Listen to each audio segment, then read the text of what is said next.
Chapter 3600. The man she loved dearly shuttled through danger to fight for his mission. As for her, since she went abroad to fight for her mission as well, she hoped that he would return safely and that she would live up to his expectations. Yi Qian did not sleep until dawn. The sky in China was getting brighter, but in Melbourne, which was close to the equator, it was already dark. The market where the tragedy happened during the day had quieted down. After meeting with T6 and K7, Xia Jinyuan began the first step of his plan. Cobra went out halfway, which made Xia Jinyuan's heart skip a beat. It was not until around 5 in the afternoon, when Cobra quietly returned to his original residence, that everyone breathed a sigh of relief.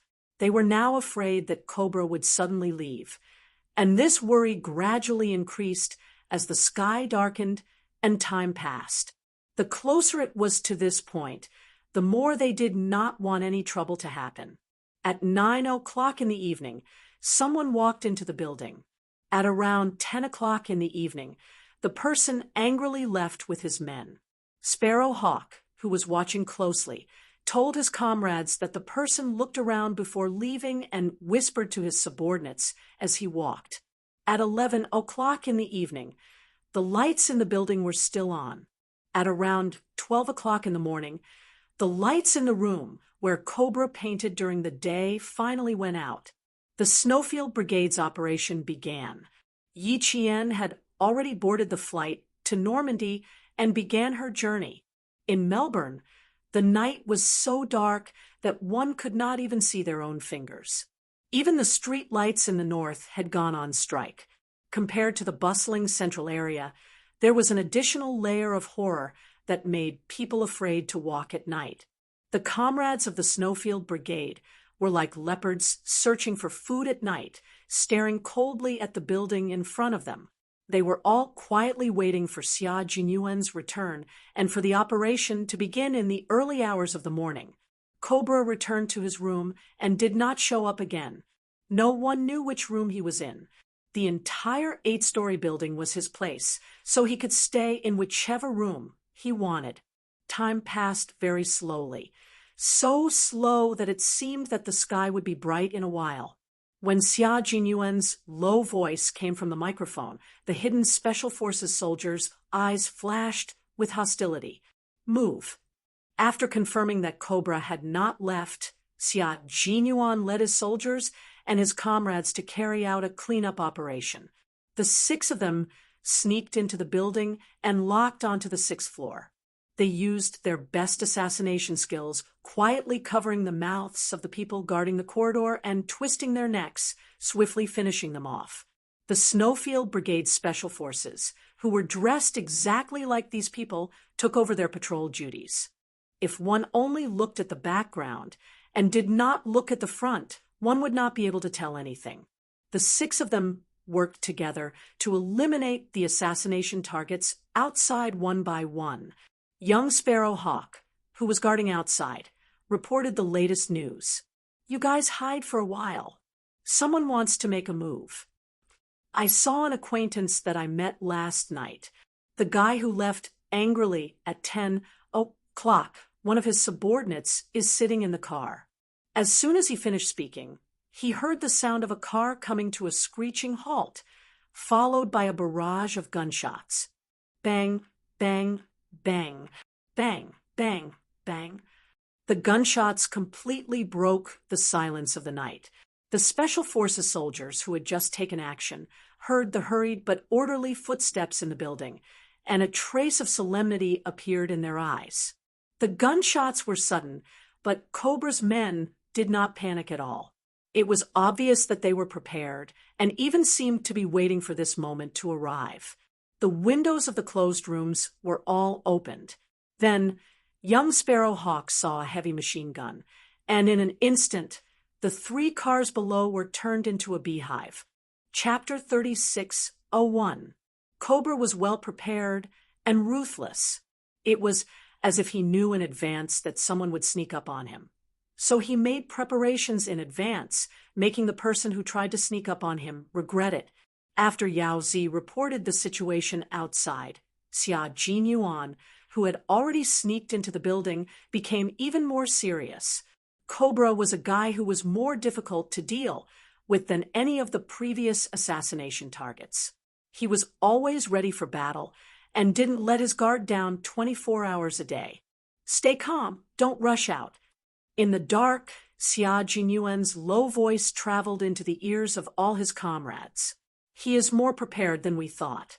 The biggest problem in front of the Snowfield Brigade was they couldn't determine which room Cobra was in.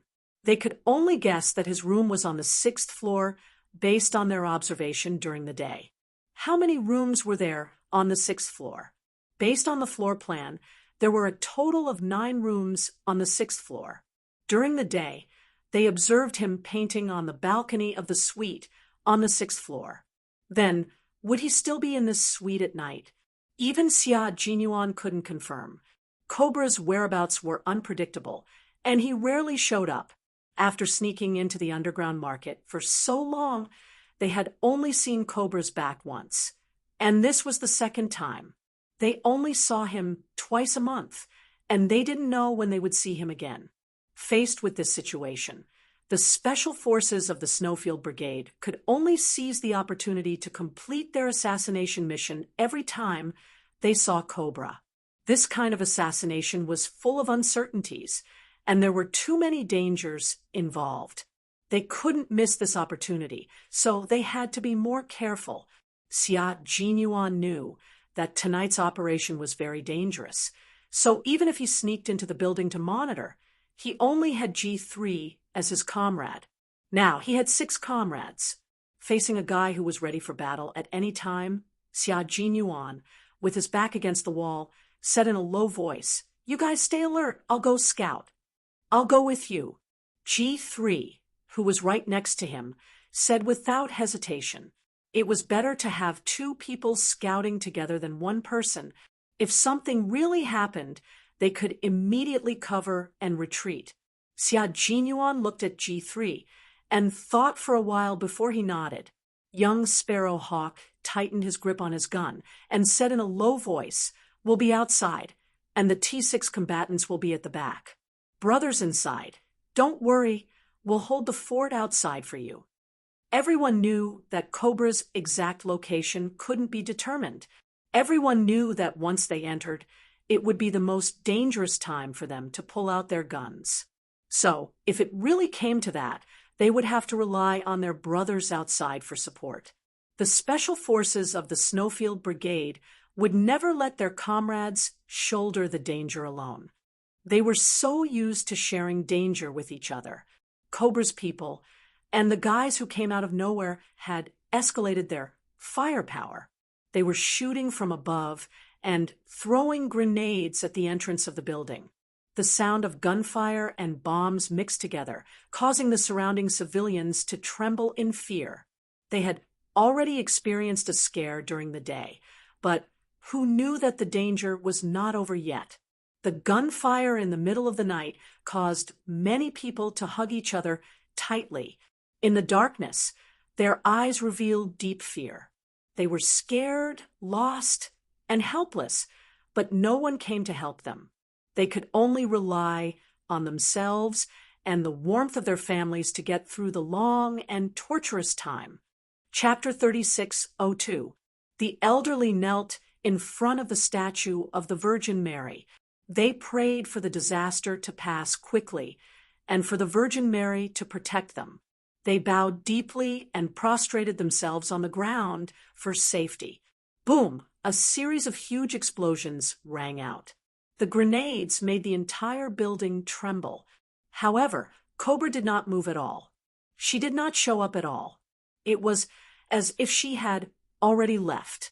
The electrical circuit of the entire building had been blown up. In the darkness, Xia Jinyuan and G3 were the first to move. They did not have any bulletproof equipment on them. They only had an automatic rifle in their hands that they had obtained through special channels. They only had a combat dagger on them. Not all missions required them to wear a combat uniform and carry a lot of weapons. Not all missions required them to be well armed. Most of the special missions required them to be lightly armed. And this time it was the case. With years of tacit understanding, the two men slowly approached the room where Cobra appeared during the day in the darkness. The straight corridor was very quiet, but gunshots kept coming from the room facing the market. These were all from Cobra's men shooting down from the window. The firepower was so strong that half the sky seemed to be dyed red. As they got closer to the room where Cobra appeared during the day, Xia Jinyuan gently raised his hand and pulled G3. In the darkness, they could see four figures walking back and forth not far in front of them. Through the faint darkness of the night, they could faintly see that they were holding weapons in their hands. The two men stuck close to the wall and quickly hid behind the door frame. Xia Jinyuan lightly wrote a few words on G3's palm. G3 nodded lightly and was in charge of guarding. Xia Jinyuan slowly turned the door lock behind him. With a gentle twist, he knew that the door was not locked from the inside. Soon, the closed door was gently pushed open. Just as the door was pushed open a small crack, the sound of gunshots suddenly came from the room. Xia Jinyuan did not move slowly anymore. He quickly flashed in. Just as the sound of gunshots came from the room, two of the four figures that needed to be dealt with suddenly walked over. They heard the sound of gunshots coming from the closed room. It was such a small sound that alerted them, and they quickly approached. G3 pushed the door open the moment they walked over. The sound of gunshots in the room clearly traveled to the corridor. "Get out here." In the darkness, a man's violent growl could be heard. At the same time, the sound of two bullets being loaded could be heard. They had already raised the guns in their hands and were ready to shoot at any time.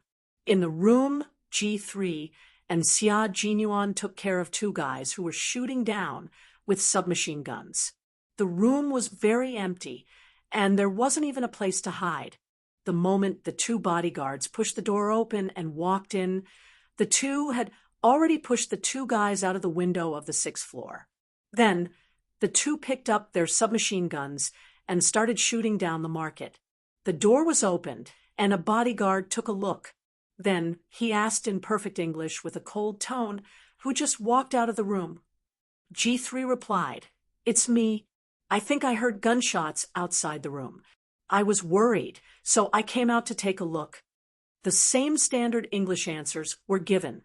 The faces of these people could be seen clearly in the dim light of the night. These people were not Melbourne locals, but Cobra's bodyguards. They were all European and American men. Chapter 36:03. After getting the answer, the bodyguard glanced gloomily at the empty room. Then his gaze fell on the two people who were fighting with those bug-like guys outside. He seemed to have some doubts, but he couldn't find any problems. He stood at the door and didn't leave immediately, nor did he come in. A bullet hit the upper beam of the window and penetrated deeply, leaving only the tail. Xia Jinyuan suddenly screamed and fell to the ground, curling up. "Damn it! He's been shot! Hurry up and help him out! Hurry! These damn bastards! I'm going to kill them! I'm going to kill them!" G3, who was cursing loudly, ignored Xia Jinyuan on the ground. Instead, he picked up another gun, placed both guns on the windowsill, and fired 2 straight shots. Finally, the bodyguard standing at the door walked over. He smelled blood in the smoke, and it was the familiar smell of blood that made him quicken his pace. He bent down and picked up Xia Jinyuan, who had fallen to the ground. The moment he got up, he felt something cold brushing against his neck. Then he felt a sharp pain. The battle with Cobra's bodyguard began at this moment. Xia Jinyuan, who had successfully lured the enemy and completed the assassination, used his arm to support the man who was bleeding from his neck and making a strange gurgling sound. Fortunately, he was tall enough to support the Western man steadily. Xia Jinyuan and his men were too good at doing this. The bodyguard at the door didn't notice anything strange at all. The man was still breathing and was still trying to struggle. The bodyguard covered his neck with one hand, and it looked like he was supporting Xia Jinyuan, which didn't serve as a warning at all. Xia Jinyuan would never give the other party a chance to warn him, especially when the other party struggled and used a grappling technique. This was the grappling technique of the Western Army. In other words, this bodyguard was a professional soldier. At this moment, Xia Jinyuan's eyes were cold. Cobra's fighting style was that of a professional soldier, and he had a high level of anti-reconnaissance skills. He was extremely cunning, and his bodyguard was also a professional soldier. Then, what kind of power was behind Cobra? Would everything be fine if he got rid of Cobra? No, absolutely not. The only way is to cut off the forces behind Cobra so that they won't dare to extend their hands into our country. I'm going to Cobra's side. All of you retreat and wait for my news. Also, tell Qing Yao that I'll contact her. Tell her to wait for me. I will come back alive to see her. This was the last time G3 and their comrades in the assassination mission heard their Q King's voice. Their captain's voice was steady and powerful, and it was so heroic that it made everyone's hearts fall from the sky into the abyss. By the canal, T6, K7, G3, XY, and so on had a total of 9 comrades. Only their captain was not there. Where is he? Where is he? Where did he go? Why didn't you wait for him to come back?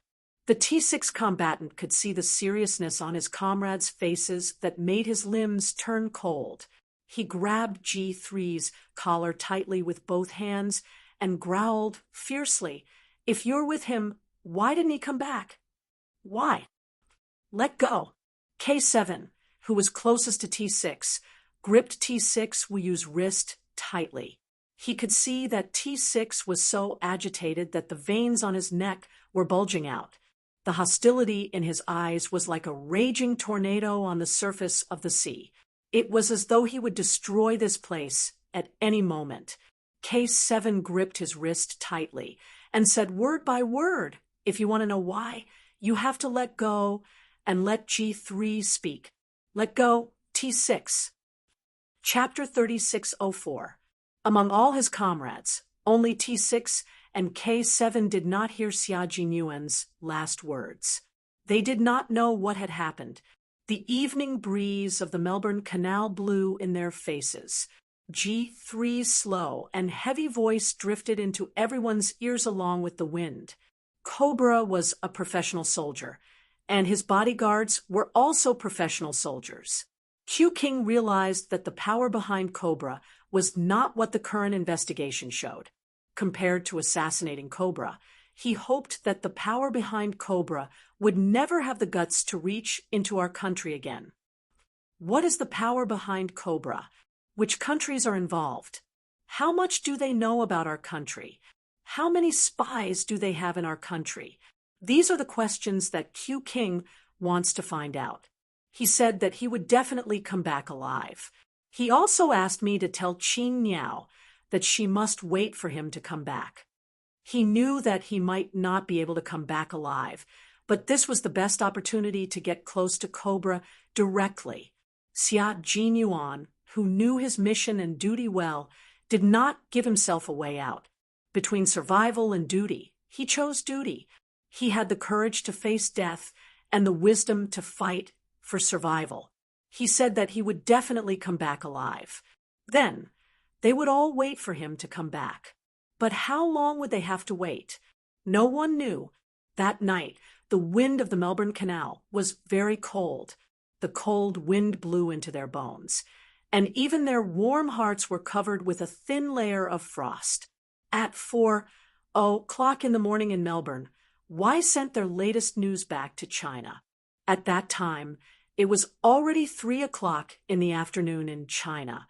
Information Security once again received a very strange email. After deciphering it, it was printed out.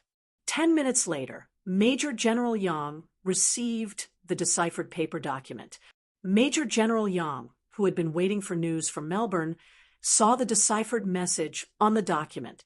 His face suddenly turned pale. When Commander-in-Chief Xia found out, he sat in his chair and stared at the words. Commander-in-Chief Xia, who appeared calm on the surface, slowly put the thin paper back into the folder. Then, he slowly put his hands under the desk. The moment he put them down, his hands clenched into fists. Tell them to return to China immediately and wait for news from their captain. Commander-in-Chief Xia instructed Major General Yang. Major General Yang closed his eyes slightly. When he was about to speak again, his voice trembled slightly. Since some of them have infiltrated the underground market, why don't we... He didn't ask his comrades to stay behind and listen to his arrangements. He asked everyone to retreat. Commander-in-Chief Xia raised his head and looked at Major General Yang calmly. I believe in Yuan's ability. Since he promised to come back alive, he will definitely come back alive. They will return home first and wait for news from him. Major General Yang didn't obey the order immediately. He stood there for a long time, struggling with himself for a while before he nodded gently. Okay. Commander-in-Chief Xia lowered his head.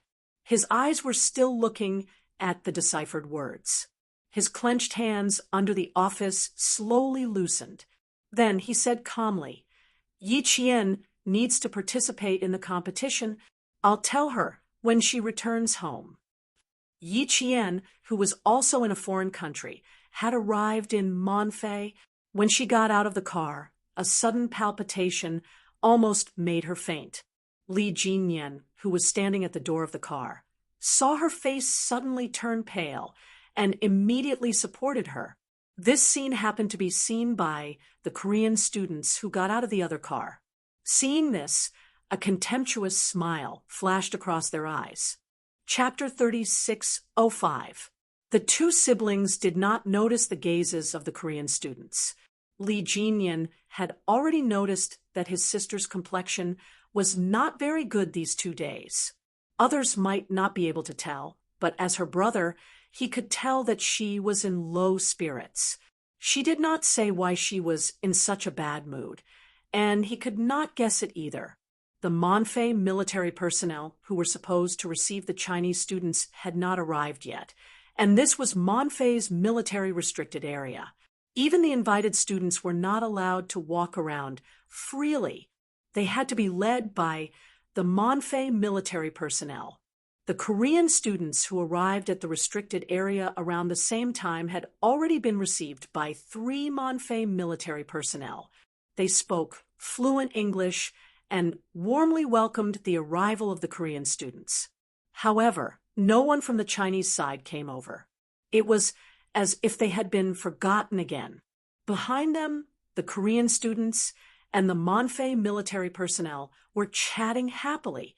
On the other side, the Chinese students each held their own luggage and lined up neatly. They were not affected at all, as if they were not bothered by being left out. What was there to be bothered about? They could even forget about the invitation, so it was not strange that no personnel came out to receive them. On the day of departure, they were already mentally prepared. Even 2 senior officers came out to tell them not to be arrogant, not to be rash, not to be angry, and not to complain. When it was time to make a move, there was no need to be polite. At this time, they did not pay attention to where the Monfei military personnel were. Their gazes fell on Yi Qian, who had almost tripped when getting off the car. Standing in a line, they did not rush up to show concern for Yi Qian. Each of them stood as straight as a pine tree, piercing through the clouds. When the 16 Korean students saw this, their eyes flashed. Their instructors clapped their hands and ordered their students to stand properly. Even if they stood properly now, they had already lost in terms of discipline and self-discipline. Li Jinyan supported Yi Qian steadily. Seeing that even her lips were pale and his cold eyes were slightly tense, he asked, Are you feeling unwell? Where are you feeling unwell? Yi Qian, whose chest was throbbing with palpitations, opened her mouth and wanted to reply, I'm fine. However, it was as if she had lost her voice. She could only open her mouth, but could not make a sound. Li Jinyan's heart tightened. He said in a low voice, Pass your luggage to the other students. Lean on me and rest. Was she unable to speak when she wanted to? Yi Qian, who had lost his voice, was afraid that his brother would be even more worried, so the corners of his mouth curled up slightly. At the same time, he leaned his entire body against Li Jinyan. She was fine. She was just feeling a little uncomfortable. She would be fine after a while. Zhang Minghong took over the luggage in his hand. The palpitation only lasted for an instant, but it quickly disappeared, leaving behind only the lingering fear. The students all noticed Yi Qian's strange behavior and stared at Yi Qian worriedly. Yi Qian, whose face was drained of blood, took a deep breath. Just as he was about to speak, he heard a few chilling laughs coming from behind him. Then he heard a foreign language exchange. Yi Qian did not understand Korean and did not know what they were talking about. However, for some reason, he felt that the chilling laughs and the exchange were directed at the Chinese students. Yi Qian did not turn around. Now that her palpitation was no longer as painful, she did not let Li Jinyan support her. After standing up straight, she gently cleared her throat. Her voice could flow out normally from her throat again. Li Jinyan, whose heart was tense, finally let out a sigh of relief. Chapter 36:06. Yi Qian smiled and said, I'm fine. I didn't sleep on the plane last night, so I felt a little nauseous. You didn't sleep much last night, and neither did I. The third-year senior, Zhang Minghong, held Yi Qian's luggage and said softly, Since we're here, we have to rest well. When the staff comes, we can go back to our rooms and take a nap to recover our energy. He didn't sleep the whole night, and after the plane ride, the journey was bumpy, so he felt a little nauseous. Yi Qian, who was slowly recovering, didn't rely on Li Jinyan anymore. At this moment, the 16 Korean military students, led by 3 Monfei military staff, had reached the Chinese students and were about to walk past them. Just as they were about to walk past, the Korean instructor suddenly opened his mouth and whispered something in Korean. Then, the 16 Korean military academy students all stopped and stood in front of the Chinese military academy students. Yi Qian saw this and retreated to stand with Tianqin. I'm okay. You looked so pale just now. I was shocked. Tianqin said softly with a face full of fear. You looked like you were going to faint in the next second. Even your lips were pale. Luckily, Instructor Li was quick enough to catch you. Otherwise, you would have fallen from the car. She was still a little nervous, afraid that Yi Qian would feel unwell in the next second. Yi Qian knew that his condition had worried the students who had fought side by side with him. He said apologetically, I'm sorry to have made you guys worry. I'm fine now. It's good that you're fine. None of us can fall at this time. Tianqin smiled at Yi Jian. She had a quiet personality, and when she smiled, a pair of deep dimples appeared on her cheeks, making her look more lively. Those Korean students said that we were too weak to stand up to the wind. Let's see who's the one who is too weak to stand up to the wind. Tianqin's grandmother was from Chaonan. She was raised by her grandmother since she was young, so she could speak Korean fluently. Yi Qian blinked and replied with a smile, Of course, we have to let them know that the chief said that we can't be polite. We have to act when it's time. You're aware. Jiang Yang, who was standing next to Tianqin, said in a low voice, The instructor from Korea is ready to talk to Li Jinyan. Isn't he raising his chin a little too high? The Korean instructor raised his chin and stood in front of Li Jinyan. He smiled and said, Hello, I'm Jin Zhongzai. Nice to meet you. He modestly stretched out his hand and said, "I hope you can give me some advice in the next competition." Lee Jinyan looked at the Korean instructor, who was smiling, but his eyes were looking down at him. He reached out his hand and nodded with his chin. He said calmly, "Hello, I'm Lee Jinyan. Nice to meet you." His fluent and pure English was cold and elegant. Even the way he shook hands was very elegant. In an instant, it was so practical that it made one of the Korean female students gasp lightly. She whispered to another female student in a low voice. Every participating country had to have at least 2 female students. This was the hard and fast rule of the competition. All countries had to abide by it. Korea had 2 female students. It was the same for China. Lee Jinyan didn't intend to have too much interaction with the Korean instructor, but the other party obviously didn't think so. He wanted to continue talking to the Chinese instructor.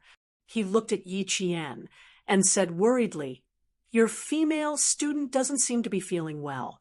Is it because she's scared?" Chapter 36:07. Kim Jong from Korea was the first to express his unfriendliness.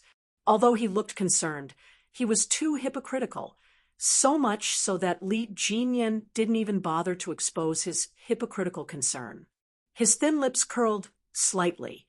Demon King Lee, who didn't like to smile, showed his elegant and polite side.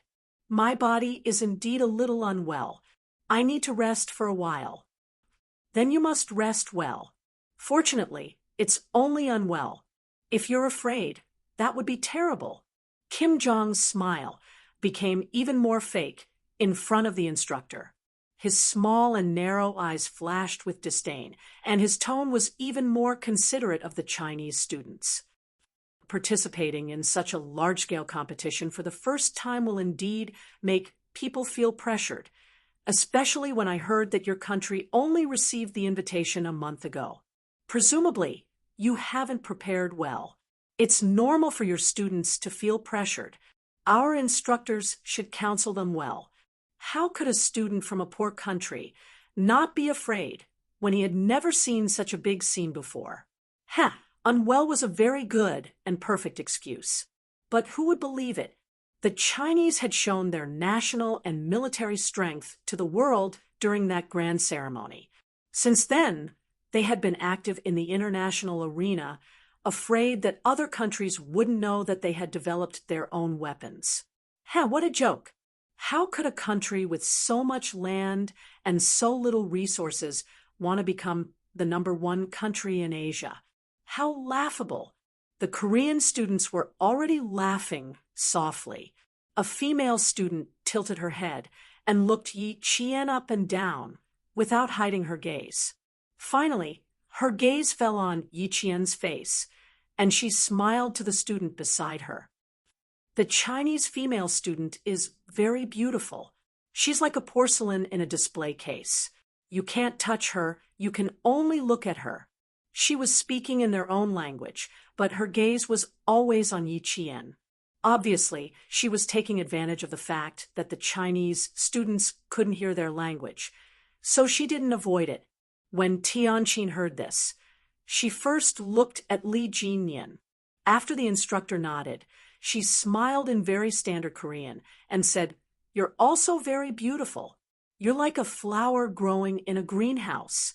You can't touch her. You can only look at her." Not to mention anything else, the concept didn't even need to be changed. Tianqin beautifully countered the other party, a tooth for a tooth. The female student didn't expect that there would be a Chinese student who could understand their language. She didn't say anything after being rebutted. Instead, she looked at Tianqin warily. Another female student standing beside her spoke in a low voice. At this moment, they could no longer use their normal voices to converse. Instead, they lowered their voices so that the Chinese students couldn't hear them. Their instructor, Jin Zhong, narrowed his eyes slightly and looked at Lee Jinyan with a somewhat gloomy expression. The students sent by the Chinese side were a bit difficult to deal with. It was very different from what they had expected. The short exchange had already made him faintly feel that it was not easy to deal with. Not staying any longer, Jin Zhongzai's instructor immediately left with his students. They needed to adjust their strategy. The Korean students who had left with their instructors had already started talking to each other. I really didn't expect that students from a poor country would have the guts to stand in front of us and speak.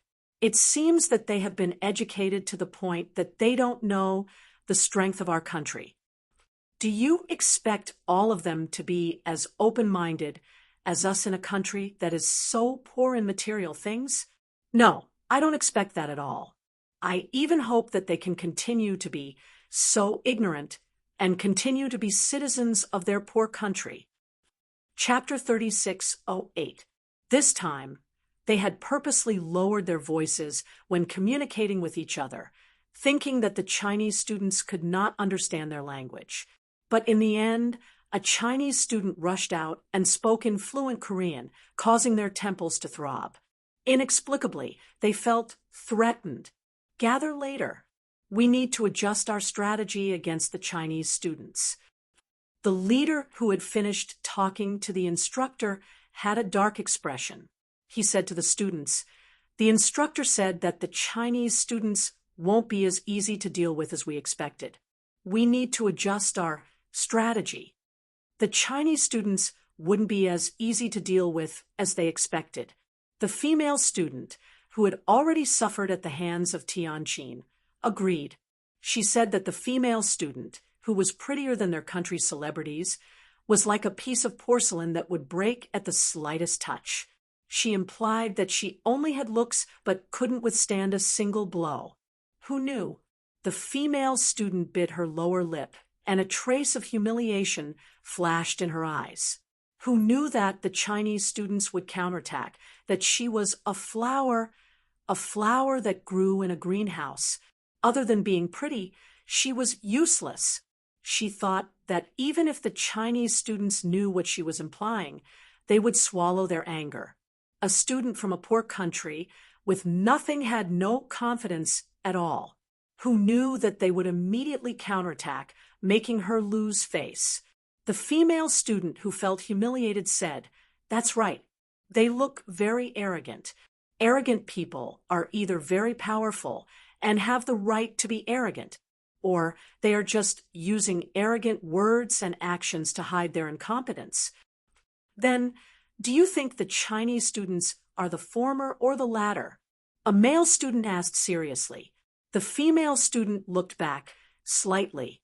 The Monfei military staff hadn't gone over to receive the Chinese students. They could all see that they were being negligent. However, the Chinese students weren't affected at all.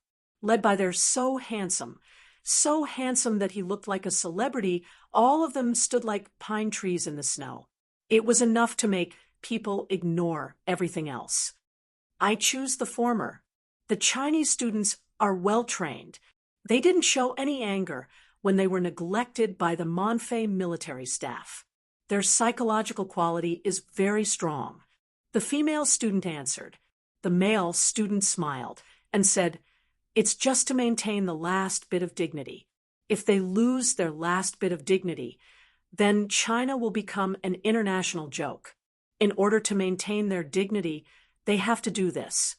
His words were full of arrogance, and he used his actions and words to express his contempt for the Chinese side. Ever since he was a child, he knew that China was a poor country where people could not even afford to wear clothes or eat fruits. He had also seen domestic news reports. The mountains in China were very high, but there were no roads. Therefore, the people there were very, very poor. They had no clothes to wear, no fruits to eat, and even the houses were made of grass and mud. The only rich places were the few big cities in their country. Other than that, everyone else was very poor. He was not the only student who thought of China this way. There were several other students. Among the 16 students, there were already several students who thought of China this way. One could imagine how many people in their countries thought of China this way. On this matter, Li Jinyan said to the 16 students in front of him, "Next time you see those who need to be taught a lesson, teach them how to be a good person. We can't let them choose to reincarnate again. We can only choose to educate them." Chapter 36:09. In the hearts of the Haihan students, Instructor Li didn't like to laugh, scold, or talk much. His image was like a towering snow mountain. Looking at him from afar was enough to make them respect him. But today, when he suddenly said such a sentence, the Navy cadets were so shocked that their eyes widened. Did their instructor Li play a joke just now? Did they hear it wrong? Did they see it wrong? They didn't hallucinate, did they? No. The students from the other 3 academies who didn't have much contact with Li Jinyan all pursed their lips, letting the laughter roll back and forth in their chests. As for Yi Qian, she was the one who knew her brother the best. Hearing this, she was first stunned like the students of the Naval Academy, but she reacted quickly. After being stunned for a few seconds, she laughed softly. They couldn't choose to reincarnate again. They could only choose to educate them. This time, it was rare for Big Brother to say it, but it was normal for Captain Xia to say it. Captain Xia, suddenly thinking of this, Yi Qian's smile faded a lot. The person she cared about, was he in an unprecedented danger? Was he trying to get out of his predicament? Was he holding on to his beliefs, never turning back even if he had to sacrifice himself? The man she loved deeply held up the sky for her, filled her life with fresh colors. Now, she didn't know where he was, but she was waiting for him to come back.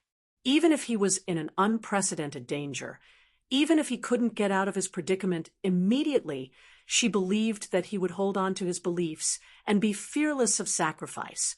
He would find a way to come back alive, because she was waiting for him to come back. The rest of the students who were laughing because of Li Jinyan's words didn't notice Yi Qian's strange expression. The only one who noticed was Li Jinyan. He saw the deep smile in her eyes suddenly fade a lot. There was something suppressed in the depths of her eyes, like the thickest of inky haze. It was so heavy that it made it hard for people to breathe. His only sister had something very important to hide from him. Li Jinyan couldn't help but press the corner of his mouth. The Monfei military staff, who received the Chinese students, finally appeared. As the electric gate slowly opened, 3 staff members strode over. "Sorry, I'm really sorry. I had something urgent to deal with at the last minute. Sorry to have kept you waiting," a staff member in charge explained while wiping his sweat. Other than that, he didn't say anything else. Some people took it for granted that the Chinese students would forgive them after hearing their explanation. Li Jinyan glanced at them and said, "Nothing." He led the students to Monfei's restricted military area. The 3 Monfei staff members were obviously stunned for a moment. Then they saw the students in their tailored military uniforms walk past them. They didn't even look at them as they walked inside. "Hey, wait, we still need to verify your identities and information. You can't go in immediately." The head of the staff immediately turned around to stop him. "Please cooperate with our work. Thank you." Seeing this, the other 2 staff members hurriedly stopped him. Li Jinyan stopped. His cold gaze fell lightly on the face of the Monfei military staff member, who was slightly shorter than him. Because he was tall, when he looked over, his eyelids were lowered very slightly. It was like a king looking down on his subjects. His aura was oppressive. Chapter 36:10. Li Jinyan's aura was different from Xia Jinyuan's. When Xia Jinyuan was not smiling, he was as deep as the ocean, and no one knew what would happen in the next second. On the other hand, Li Jinyan was someone who did not like to smile. No matter what, he was like a towering snow mountain at the end of the sky, looking down at the surroundings with a biting cold aura. At this moment, He only looked at the staff member, who stopped them with a cold expression. Before he could speak, the staff member felt as if the air around him had solidified into a mountain, slowly pressing down on his head, making his back, which should have been straight, bend little by little. In the end, the staff member did not dare to look directly at Li Jinyan. His entire expression was very stiff, and one could tell at a glance that he was not at ease at all at this time. He looked away guiltily, and did not dare to look directly at Zhang Ziyan. When the other two staff members saw this, they wanted to take a tougher attitude and ask the Chinese staff member to cooperate. Li Jinyan, who had been pressuring them with his eyes, finally opened his mouth. As soon as he opened his mouth, the three Monfei staff members who did not dare to look directly at him breathed a sigh of relief. They thought that the Chinese staff member had given in to them, and a trace of pride appeared on their faces. Then, Li Jinyan's words made their expressions stiffen again. "Aren't you very busy? If you're so busy that you don't have time to receive us, why do you have time to check our identities and information? Also, just now, didn't you recognize which country we are from at a glance? Since you've recognized us, and you're so busy, you can skip this step and go do your own things. As for our identities and information, I'll let the competition committee verify it. There's no need to trouble the three of you. Monfei wasn't the only country on the competition committee. There were also committee members from other countries." Li Jinyan directly brought up the competition committee, causing panic to appear in the eyes of the three Monfei military personnel, who had deliberately neglected them. They just wanted to add a little pressure to the Chinese students, but they didn't want to alarm the competition committee. Hearing this, the Monfei military staff smiled awkwardly and found an excuse for himself. "No, there is no need to alarm the competition committee. We can check it ourselves." The Korean students who had just passed by were Monfei's military personnel. They had brought their own information to verify their identities. It was normal for them to enter the other party's restricted military zone to verify their identities. What was wrong was that, in order to suppress the Chinese students, they did not even do their job properly. It was unreasonable for them to ask the Chinese students to take the initiative to verify their identities with them. It seemed very simple, but in fact, it was not simple at all. Going to verify his identity was akin to showing up uninvited. Li Jinyan had already tolerated the fact that the invitation letter was left behind. Now that he was rejected at the door, Li Jinyan couldn't tolerate it anymore. Inviting a member of the competition committee to verify the identity of the Chinese side was undoubtedly letting the committee members of the other countries know that Monfei's military was incompetent and could not take on big responsibilities. If the International Times reported it, Monfei would lose face. Not only did they fail to embarrass the Chinese side, but they also alarmed the competition committee. Monfei's military had directly lost face internationally. The Monfei military staff did not dare to be negligent. They hurriedly invited the Chinese students in, and there was a thin layer of sweat on their backs. The Chinese students and the Chinese instructor were not to be trifled with. This was the first impression of the Korean instructor and the Monfei military staff of the Chinese team. Chapter 36:11. After passing through the restricted military zone, they received armbands that recorded their nationality and identity. They stayed in the barracks arranged for the participating students of all countries. They would stay there for as long as the competition lasted. The Chinese students, who had been embarrassed twice, were not affected at all. They fought back beautifully. The ones who were affected were the other party. Rest early tonight. If there are students from other countries who come to interact with you, don't be afraid. Just interact normally. You can also take the initiative to interact with students from other countries. Students from top military schools like West Point, St. Cyr, Phulongzi, and Cranwell can all interact with them.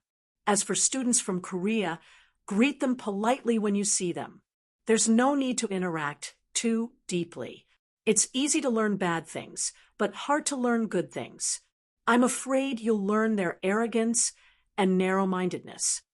The students of the Naval Academy still couldn't get used to seeing the serious instructor Lee make jokes twice in a row in one day. But Yi Qian already knew that her brother was deliberately doing this to make the students relax.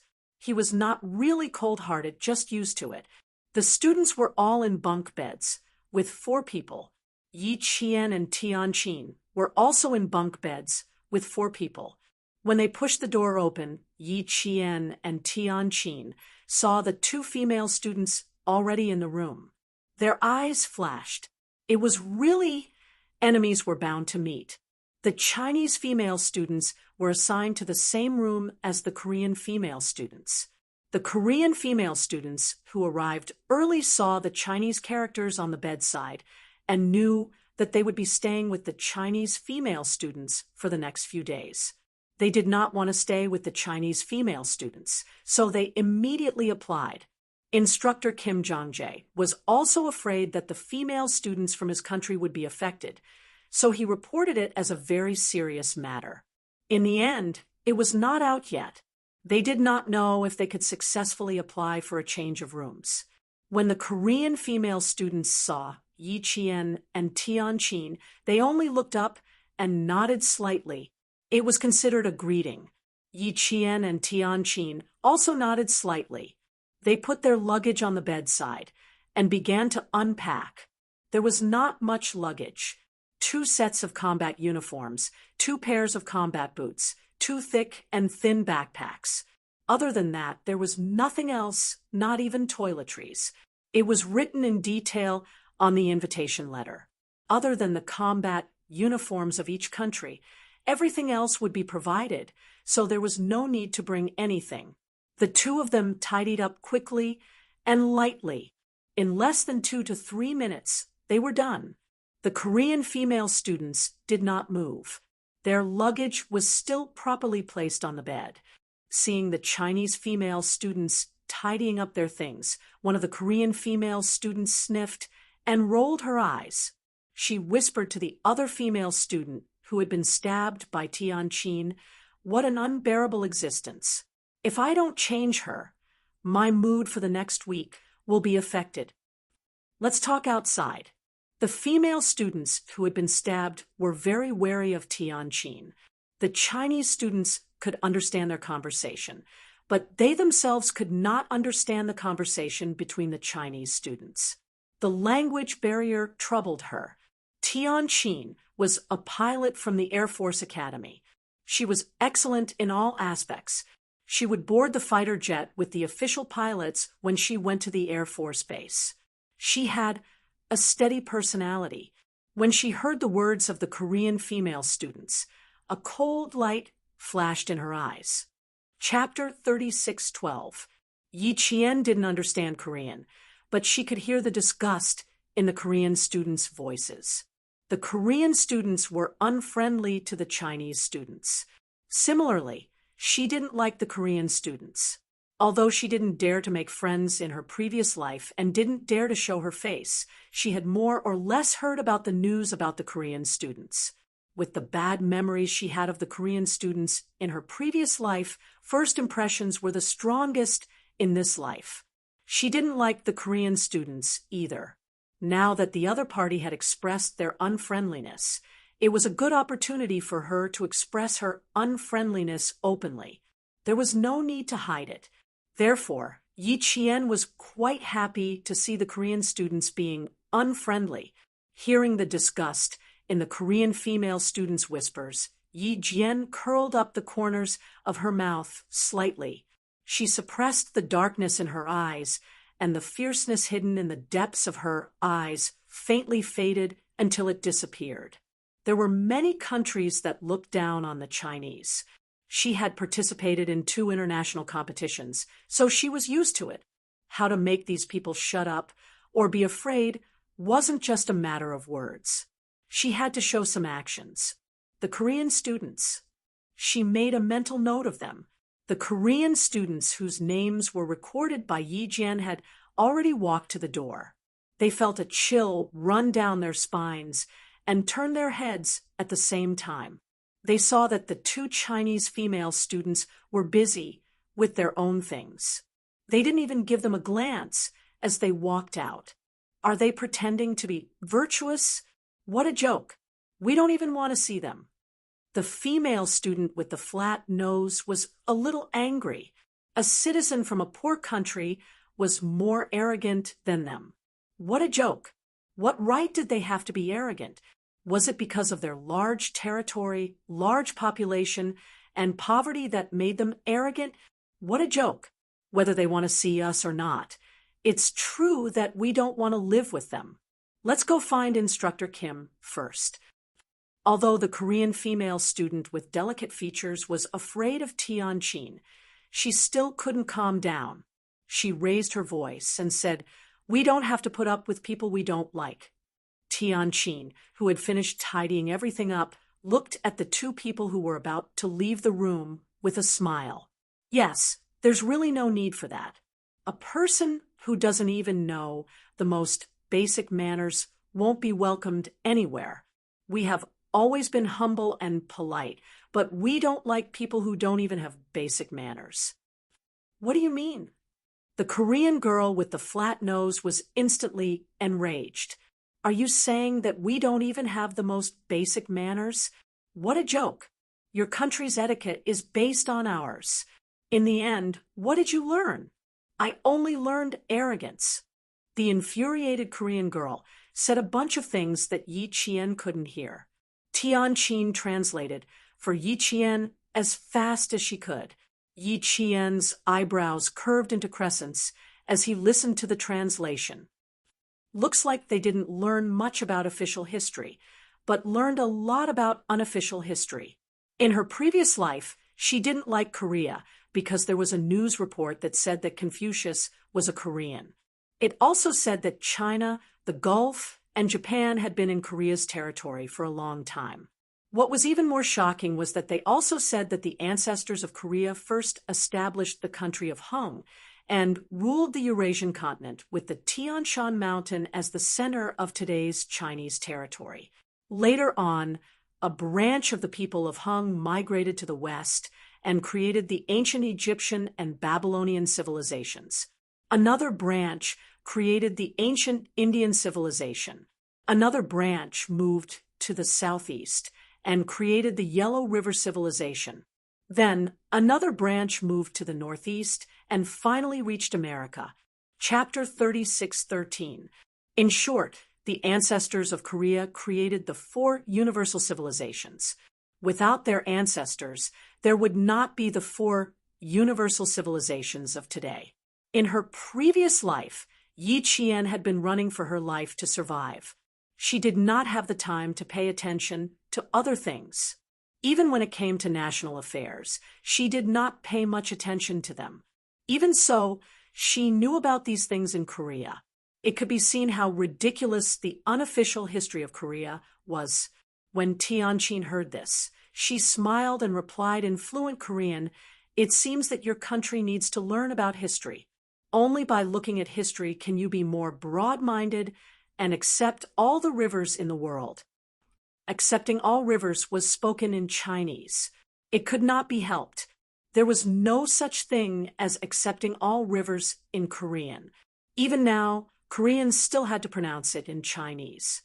I hope you can understand accepting all rivers and understand its true meaning. I really want to say it in your country's language, but forgive me for not being able to do so. I have no way of saying our Chinese idiom in your language. Tianqin's reply was neither servile nor overbearing. There was no obvious sharpness in her tone, but what she said was enough to make the Korean female students even angrier. The female student with the flat nose was furious. She had been standing at the door when she suddenly rushed into the room. It was as if she wanted to fight with Tianqin. Yi Qian stepped forward and protected Tianqin behind him. He looked coldly at the Korean female student, who seemed to have been humiliated, and reminded her, "Be careful not to slip. It will be very painful if you fall." The atmosphere suddenly became tense and tense. The female student who charged over stood in front of Yi Qian. She gritted her teeth and said angrily, "Apologize. You have humiliated our country. Apologize to me. First of all, I'm only telling you to go back and study history.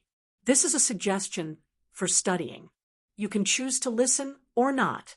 Secondly, I said that only by facing history can you be more broad-minded. This is my personal opinion. You can choose not to agree. Furthermore, I really can't express the idiom accepting all rivers into the sea in your country's language. This is the truth. I did not mention your country, so how can I humiliate you?" How could he apologize? If you insist, that's fine too. We can look for our respective instructors first, and then we can go to the tournament committee together. In front of the committee members of each country, we can repeat everything you heard and what I said, including the intolerable existence you mentioned earlier. We can ask the committee members of each country to judge who was rude first and who needs to apologize to whom. Tianqin, who was quick-witted, would never give the other party something to use against her. She had been on guard from the very beginning. "You want to apologize?" No way."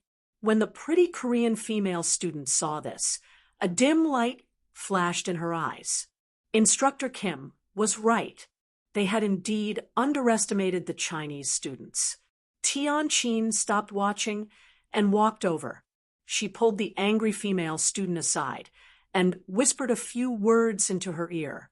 The angry female student with the flat nose glared at Tianqin. "I'll remember you.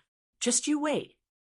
At the same time, he did not forget to glare at Yi Qian, as if all the mistakes were caused by the Chinese students. He didn't know what the prettier female student had said, but the female student with the flat nose had some misgivings. After saying some harsh words, she snorted heavily and walked out of the room. Chapter 36:14. The Korean girls walked out of the room. Tianqin and Yi Qian looked at each other and smiled. "You want to bully us? You must be dreaming." She had wanted to say something when they were outside, but Instructor Lee had hinted at her with his eyes that there was no need for her to do anything. She had only replied with one sentence, but the anger in her heart had not dissipated at all. This was great. After exchanging blows back and forth, she felt much more comfortable in her heart. Tianqin, who felt much better, smiled and said, "They said they can't stand our presence. Actually, I can't stand their presence either. I want to apply for a change of room." Yi Qian, who was half squatting to tie the laces of his combat boots, stood up with his boots in hand. He glanced at the luggage on the bed and smiled. "We don't need to apply. They have already done so. It's just a matter of whether their application is approved or not." They hadn't moved their luggage, even though they had been here for so long. It was obvious that they wanted to change rooms. They were probably waiting for their application to be approved. Tianqin wasn't that observant. Hearing this, she followed Yi Jian's line of sight and immediately smiled. "That's for the best. I hope they can succeed. They're so angry at me. They'll definitely find a way to change rooms." "Not necessarily. All the rooms have been arranged. The Monfei military won't change rooms for such a trivial matter." After Yi Jian finished speaking, she pondered for a while and said, "I hope that they can continue to live with us." "Why?" Tianqin didn't understand. Yi Jian blinked and revealed a sly smile. "They don't want to share a room with us, but they have to. They must be in a bad mood every day. It's easy to affect their performance when they're in a bad mood. Isn't that great? Also, they can't understand what we say. We can continue to communicate normally when we return to the room. They won't understand, even if we say something bad about them. But you can hear everything they say. You can monitor them. Isn't that great?" Tianqin laughed until tears welled up in her eyes. "Are you trying to anger them to death? If they knew, they would faint from anger. Then there's nothing we can do about it. They're the ones who took things too hard," Yi Qian answered seriously. Someone gently and politely knocked on the door. The two of them immediately stopped talking and said, "Please." Now that English had become their daily language, they didn't know who was knocking on the door, so it was best to express themselves in English. Two female students from Japan came in. First, they politely bowed to Yi Qian and Tianqin. Then, they introduced themselves and said that they hoped that the Chinese students would be able to count on them in the upcoming competition. At the same time, they also said that if they made the Chinese students feel bad in any way, they would apologize. Because this was a competition, and they wanted to win, they could only put friendship as the second priority. Yi Qian's eyes darkened as he politely explained his intentions. This was a hidden opponent. He looked humble and polite, but in reality, his attacks were fierce. What they didn't know was that the situation on the male students' side was the same as theirs. Zhang Minghong and Jiang Yang from the Air Force Academy were also staying in the same room as the Korean students, while the Japanese students were staying next door. The way they got along was similar to Yi Qian and Tianqin. They also met with the Japanese students and received the Japanese students' politeness and attacks. The Korean students directly showed themselves, while the Japanese students quietly began to attack. This kind of opponent was truly terrifying. Chapter 36:15. The Japanese's attack was neither servile nor overbearing, which made the Chinese students wait solemnly. This kind of opponent was a real opponent, strong and powerful. They could defeat opponents they thought were unfavorable to them without batting an eyelid. And the Chinese students were the opponents they needed to defeat. Not only did they express their stance to the Chinese students, but they also expressed their stance to the students of several Asian countries. They really treated everyone equally, which made people vigilant but not hateful. They were unlike the Korean students, who did not respect their opponents from the beginning. As soon as the Japanese female students left, Tianqin said with a serious expression, "Let's talk to Instructor Li about this. I wonder how the situation is with the male students." Yi Qian was used to being provoked by opponents. The Japanese's attack was nothing to her, who had participated in the International Special Forces competition with Captain Xia and Big Brother. She had not thought of looking for Li Jinyan, but seeing Tianqin's serious expression, she said, "Well, I can see if the male students are okay." The male students had already arrived at Li Jinyan's room. All the instructors had arranged single rooms for them, which was to facilitate communication between the instructors and their own students. Li Jinyan, who knew about this, looked at the time. Facing the serious expressions of the male students, he said calmly, "Let's wait for the two female students to come. They should be in the same situation as you."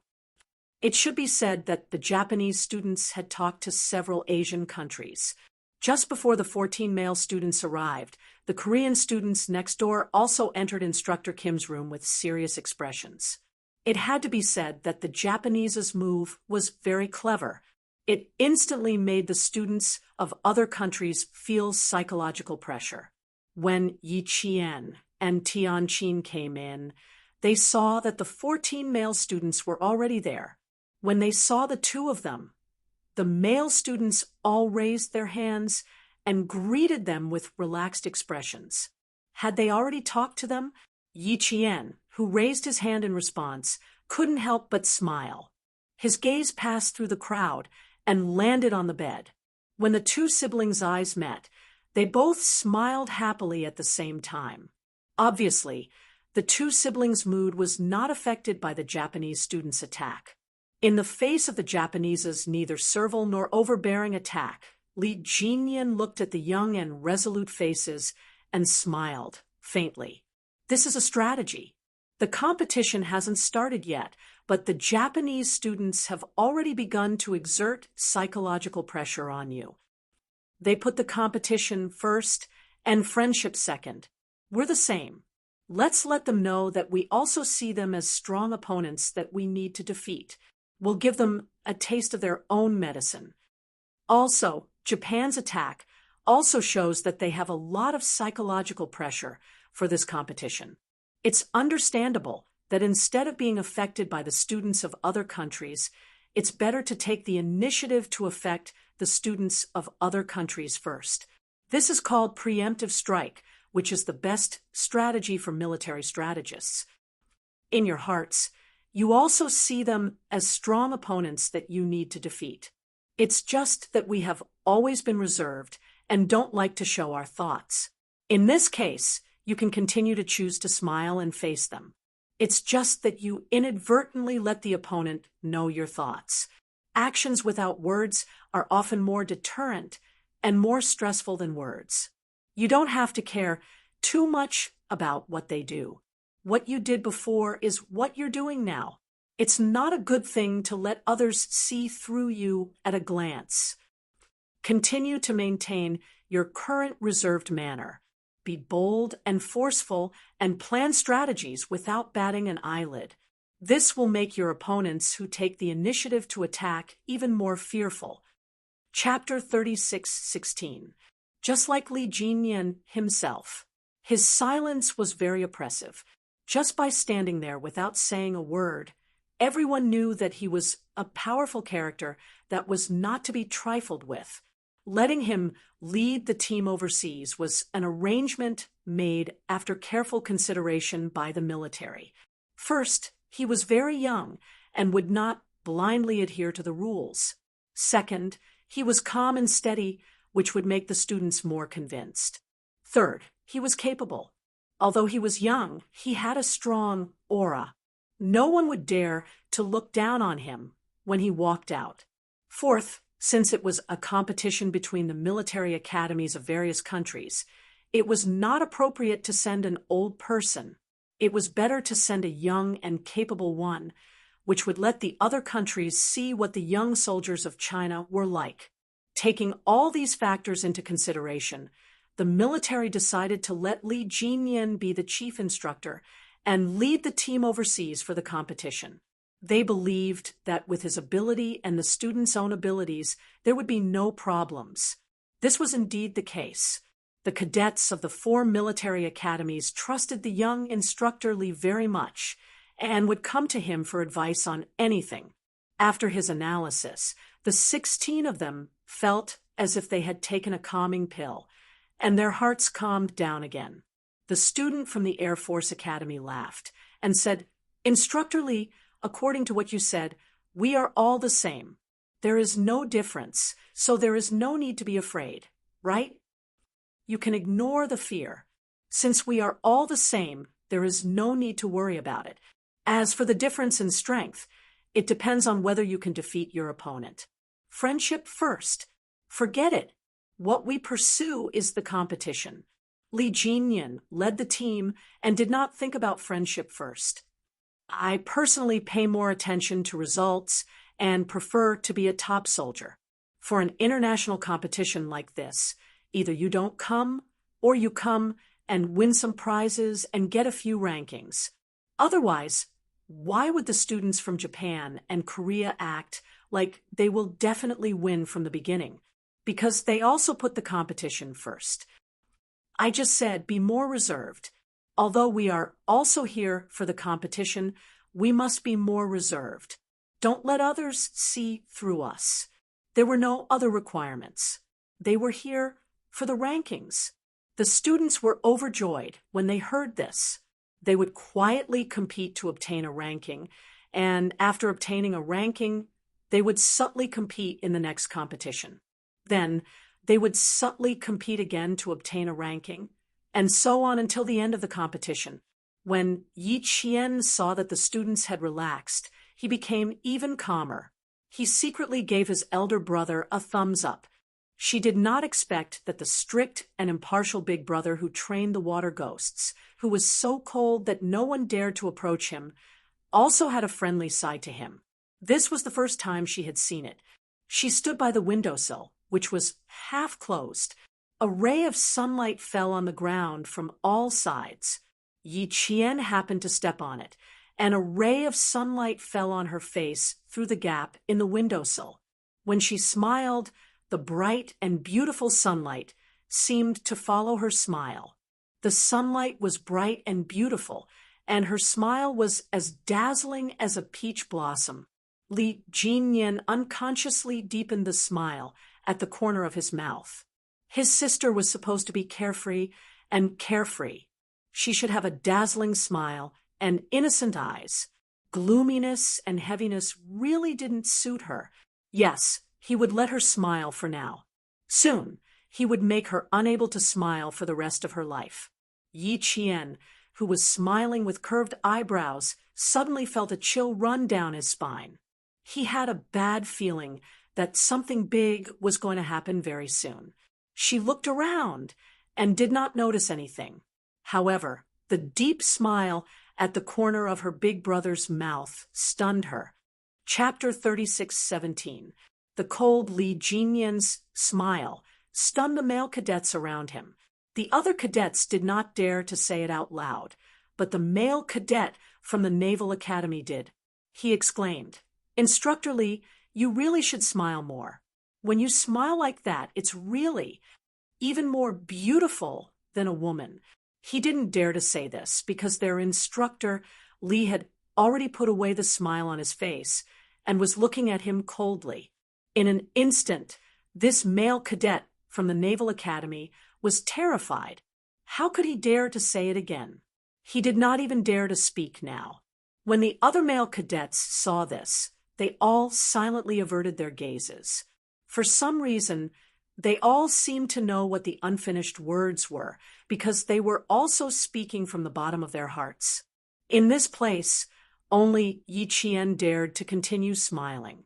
In order to save some face for her brother, she turned around, put her hands on the windowsill, and faced outside with a smile.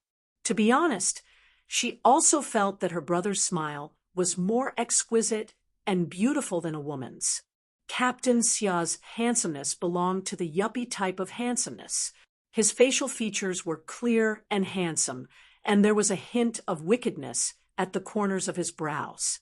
Big Brother's handsomeness, on the other hand, was exquisite and cold. His brows were long and slender, and his nose was straight. His facial features were clear and handsome.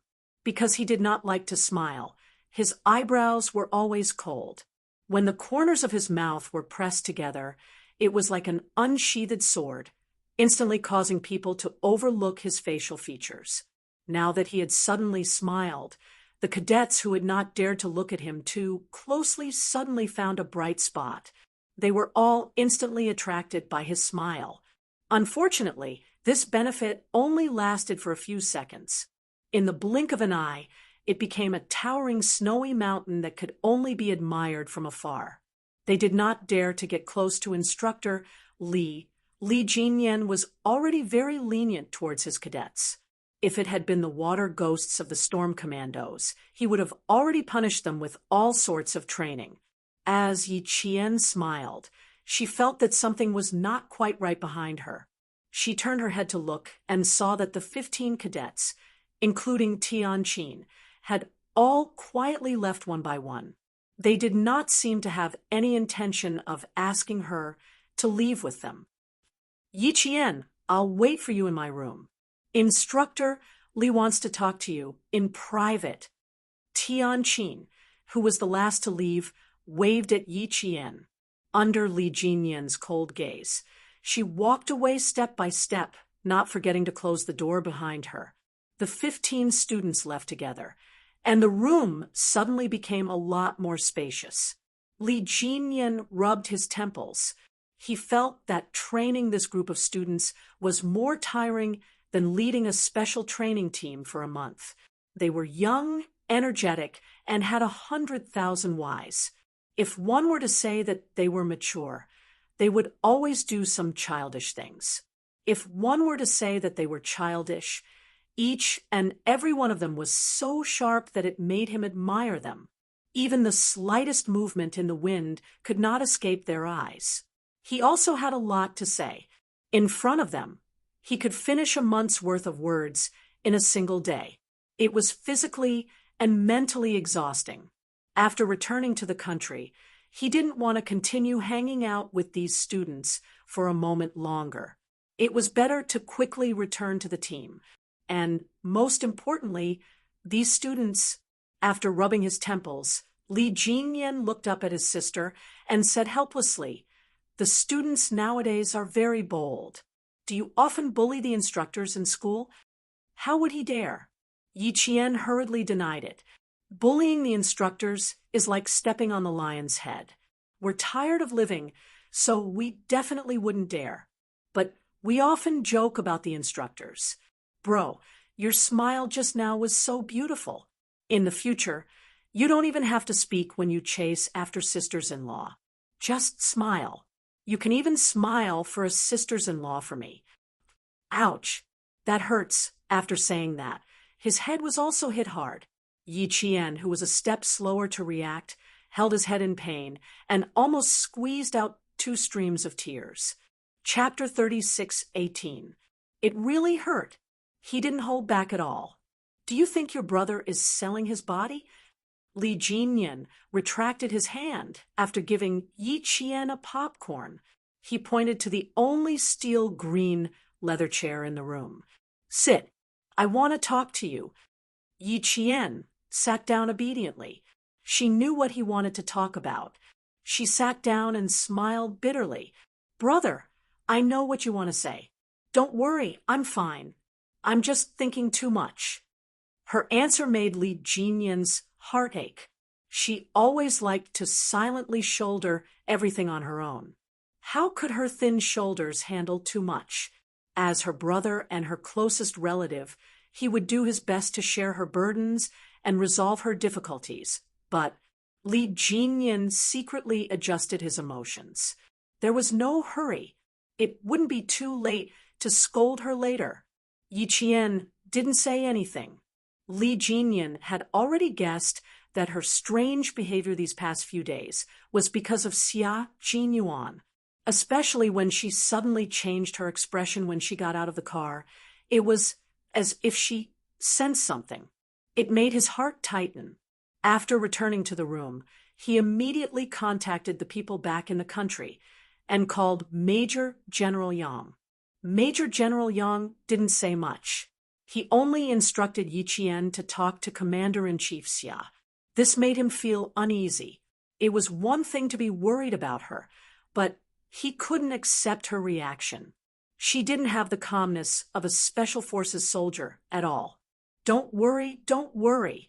It won't be too late to teach her a lesson after she finished talking to the people back in the country. Female soldier, Yi Qian, please be prepared for a cruel lecture. I just talked to the people back in the country. You can talk to Commander-in-Chief Xia. Li Jinyan took out the phone from under his pillow. His cold eyes moved slightly. He said calmly, "Your intuition has always been so accurate that it scares me. You should ask the Commander-in-Chief to make yourself feel more at ease. It's anti-theft. Don't worry about it. Over here, the only person who could communicate with the country was the instructor. Li Jinyan's phone had an anti-theft system, but it could only be used in the room. Outside of the room, all signals were blocked. This was Monfei's military's protection of their military-restricted area. Yi Qian's attention was focused on his phone, so he didn't notice how turbulent Li Jinyan's eyes were. She took a deep breath before taking the phone. She desperately wanted to know how the person she cared about the most was doing.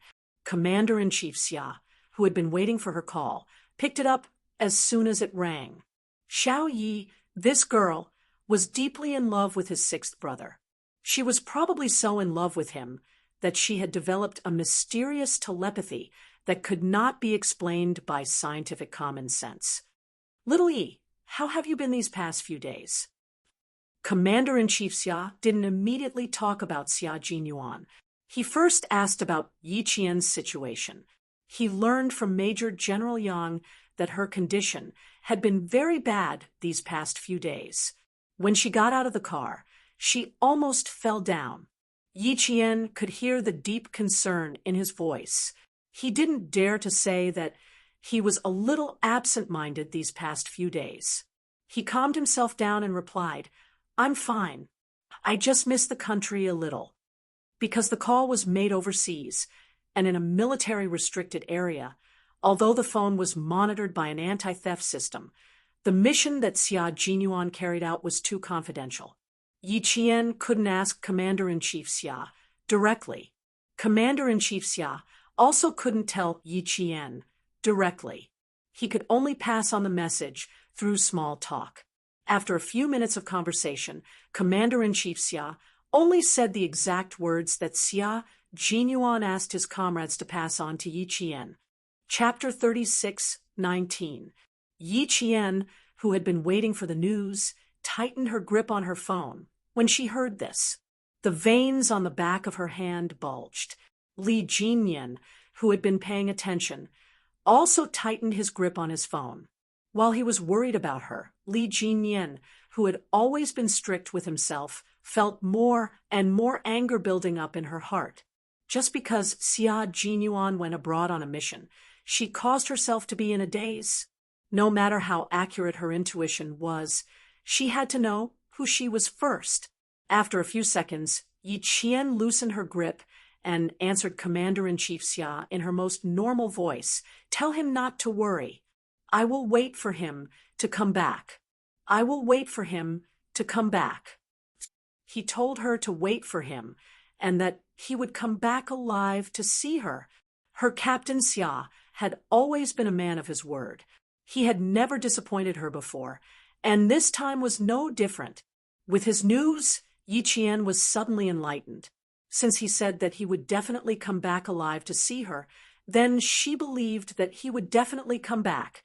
Commander-in-Chief Xia heard the girl's clear but heavy voice. Even someone as calm as him felt his eyes sting. After calming himself down, Commander-in-Chief Xia smiled in relief and said, "Don't worry, child. Just focus on the competition. We will all wait for your triumphant return." Family Xia was really lucky to have such a daughter-in-law. Rascal, you have to come back alive. Otherwise, who knows which family will take advantage of the daughter-in-law you are guarding. Old Master Qin came to visit a few days ago. He even lamented to old Master Qin that his grandson had known Xiao Yi for a long time. But what was the use of knowing her early? Such a good granddaughter-in-law was always someone else's. He even said that if he had known about Xiao Yi earlier, no matter how unhappy Qin Xiu was, he would have whipped Qin Xiu until he agreed. When the old master and old madam heard this, their hearts trembled in fear. Later on, they heard that they had originally agreed to go to the southern province together, but Xiao Yi suddenly changed her itinerary and returned to the southern province first. The smiles on the old master and old madam's faces never stopped. He even said, "Old Qin, you'd better not have any ideas about my granddaughter-in-law. It's useless to know her early. It mainly depends on whether the two children are fated to be together. Your old Qin family's granddaughter-in-law is someone else. You have to continue looking for her slowly. Qin Xiu is not an ordinary rival in love. If something happens to you, the daughter-in-law you have been guarding for so long will definitely be taken away by someone else. Don't you think you will suffer a loss?" After hanging up the phone, Commander-in-Chief Xia lit a cigarette for himself. He didn't smoke much and only took a puff occasionally, letting the cigarette burn to the end. Yi Qian returned the phone. Before he could say anything, Li Jinyan spoke first. "Are you always this worried every time he goes out? Are you so worried that you can't even take care of yourself sometimes?" His tone was a little cold, and there was even a hint of anger in it. It was probably the first time that Li Jinyan had treated him so angrily in real life. Yi Qian's heart thumped heavily. He nodded lightly, and there was a hint of anxiety in his clear eyes. At this moment, Big Brother was Demon King Li during training. The coldness in his eyes was like a cold arrow that pierced all the muscles in her body. She didn't even dare to breathe too loudly. After nodding, she shook her head repeatedly. No, I'm not this worried every time. It's because I know the content of his mission in advance and know how dangerous it is. That's why I'm affected. Is this the first time you know that he's in a high-risk job? Chapter 36:20. Her nervousness didn't make the anger in Demon King Li's eyes subside. Instead, it became even colder. Answer me. Is this the first time you found out? As expected, it was so scary. His sister, who was doted on by her brother, was so frightened that her heart rate was a little irregular. It was as if she was on a roller coaster. No, I've always known. Brother, calm down. Let's talk things over. It was too scary. His face darkened and his aura became heavy. It was as if he was a demon king descending into the world. She felt like she was about to lose her life in the next second. The enraged Li Jinyan had no intention of letting Yi Jian off. Dark clouds gathered on his exquisite handsome face, and it became so dark that there was a faint rumble of thunder and lightning. Yi Qian was so frightened that she couldn't sit still anymore. She stood up with a whoosh and stood up straight. She knew that the person she was facing now wasn't her brother, but her instructor, an instructor who could reprimand her and punish her severely.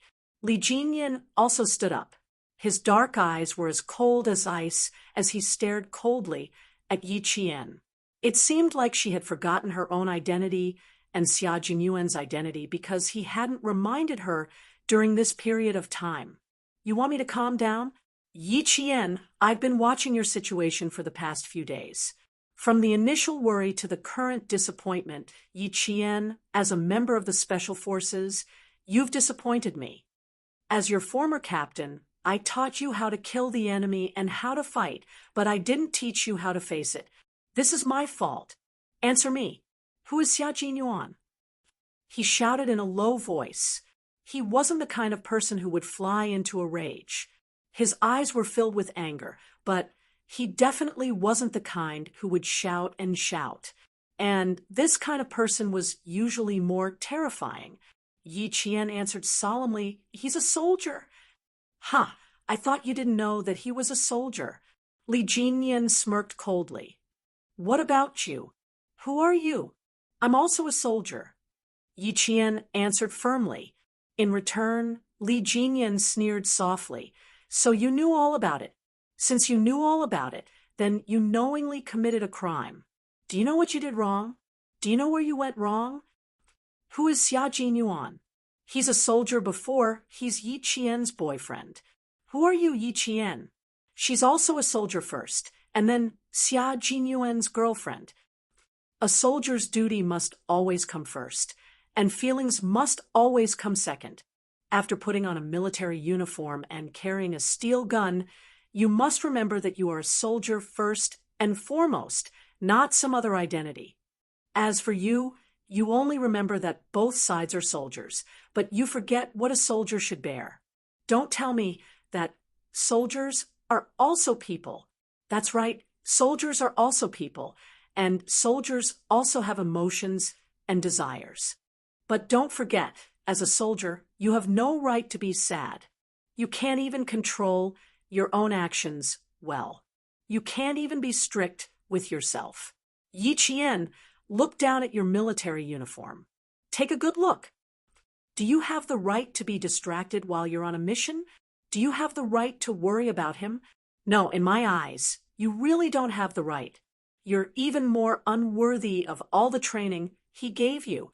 You're wasting all his efforts.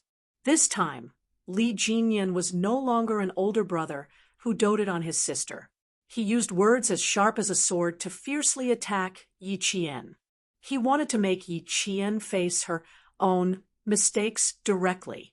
Chapter 36:21. Other people can say that soldiers are also human, and that soldiers also have emotions and desires. However, as a soldier, you can never think this way, because above all emotions and desires, you have to put the country first. Xia Jinyuan didn't know about Yi Qian's worries, so he didn't notice and warn Yi Qian in time. Today, Li Jinyan's scolding made Yi Qian's figure sway, and the color that had just returned to his face drained away in an instant. And since Li Jinyan had spoken, he didn't intend to let Yi Qian off so easily.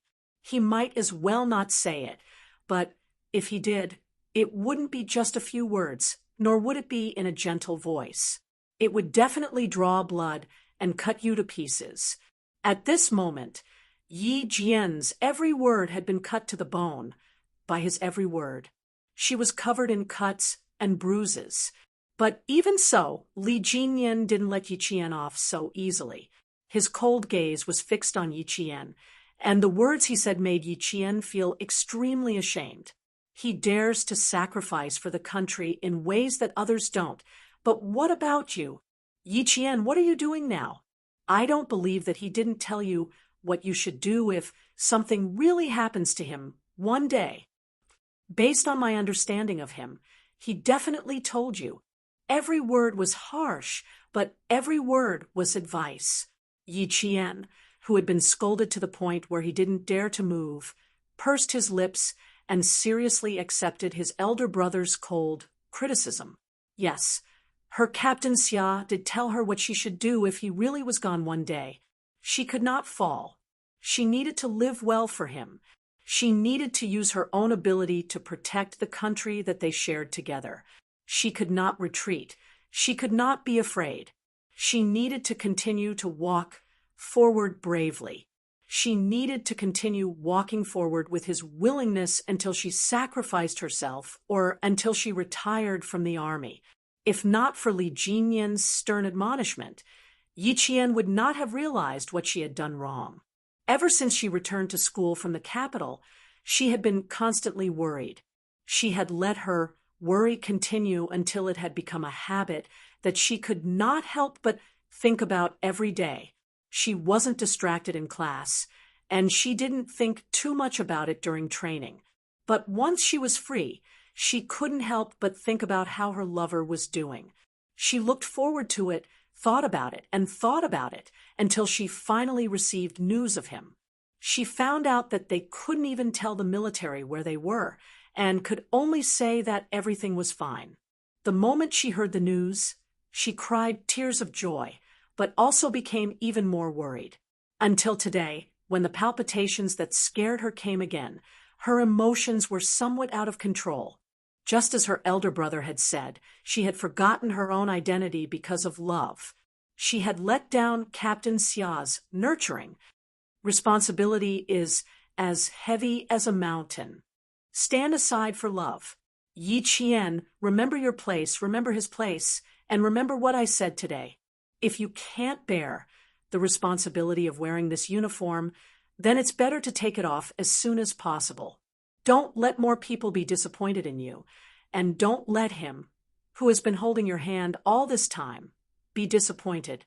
The last sentence was like a huge rock that rolled down from the top of a mountain. It smashed heavily into Yi Qian's heart, causing her internal organs to hurt. If one day she let Captain Xia down, just thinking about it made Yi Qian scared.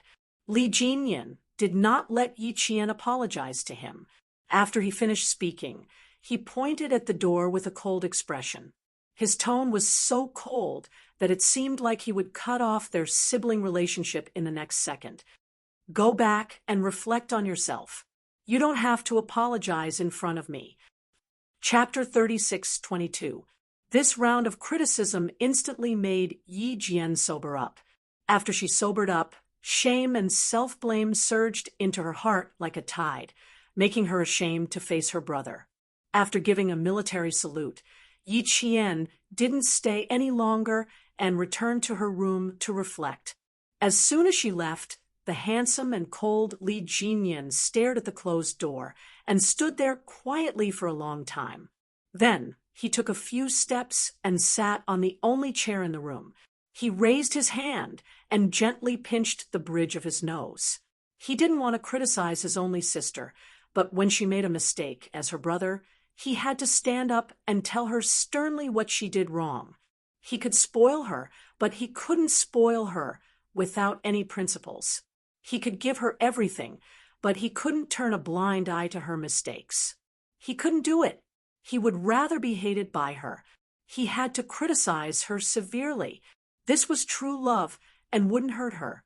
But with his sister's temperament, she definitely wouldn't hate him. Judging from her expression just now, she didn't hold a grudge. Anyway, she was awakened by his scolding and had a look of shame on her face.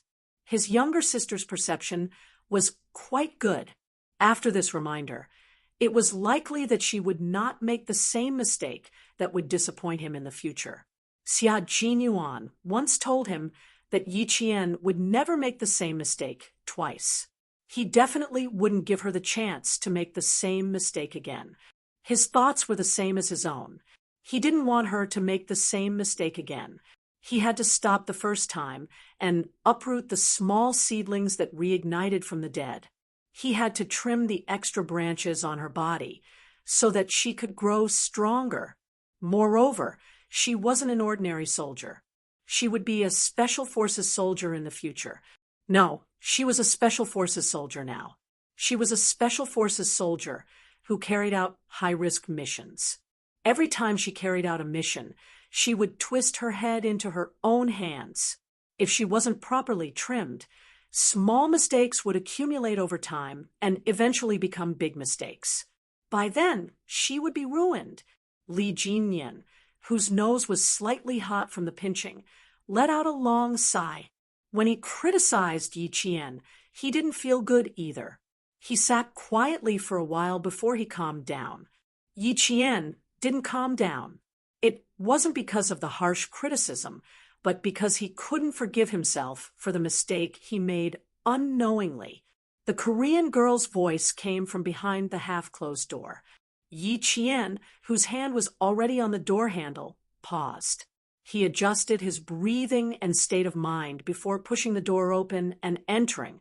The three people in the room looked up when they heard the noise.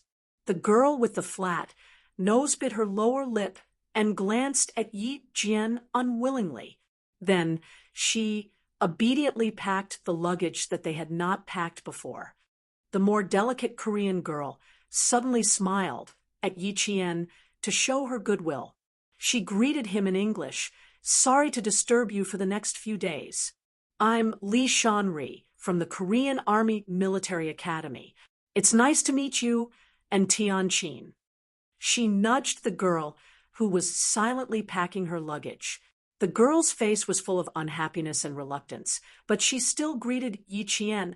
"Hello, I'm Luena from the Army Military Academy." Yi Qian looked at Tianqin. Tianqin's lips moved, and she said, "Ridiculous." She didn't know what was going on either. The two of them had only entered 3 minutes before Yi Qian, and it was just like this when they entered. Chapter 36:23. That meant that the two of them would not be able to switch rooms, and the four of them would still have to stay in the same room. Yi Qian did not say anything about this. Previously, she had thought that if the two Korean students really did switch rooms, that would be good too, so as to prevent them from hating each other. But now, she did not have the time to deal with their lack of intelligence. She had to get back at them as soon as possible. She just had to let them watch over her all day long. Faced with the two of them taking the initiative to greet her, Yi Qian nodded slightly and replied, "Nice to meet you." That was all. She did not even introduce herself. Tianqin did at least introduce herself and which school she came from. Li Shanli and Luena, the two female students from the Korean Army Academy, thought that by taking the initiative to speak, they would at least be able to gain the friendship of the Chinese female students by showing her friendliness. But in the end, she only said, Nice to meet you. Luana, with her flat nose, was the first to lose her patience. Hey, you. As soon as she opened her mouth, the prettier Li Shanli immediately pulled her back, warning Luana not to clash with the Chinese female students with her eyes. The Japanese female students had taken the initiative to provoke them, but the Chinese female students were at least not as arrogant as the Japanese.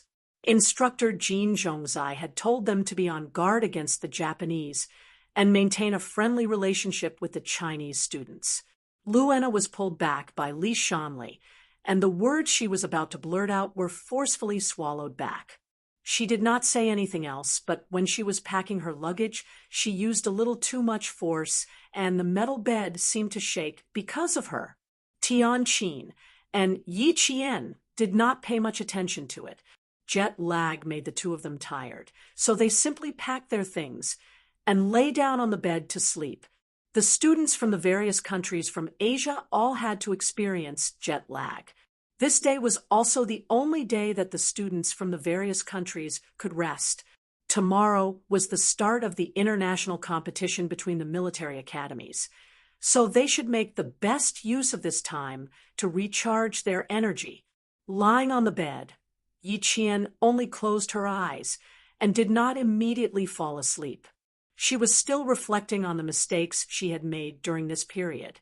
If not for Li Jinyan's harsh criticism, Yi Qian really would not have realized that she had pushed herself into a corner and made a mistake. Is this the first day? You know what kind of occupation he has. Who is Xia Jinyuan? He's a soldier, before he's Yi Qian's boyfriend.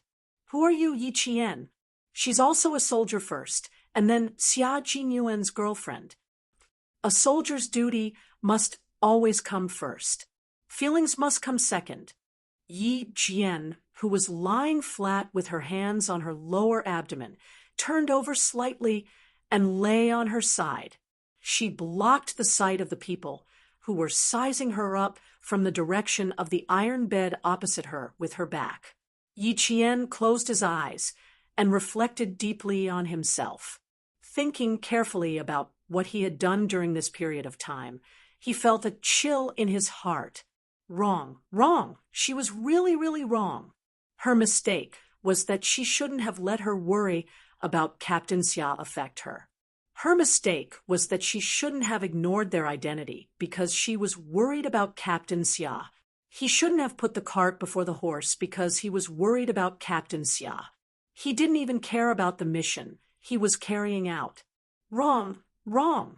What a big mistake. Big Brother was right. If Captain Xia saw her like this, he would definitely be disappointed. Not just disappointed, but deeply disappointed. She had disappointed him, and she had also disappointed herself. Chapter 36:24. Yi Qian gradually fell asleep as she reflected on herself. During this period of time, the quality of her sleep had been very average. Ever since she suddenly woke up from her dream that night, the quality of her sleep had plummeted. Now that she had been severely reprimanded by Li Jinyan, she actually calmed down a lot. She deeply realized her mistake and buried her worry for Xia Jinyuan deep in her heart. She believed that he would definitely come back alive, so she fell asleep as she thought about it. The two female Korean students also lay on their beds.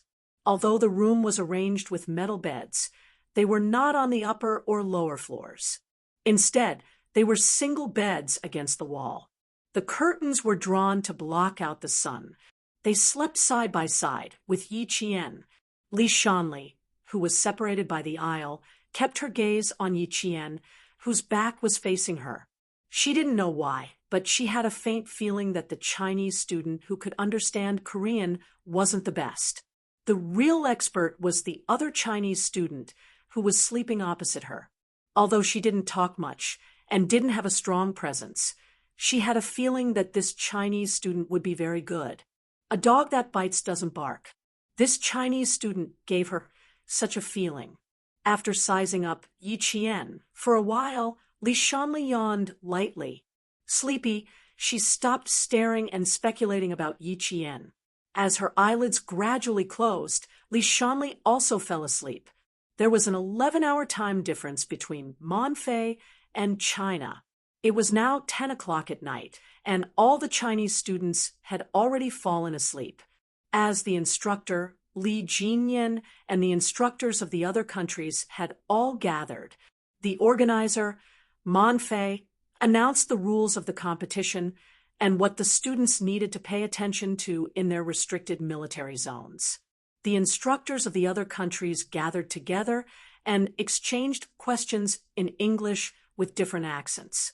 Some instructors who didn't speak English had a translator beside them to help them communicate. After a short exchange of greetings, they entered a serious meeting.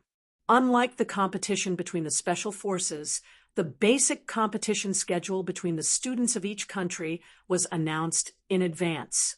There were also some special competitions in between to test the students' reaction and ability to respond. Li Jinyan took a quick look at the competition schedule for the next day. Then, he carefully checked it one by one. He did the same, and so did the other instructors around him. When he was looking at it seriously, instructor Kim Jong-jae from Korea, who was sitting on his right, suddenly leaned over and said in a low voice, "Tomorrow we'll have to go through the spicy zone first, and then we'll have to carry the logs and run. The first day of the competition is all physical exhaustion. This is not fair to the students of our Asian countries. The European students don't need to adapt to the time difference like us Asian students. They can adapt to it quickly, but it's different for us Asian students. I think we need to work together to give our opinions to the competition committee. I'll make a suggestion first, and then you'll stand up and make a suggestion with me? What do you think? For the sake of our students, for the sake of our country's glory, we must fight for it." Jin Zhong said in a low voice. He did not ask Li Jinyan, but directly made his own arrangements, which was quite overbearing. There was a sense of superiority in his tone. It was as if the Chinese team's instructor had suggested it, the committee would definitely not agree. However, if the Korean team suggested it, it would definitely attract attention, and the problem would be solved. Chapter 36:25. Li Jinyan didn't know where this nonsensical and unreasonable sense of superiority came from. Li Jinyan closed the folder and said to instructor Kim Jong-jae, "You're not the only country with a time difference. Other than the students from Monfei Military Academy, most of the students from European countries, including the students from West Point, have a 4-hour time difference. Instructor Kim Jong-jae, I can't agree with your suggestion because it's baseless and unreasonable. Of course, if you insist on bringing it up and think that the competition committee will take it seriously and change the entire competition schedule, you can bring it up. I believe you can do it without my secondment." Instructor Kim Jong-jae didn't expect that such a good proposal would be rejected by the Chinese instructor. His face fell on the spot, and he said, "Righteously, I'm not doing this for my country. I'm also thinking about your country. All countries know that the strength of China has always been at a low level. If your country's students lower their level again because of the jet lag, have you considered the feelings of your students? Believe me, as long as the competition schedule is changed." With a serious face, instructor Kim Jong-jae took out the competition schedule for the third day. You can take a look at the competition schedule for the third day. It revolves around rifle shooting, pistol shooting, protection, and rescue. These competitions don't require excessive physical strength and are enough for our students to adapt to the jet lag as soon as possible. For the sake of our students and the glory of our country, you have no reason to refuse my proposal."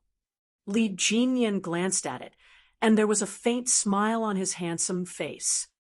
"You can make this proposal for the sake of your students and the glory of your country, and I choose to believe that our country's students have enough ability to overcome all the difficulties in front of them. Instructor Kim Jong-jae, I have no interest in your proposal. You can ask the instructors of other Asian countries. Sorry, I need to study the content of the competition. Please don't disturb me again. Thank you. His cold and unyielding tone directly blocked the Korean instructor's follow-up persuasion. He wanted to talk to the instructors of other Asian countries, but on the other side was the Japanese instructor. The other party's confident look made him completely unwilling to have any communication with the other party. Japan is a very annoying existence, even more disgusting than China. Seeing that his persuasion was ineffective, Instructor Jin Zhongzai could only give up. If he brought it up alone, the tournament committee would definitely not pay attention to it. If he brought in another country's instructors to bring it up together, and then his side could be a little more forceful, it might be possible to change the tournament schedule. But now, Instructor Jin Zhongzai glanced at Li Jinyan, and then the corners of his mouth curled into a cold smile. They believed that their students would be able to overcome the difficulties. He wanted to see how powerful the Chinese students were. At that time, the Chinese students would lose without any face, and this instructor would regret his actions today. Li Jinyan no longer paid attention to the gaze of the Korean instructor beside him. He was very serious about the competition schedule of the Research Institute. After looking at it, he became more and more confident. With Yi Qian around and her leadership, these events were not a problem at all.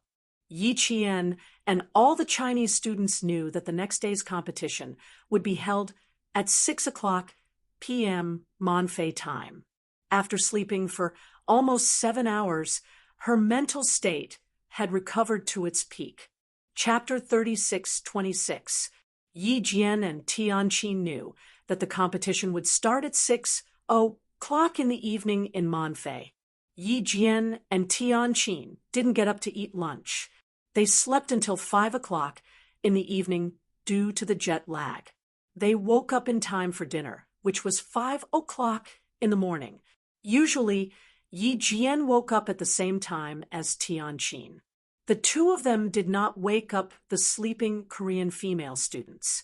They got up quietly, tidied themselves up, and left quietly after closing the door. As evening approached, Monfei was not as hot as it was during the day. Instead, it was a little cooler.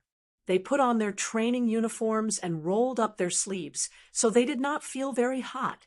In order to take care of the participating students from all over Asia, the Monfei military arranged for them to stay on the same floor of the same barracks. The barracks were only 3 floors high. The top floor was for the staff of the Monfei military, who received the students from all over Asia. The second floor was for the female students from all over Asia. The first floor was for the instructors from all over Asia. The barracks were very quiet at this time.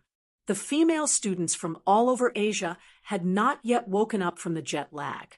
Yi Qian and Tianqi closed the door softly and walked through the corridor with light footsteps. They did not want to disturb the students from other countries who were still staying in the barracks. When they passed by the room where the female students from Japan were staying, they heard the door open with a click. They saw 2 female students from the Joint Staff School of Japan open the door. The 4 of them looked at each other. The female students from Japan had already bowed and greeted them very politely.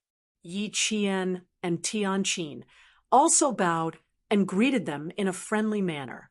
Since they had all left the barracks together, they naturally went downstairs together. They did not talk much. They only asked if they had slept well and if they were ready for dinner. They kept an appropriate distance from each other. After they went downstairs, they politely said goodbye and went to their respective instructors' rooms. Tianqi turned around and whispered to Yi Qian, "The 2 of them showed me their ability to remain calm and collected. They are very steady and not exaggerated at all." They were much more mature than the Korean students. Their words and actions were very well behaved, and they had a strong sense of self-discipline. Yi Qian nodded lightly. The students from the Joint Staff School are not bad. Their teaching methods are a combination of self-study, lectures, discussions, special research, and overseas visits. They provide senior commanders and staff officers for Japan on land, sea, and air. Also, they pay a lot of attention to overseas inspection. Every semester, before the students graduate, they have to go to the relevant countries to inspect the national defense and military situation. These 2 female students are from the graduating class. What's more, this school is also a research institute on how the Japanese army works together in battle. They don't lack brains and intelligence. Their strength is far beyond what we can see now. When Tianqin heard this, her face became more and more serious. Once the students who graduated from the Joint Staff School entered the Army, they would hold a very important position. Therefore, they would learn a lot of knowledge that they might not even be able to learn in the Army. Their influence and actions on joint operations, as well as the development and trends of military technology, would be exposed to them in the school. Through the simulation of strategy and command, they would be able to develop in all aspects. This time, coming to participate in the competition was also another opportunity for them to go overseas for inspection. Moreover, they could also test the strength of the military school students of many countries in one go. Just from the ordinary conversation with them, just now, their careful thinking made them feel dangerous. Chapter 36:27. Tianqin gently exhaled, pursed her lips, and said in a deep voice, "Just thinking about it makes my scalp tingle. They've been taking the initiative to attack from the beginning, and they've already started their strategy from the beginning. We have to be more careful in the upcoming competition. Don't be too nervous." Yiqian smiled. "This is a competition between countries. They're testing us, and we can also test them. The most direct way is to observe their strength. They have their strategy, and we have ours. You have your strategy, and I have my ways. We'll deal with whatever comes our way. They've been treating us as strong opponents from the beginning. It's obvious that they're under a lot of psychological pressure. Just now, when we went down the stairs together, the 2 of them looked at each other. Don't you think that if we walked to the back, we would reach out and push them down the stairs in the next second?" With her teasing, Tianqin recalled how they had given way to each other before going down the stairs. She laughed out loud. "You don't say? It's true. I was wondering why they insisted on letting us walk in front. It turns out that they were afraid that we would backstab them. That's right. It's obvious that they're under a lot of psychological pressure. So, let's relax and let them speculate. I dare say that right now, they must think that we're unfathomable. Maybe they've already started thinking about how to guard against us." Tianqin's face was already red from laughing. She didn't dare to be too bold. She lowered her head and tried her best to stifle her laughter. She even held back her tears. When Yiqian saw this, the corners of her mouth curved into a smile. Yiqian had experienced actual combat, killed people on the battlefield, and competed with the special forces of several powerful countries. Naturally, her mental fortitude was better than Tianqin's. Now, Tianqin was her comrade in arms. Since she had more experience than Tianqin, of course, she had to give her a hand. However, it was not wrong to treat the Japanese students as strong opponents. In her heart, the 2 female students from Japan were naturally strong opponents. They would meet again in the arena. That would be the time for the real battle. For now, she was calm and did not need to think too much. Tianqin watched as Yiqian smiled until his eyes curved into crescents.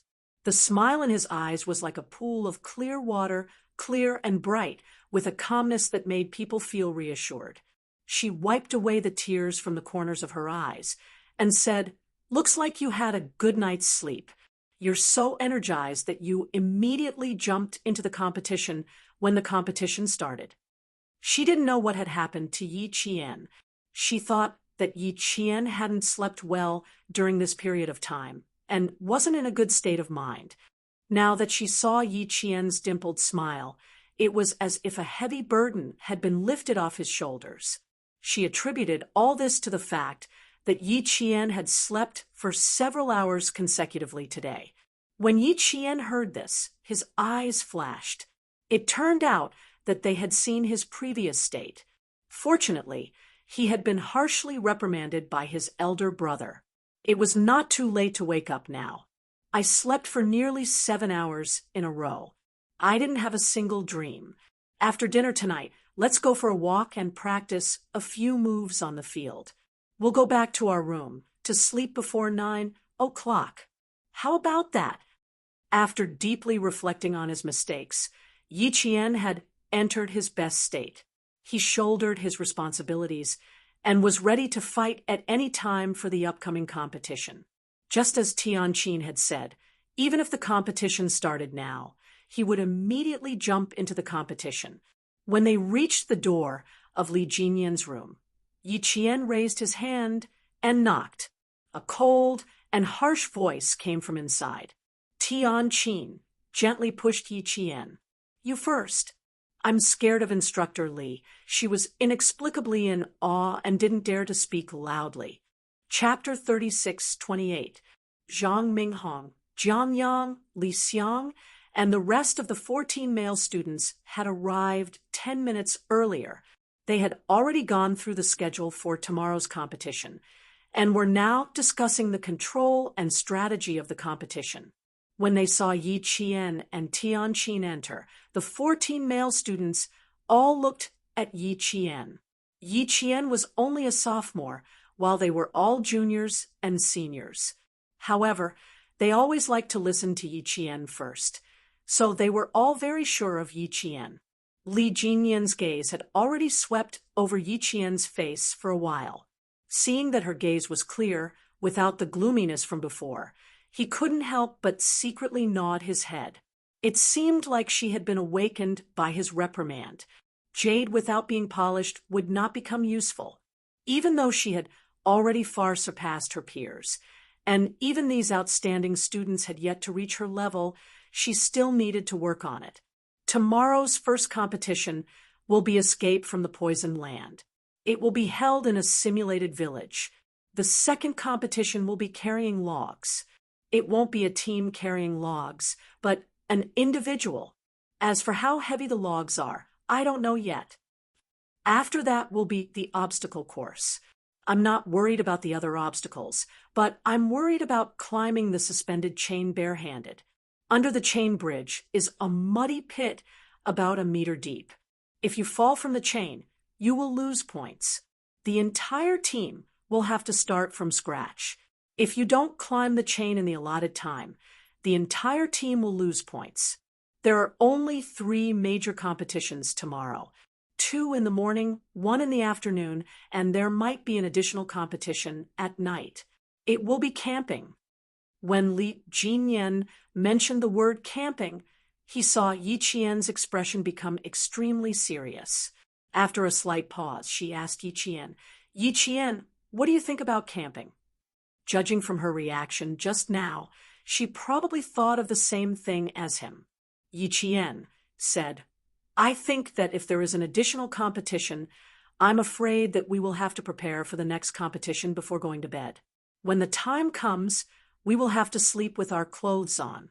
We can't sleep too deeply in case of an emergency. That's right.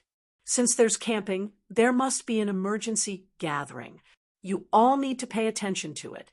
The smile in Li Jinyan's eyes disappeared in the blink of an eye. His handsome face was cold as he calmly said, Don't sleep too deeply. Beware of the students from the surrounding countries. If there is a catch type of additional competition, you must quickly subdue the enemy. Your reaction must be fast. The other students had not thought of this point. Hearing this, their faces turned solemn, and they nodded to show that they understood. Next up was the allocation of each group for tomorrow's competition, as well as the allocation of teamwork.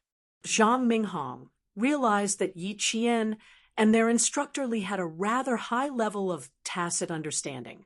The siblings analyzed and complimented each other, giving him the illusion that Yi Qian and instructor Li were not only siblings, but also comrades of many years. Their chemistry was too good. Instructor Li did not say a word, but Yi Qian could already guess what he was going to say next. And whenever Yi Qian suggested something, Instructor Li would immediately agree. Their cooperation made the students more and more engrossed.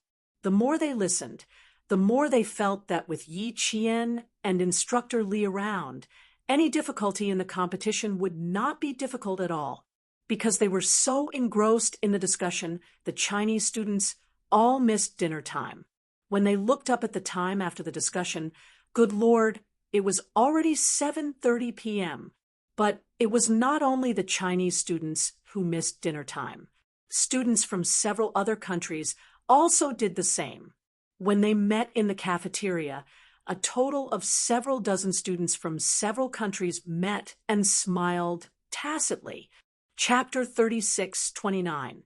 Other than the students from West Point, there were also students from Fu Longji Military Academy, St. Cyr Military Academy, and Cranwell Air Force Academy in the cafeteria.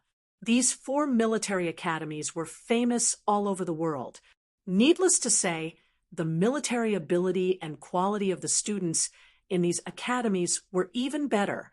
Even military academies like Japan and Korea had to stand aside. Therefore, that night, the Chinese students walked into the cafeteria before the 16 Korean and Japanese students.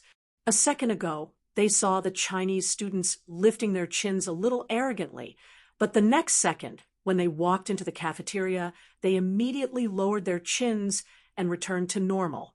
In front of the students from the 4 military academies, they didn't dare to be rash and had to be more reserved.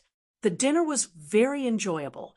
He had a good time interacting with the students of these countries. However, the students of Japan were as silent as before. Even the occasional short interaction was limited to their own students. Even their coaches remained silent. The Korean students were much more active and easygoing. Li Shanli even said regretfully to a male student from West Point, "My camera was confiscated. I can only take photos with you after the competition. Compared to serious photos, I prefer to take photos with you guys. They are more natural and closer to our lives." Yi Qian, who was sitting at the steel table behind them, silently ate a mouthful of rice. The male student from Fu Longji Military Academy, who was sitting opposite her, smiled and said, "After the competition, the students from our 2 countries can take photos together. I will put them in my photo album at home and hang them on the wall. I will also invite my friends to enjoy them. I will also tell my friends and family that I am very happy to have met you guys." Yes, this was also a military academy student whose EQ and IQ were on the same level. Yi Qian was, of course, very happy and honored. Now, they could still chat and laugh together. They could talk about the local customs of their respective countries, about the good food and fun things to eat. The atmosphere was very harmonious. Although it was the first time they had met, they were of similar age, and their conversation was full of wisdom. The originally quiet dining environment became a place for students from different countries to communicate. After dinner, the Chinese students and the students from Fu Longji Military Academy went for a walk on the field before returning. When they came back, Li Shanli and Lu Enna were already sitting on the bed, talking about something. Seeing Yi Qian and Tianqin come in, Lu Enna's lips curled into a sneer, and she looked at them sideways. Li Shanli was very good at hiding her emotions. Seeing this, she stood up and showed a friendly smile. The more she acted like this, the more Tianqin was wary of her. After she smiled back at her, she and Yi Qian took their toiletries to the bathroom. By the time the 2 of them returned, the 2 Koreans had already climbed into bed and fallen asleep. Yi Qian, glanced at the army boots under the bed. A cold glint flashed across her eyes. She had left the laces of the army boots she needed to wear tomorrow outside, so that it would be convenient for her to wear them the next day. This was her personal habit, but now the laces were placed inside. She gently tugged at Tianqin and whispered something in her ear. Tianqin's expression immediately darkened. She was also someone who could keep her cool. After she heard what had happened, she did not immediately question Yi Qian. Instead, she endured it. The laces of the army boots had been tied into a dead knot. This was the only trick that could not be used in public. However, if they found out about it tomorrow morning, this little trick would delay Yi Qian and Tianqin. But this kind of little trick was really disdainful. Chapter 36:30. When the whistle blew at 5 in the morning the next day, the lights in the two barracks lit up almost at the same time. Yi Qian rolled out of bed and put on his training uniform in an orderly manner. After he was done, Yi Qian bent down to put on his shoes. Lu Enna, who also got out of bed quickly, stole a glance at him. Her eyes flashed with a smug smile. She kicked off her military boots and tightened the two laces in one go. Her actions were completed in 5 seconds. When Lu Enna saw this, she glared at Yi Qian. How was this possible? Last night, she had tied the shoelaces of the Chinese female trainees into a dead knot. Yi Jian, who had finished tying her shoelaces, raised her head abruptly. Her gaze was like an arrow leaving the bow as it shot towards Lu Enna, who was caught off guard. Her sudden gaze was too sharp and had a bone-chilling coldness. Lu Enna, who was caught off guard, did not have time to look away. She was so scared that her heart skipped a beat. Caught red-handed, Lu Enna panicked for a few seconds. She felt her aura being suppressed. When she came back to her senses, she immediately glared at Yi Qian. However, Yi Qian had already looked away and completely ignored her existence. This made Lu Enna so angry that she fell backwards. When Li Shanli saw this, he immediately reminded her, Fiona, she did not waste the Chinese trainee's time. Instead, she wasted her own time. If she had known this would happen, she would have stopped Fiona's little tricks last night. Now that she had failed to plot against the Chinese female trainees, it made them even more vigilant. The gains did not make up for the losses. Yi Qian was very fast. Tianqin was also very fast. Both of them did not care about the Korean female trainees' little tricks. They finished washing up in 2 minutes and rushed downstairs to gather. It's really hard to guard against villains. They actually thought of tying a dead knot on our shoelaces. Tianqin sneered as she ran. If that's the case, don't blame us for being rude. The morning breeze was very cool and refreshing. Yi Qian heard the footsteps coming down the stairs behind him. He replied to Tianqin, If there's a chance, I'll make them suffer in silence. They won't even be able to say anything. What's so good about small tricks? If you want to use them, you should use big tricks to make the other party lose points. As they ran from the second floor to the first floor, they ran into students from other countries. In the morning light, Yi Qian and Tianqin caught up with the Chinese male students. After meeting up with the male student, Yi Qian turned his head and looked back. When he saw that it was the Japanese female student who had been chasing after him, his dark eyes darkened slightly. She could feel that the female students from Japan were already targeting her and Tianqin. Li Jinyan, who had already arrived at the field, held a stopwatch in his hand. The seconds kept changing, and his handsome face was cold. His indifferent black eyes calmly watched the front, waiting for the Chinese students to arrive. 5:00 p.m. was the gathering time. 5:10 p.m. to 5:40 p.m. was the swearing and equipment distribution time. 5:40 p.m. to 5:59 p.m. was the clearing time. And 6:00 p.m. was the first official competition event. Although There was plenty of time. The meeting time was very tight. This was because the meeting place was not downstairs, but in the operating room. Everyone had to run there, finish washing up in 2 minutes, and run to the field in 3 minutes. This was Yi Qian's plan. Students began to arrive at the field at 3 p.m. These were the West Point students. In a short 1 minute and 30 seconds, more and more students from various countries arrived. At 5:05 p.m., all the participating students from various countries had arrived. Chapter 36-31. The competition had yet to officially begin, but smoke had already begun to fill the air. After the oath was taken, it was time for each country to clear out their equipment. The students of each country walked to their equipment area and quickly began to clear out their equipment, starting from large items such as helmets and combat backpacks. They then moved on to smaller items such as alcohol and sterile cotton in their hygiene bags. 20 minutes was enough for all the students to finish checking out their equipment. At 6 o'clock sharp, a sharp whistle sounded. Students wearing the training uniforms of each country, helmets and combat vests issued by the Monfei military, and rifles strapped to their backs could be seen sprinting briskly towards the trucks parked in the designated area. There was no sound of talking, only the sound of footsteps. Whichever country was the fastest to reach the truck that would take them through the simulation village would be the first country's students to set off. They were racing against time for their subsequent matches. The students who were able to stand here and participate in the competition were all the cream of the crop from each country's military academy. Their brains, stamina, mobility, and reflexes were all top-notch. When the whistle sounded, their brains and bodies reached an unprecedented synchronized response as they sprinted towards the truck.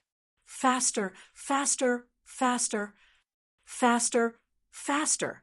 They're right in front. Let's go faster. They're catching up. The distance shortened from 200 meters to 100 meters, then 100 meters, then a few dozen meters. The closer they got, the more languages they spoke. Especially when they saw their comrades falling behind by a large margin, they urged them on in their own country's language as they ran. Yi Qian listened to all sorts of languages. Although he could not understand them, he could feel the urgency in their voices and their determination to win. They were all the cream of the crop in their military academies. Fighting for the upper echelons had become a part of their nature, and the Chinese students were no exception. Yi Qian, you run first. Don't wait for them. Zhang Minghong, who was only a few steps behind Yi Qian, shouted, "Stand behind the truck and take down the red flag. Cheer for your comrades behind." Where the red flag pointed, press forward with indomitable will. It was the best way to ignite the iron-blooded loyalty of your comrades. When Yi Qian heard this, she tightened the grip on the rifle on her back. After gathering her strength, she sprinted like a tornado. She ran too fast, so fast that the dried grass under her military boots rolled up. She ran so fast that the dust in her wake rose high into the air. She was a female soldier who had undergone 7 years of special training. She was also a female soldier of the Special Forces. The explosive power she displayed was astonishing. In an instant, she had left the tall and burly students from the Western military academies in the dust. They could not see her face clearly, and even her silhouette. She was too fast, so fast that it was as if she was walking with the wind. Those who were overtaken by her, and they did not even have time to react. From the very beginning, the Japanese students regarded the Chinese students as their number one enemy. They were not as ignorant as the Korean students, who thought that the Chinese students were a very poor country. They had done a detailed analysis of the various Chinese military academies. Although they could not obtain the internal information of the Chinese military academies, they could see the rise of a big country through the Chinese military channel. They could see the importance that the big country placed on the military academies. Through their analysis, they believed that the Chinese military academy was no longer the same as before. Then, the students from the Chinese military academies were no longer the same as before. When the whistle blew, the Japanese students were already secretly competing with the Chinese students. From the barracks to the field to the inventory of equipment, all the students had only one goal in mind: to be the first to take down the Chinese. Chapter 36-32. Just as the Japanese wanted to run to the truck to gather everyone and overtake the other students, Yi Qian suddenly overtook the other students. Then, she overtook the two Japanese students who were especially good at endurance running. It all happened so fast that the two male students from Japan only felt a strong gust of wind blow past them. Then, they saw a female student overtake them. Two male students from the Japanese island shouted in a short and hurried voice, "Did you see who it was?" "I didn't see who it was." "Not at all. She's too fast. Catch up to her. Quick." The other male student from Japan didn't see it clearly either. They only knew that a female student from an Asian country had overtaken them. In the meantime, there were only two military school students from the Asian countries competing with the European military school students. Yi Qian showed her amazing explosive power. While the other students were checking their equipment, Li Jinyan, who had gone to the truck to wait, lost sight of Yi Qian. The moment the whistle blew, Li Jinyan, who was holding the binoculars, locked onto Yi Qian. Even if she continued to run, he would still be able to see Yi Qian. But now, he could not see her. She had suddenly disappeared from his binoculars. In the gap between the students in the front and the students slightly behind, a figure barged in, causing Li Jinyan's binoculars to lock onto it again. After locking onto it, a faint smile appeared on the young lieutenant colonel's cold face. She had already reached the front of the running team. Yi Qian could not overtake the front of the team. This was because the team was made up of students from the Western military schools. There were also a few black military students whose skin was so dark that it reflected light. Compared to them, who were good at running, Yi Qian, as an Asian, was not good enough to surpass them. The sudden addition of Yi Jian, a military academy student from an Asian country, to the group of tall Western military academies, surprised the Western military academies. Moreover, she was a female student. The two students from St. Cyr Military Academy and the U.S. Naval Academy recognized Yi Qian. They stretched out their hands and smiled. "Gimme 5. What a great Chinese female student. Awesome." Yi Jian, who had used his fastest speed, saw this and smiled helplessly. He communicated in fluent English. "Try. My best. Gimme 5." He opened his hands and high-fived them. He finally made it to the truck. She didn't even notice Li Jinyan, who was standing beside the truck. He supported himself with both hands on the back of the truck and jumped onto the truck in a dashing manner. He put down the back of the truck first, then took down the red flag that represented the country and stuck it on the top of the truck door. He stood beside the truck and waved it. The bright red flag was bathed in the brightest morning sunlight and fluttered in the wind. The red was dyed with the blood and souls of the martyrs. It was too red, too bright, and too eye-catching. The Chinese students who were still running looked up and saw that the red flag fluttering in the wind was the beacon that guided them forward. Faster, faster, just a little bit faster. It was time to charge. It was time to charge. The first to arrive was Jiang Yang from the Air Force Academy. His young face was filled with indomitable determination as he ran over. He jumped into the car and stood steadily in the car, waiting for his comrades to arrive. Chapter 36-33. When Yi Qian used this move, the students from other countries immediately followed suit. The national flag was the belief that soldiers swore loyalty to. Regardless of which country the students were from, when they saw their country's national flag fluttering in the wind, they would feel a sense of pride. They would have no regrets even if their blood was spilled. The Chinese students jumped onto the truck one by one. They pulled on each other's hands and pulled on the rear panel of the truck. With a click, the panel was put back together. Instructor Li Jinyan then jumped onto the front passenger seat of the truck and headed to the competition venue. This was a competition that gathered the students from the Navy, Army, and Air Force academies from all over the world. Naturally, there would be a comprehensive military application competition for the students from the Navy, Army, and Air Force. Therefore, this competition would have both the Navy's, Army, and Air Force's battle tactics. The combination of the three military forces required cooperation with each other, which was often more difficult than a single military force. This was also the difficulty of this competition. Every country had sent out students from all three military forces. Therefore, every country would face the same difficulty in this competition. Therefore, the way to victory would depend on the individual students' abilities and the degree of cooperation between the students. The Chinese students were the last to receive the invitation. They did not have any joint training like the other countries. The Chinese students only had in-depth exchanges when they met up. In just a few short days, they had formed the most basic tacit understanding by lining up. From the simple action of pulling on each other's hands and pulling on each other's hands, it could be seen that the students had a very high degree of tacit understanding between them. The Chinese students boarded the truck in a single breath, no matter in terms of speed or coordination.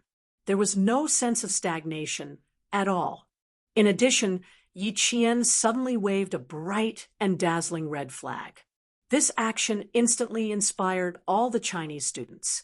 The moment they held hands, they were like comrades behind each other, and they were like guardians of each other's lives. The degree of tacit understanding between them soared.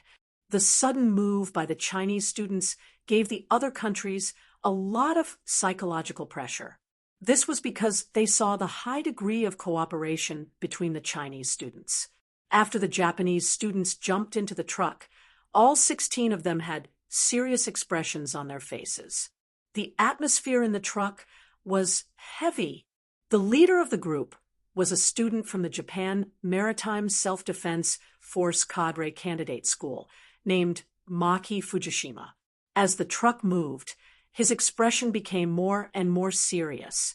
The strength of the Chinese students is deeper than we thought. Now that the instructor can't remind us immediately, we need to reflect on ourselves. Since we treat the Chinese students as our strongest opponents, then we have to imagine their strength as our strongest opponents, and not think that although they are strong, we are stronger. That was a wrong idea and a wrong judgment. Because of the wrong idea and wrong judgment, the Chinese students arrived on the bus before us. Next up is the rescue mission for the poisoned area. Please remember that our side is facing a very powerful opponent. We need to defeat this powerful opponent. His voice was very deep, and there was a strong hostility in it. He directly treated the competition venue as a battlefield, and the students of the various countries on the field were enemies that they had to defeat. After his reminder, the Japanese students sitting in the car all nodded their heads vigorously. Chapter 30, 634. The Japanese instructor, who was sitting in front, saw the focused faces of his country's students through the viewing window. His tightened jaw relaxed a lot. He believed that his country's students had seen the strength of the Chinese side and realized that they had to work harder in the competition. In this regard, the Japanese instructor was very pleased. The pressure on the Korean students was even lower. They were later than the Japanese students and also later than the Chinese students. They could accept it if they were later than the Japanese students, but if they were later than the Chinese students, they couldn't accept it at all. We can't accept that we lost to the Chinese students. But now we are too late. It's useless to think about it. We need to work harder. We must not let the Chinese students surpass us. After speaking in a heavy tone, the leader stretched out his hand. The students sitting in 2 rows reached out their hands and overlapped the hands of the students sitting opposite them. The leader asked them, "Do you have the confidence to surpass China and defeat Japan?" "Yes, yes, yes," they answered their team leader in a strong and energetic voice. They were absolutely confident that they could defeat the Chinese team and defeat the Japanese team. Very good. I hope we can surpass the Chinese team and defeat the Japanese team in every competition. With the assurance of the participants, the leader of the Korean team revealed a faint smile. He was also confident that he could surpass the Chinese team and defeat the Japanese team.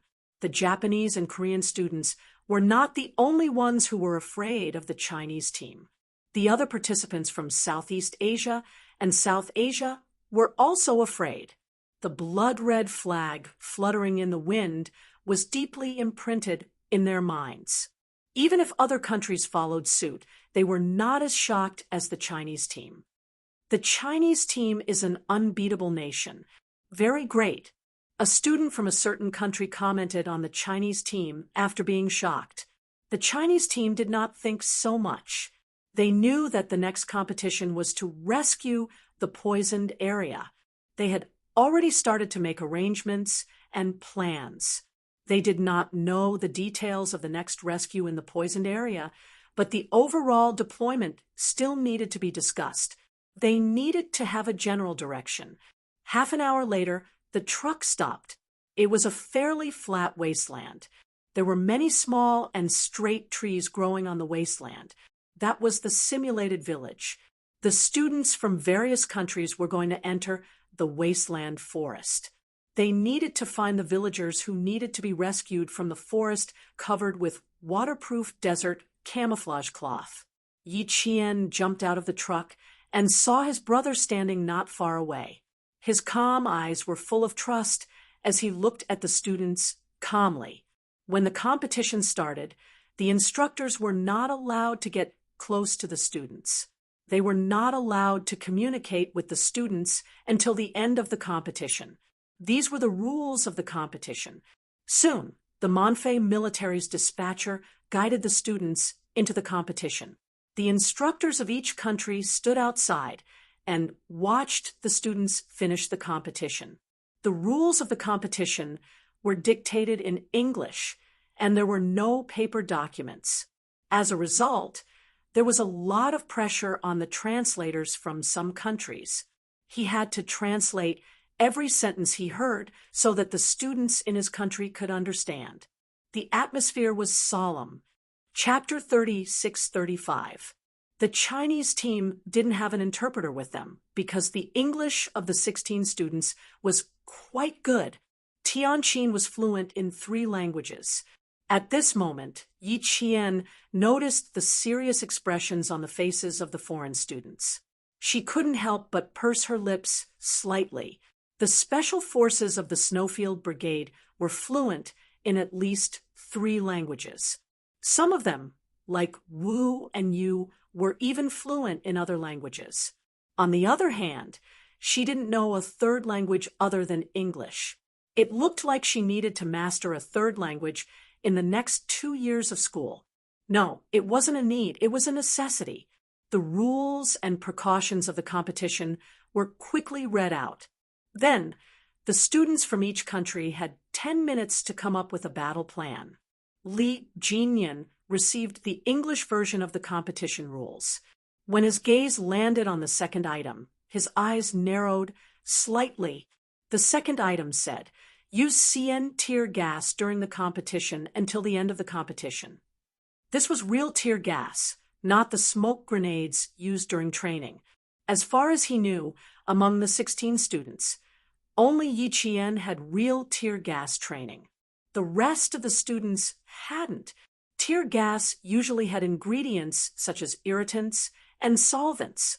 The CN tear gas used this time was phenylchloroethylketone, which was an acute toxic substance. This acute toxic substance could cause poisoning through inhalation and skin contact. It would cause a burning sensation in the chest, difficulty breathing, vomiting, rashes, burns, and blurred vision. At high concentrations, it could cause rapid and severe poisoning and could even be fatal. The military had actually used CN instead of the safer OC capsaicin. Li Jinyan's calm eyes darkened slightly. His slender fingers held the folder, and his gaze lifted slightly as he looked straight ahead. It was a stretch of undulating forest. The trees were small, and the bark was grayish-white. They grew densely and in a straight line. The ventilation was reduced, and the effect of the tear gas spray was increased. The danger was also greatly increased. Li Jinyan's brows furrowed slightly. He continued reading and skipped the middle section to the equipment introduction.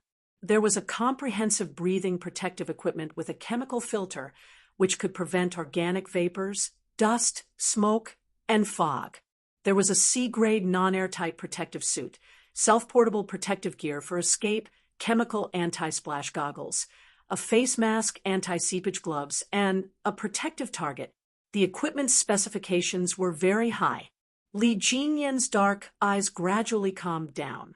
Although they were using CN tear gas, they were equipped with such high-quality equipment.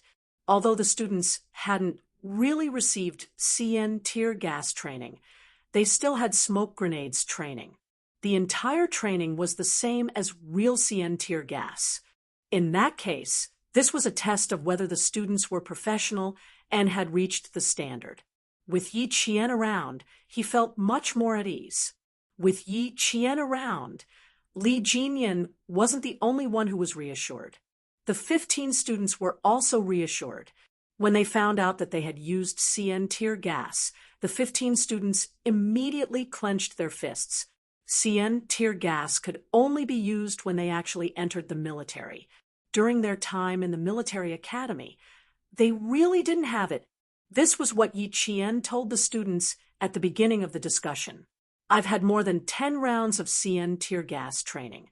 The concentration is so high that just inhaling a mouthful of it will cause you to cough, have difficulty breathing, and have other symptoms. So this time, you all have to listen to my instructions. More than 10 rounds of CN tear gas training. That one sentence shocked the 15 students. Then, their eyes lit up with joy. That's great. With experience, they have more confidence. Chapter 36:36. I took a look at the equipment. The specifications are quite high, so you don't have to worry about safety. But before you go in, you must make sure that your equipment is properly equipped. Make sure that your masks are properly equipped, that your gloves are properly fastened, and that your helmets are properly ventilated. You must check all of these. The CN tear gas can penetrate through the skin, so you must ensure that your skin has zero contact with the air. Yi Qian, with a serious expression, looked at all the students one by one. His voice was soft and cold as he said, "The CN tear gas isn't scary. What's scary is going in without proper equipment. Don't worry, we've trained for C-grade equipment. I guarantee that there won't be any leaks." Jiang Yang from the Air Force said, "The 4 of us have trained for C-grade equipment. It depends on whether you guys have it." "Yes, we've trained for both B-grade and C-grade equipment. We have it too. Don't worry about that." The students from the 4 military academies all expressed their opinions. They were very confident in their professional training. "I believe in you guys. Then, let's hurry up and discuss the deployment." Yi Qian smiled and nodded. The next second, his smile disappeared and his expression turned serious again. "There are no blueprints for the poisoned area. The entrance is easy, but the exit is the key. But if we take too long to find the exit, we might be killed in action. After entering the simulated village, look for any special signs. If there aren't any, we'll have to find the exit ourselves. This is a time race and rescue race. We have to race against time and evacuate all the villagers who need to be rescued. This place must not be chaotic. If it's chaotic, it will be even harder to find the exit. We need to rescue a total of 8 villagers, 2 people in a group. With Yi Qian's arrangements, time ticked by. Xia Jinyuan had intentionally guided Yi Qian on how to deploy the troops. In addition to their own experience, every student had a very clear idea of what to do. They didn't feel confused at all.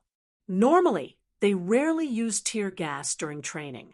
Now that they were going to use it for real, Yi Qian emphasized on the protective measures. She had experienced the true power of tear gas before, so she was afraid that there would be problems with the protective measures. During their training in the military academies, they used smoke bombs to pass through the nuclear, biological, and chemical zones. There was only smoke and no toxicity. The training in the National University of Science and Technology was the same. Once, Su Wen didn't feel at ease and was careless with the protective measures. After being caught by Yi Qian, she was scolded so badly that she couldn't even raise her head. Yi Qian reminded them again and again to prevent any incidents of inadequate protective measures. On the other hand, the students from the world-renowned military academies, such as Western Point, were very calm. This was because they had all experienced real tear gas training. This was especially true for Western Point. After entering the academy, all of their students had to go through a tear chamber without any protective measures or masks. After that, they had to stay inside for a full minute before coming out. When they came out, their eyes were red with tears and they choked and coughed with snot coming out. The tear house was a tear gas house, but it wasn't a CN tear gas. It was a highly safe OC tear gas. This time, the new West Point students learned the importance of protective measures. Li Jinyan saw that the students from West Point and other famous military academies were very calm. He pursed his thin lips. When he went back, he would write a report. He would report the advantages and disadvantages of the Chinese students, West Point students, and the students from the other famous military academies. The Chinese could imitate the tear house. Chapter 36-37. 10 minutes of preparation time was up, and the whistle blew again. The students from each country quickly put on their protective gear, quickly and steadily. From masks to gloves, self-contained protective gear, chemical anti-splash goggles, face shields, anti-seepage gloves, and protective targets, everything was meticulously and neatly put on. At this time, you would notice that the Chinese students were putting on their gear in the same order. They were all following Yi Qian's command. At this time, the tacit understanding they had developed while lining up showed. When they lined up, their actions were orderly, and they were used to immediately following the command. At this time, when Yi Qian gave the command, the students were able to complete their gear more quickly and effectively. Up ahead in the forest, thick smoke could be faintly seen. The wind blew from that direction. Standing 200 meters away, they could almost smell the pungent smell of CN gas. Their throats were faintly stinging. The instructors in charge of treating and evacuating the injured had been calculating the time for the students from each country. The timer had already started from the moment they started putting on their protective gear. After the Chinese students finished putting on their gear, they picked up their stretchers and rushed into the forest with Yi Qian's low and short go sound. Because they finished putting on their gear at the same time, no one was left behind. The instructors in charge of treating and evacuating the injured looked at the Chinese students. When the Chinese students were ready to set off at the same time, the instructor looked at the time and nodded lightly. Very good. They finished putting on their gear very quickly. However, it was unknown if they were serious about putting on their gear. If they were not, then it would be really pitiful. They would be driven out of the forest by the CN tear gas and lose points. The gear was very heavy, as if they were wearing a thick layer of armor. They also had to run 200 meters to enter the forest.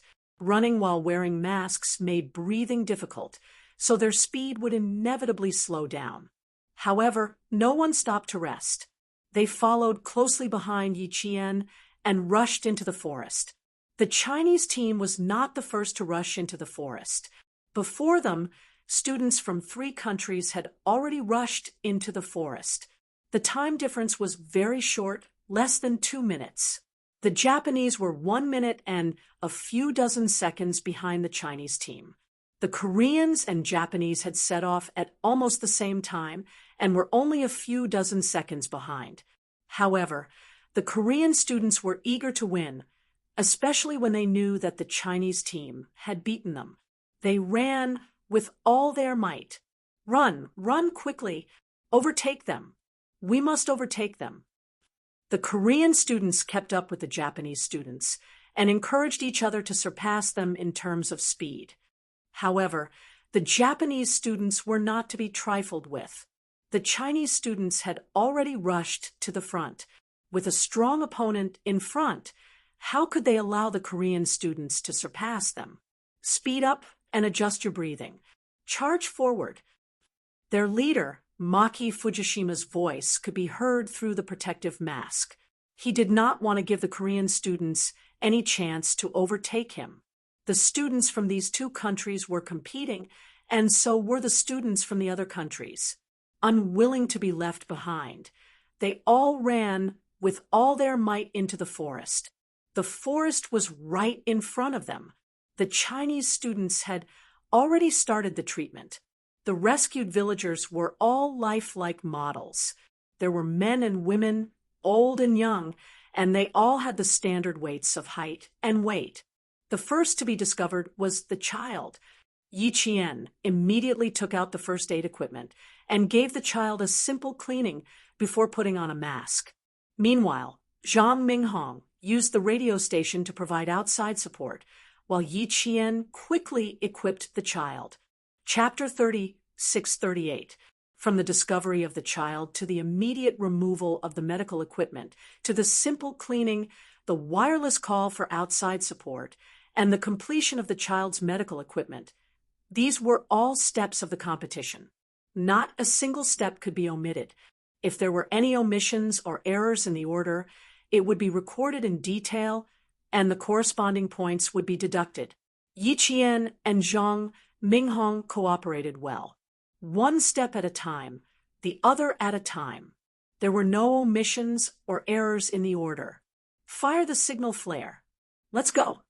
When Yi Qian reported the last step, Zhang Minghong pulled the signal flare into the air.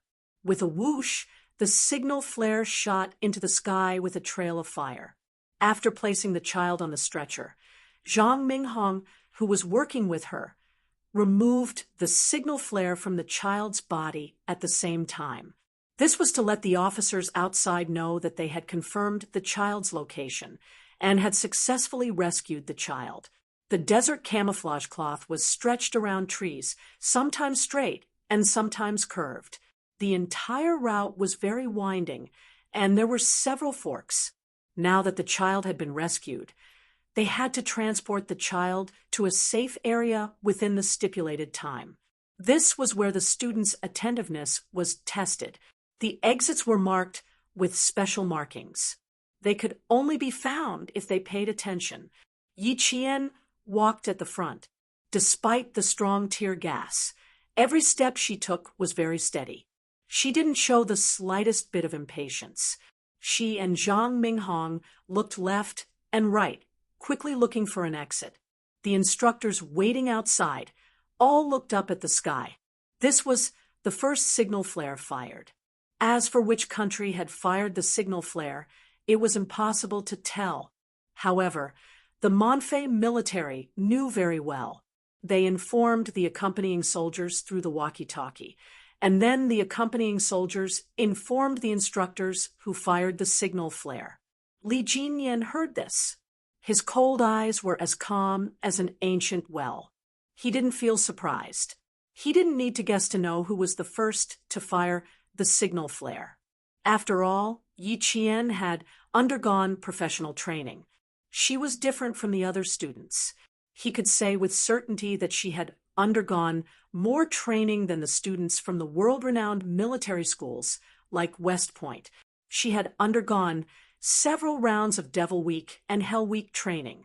The accompanying soldiers only told Li Jinyan in a low voice and did not make any obvious movements.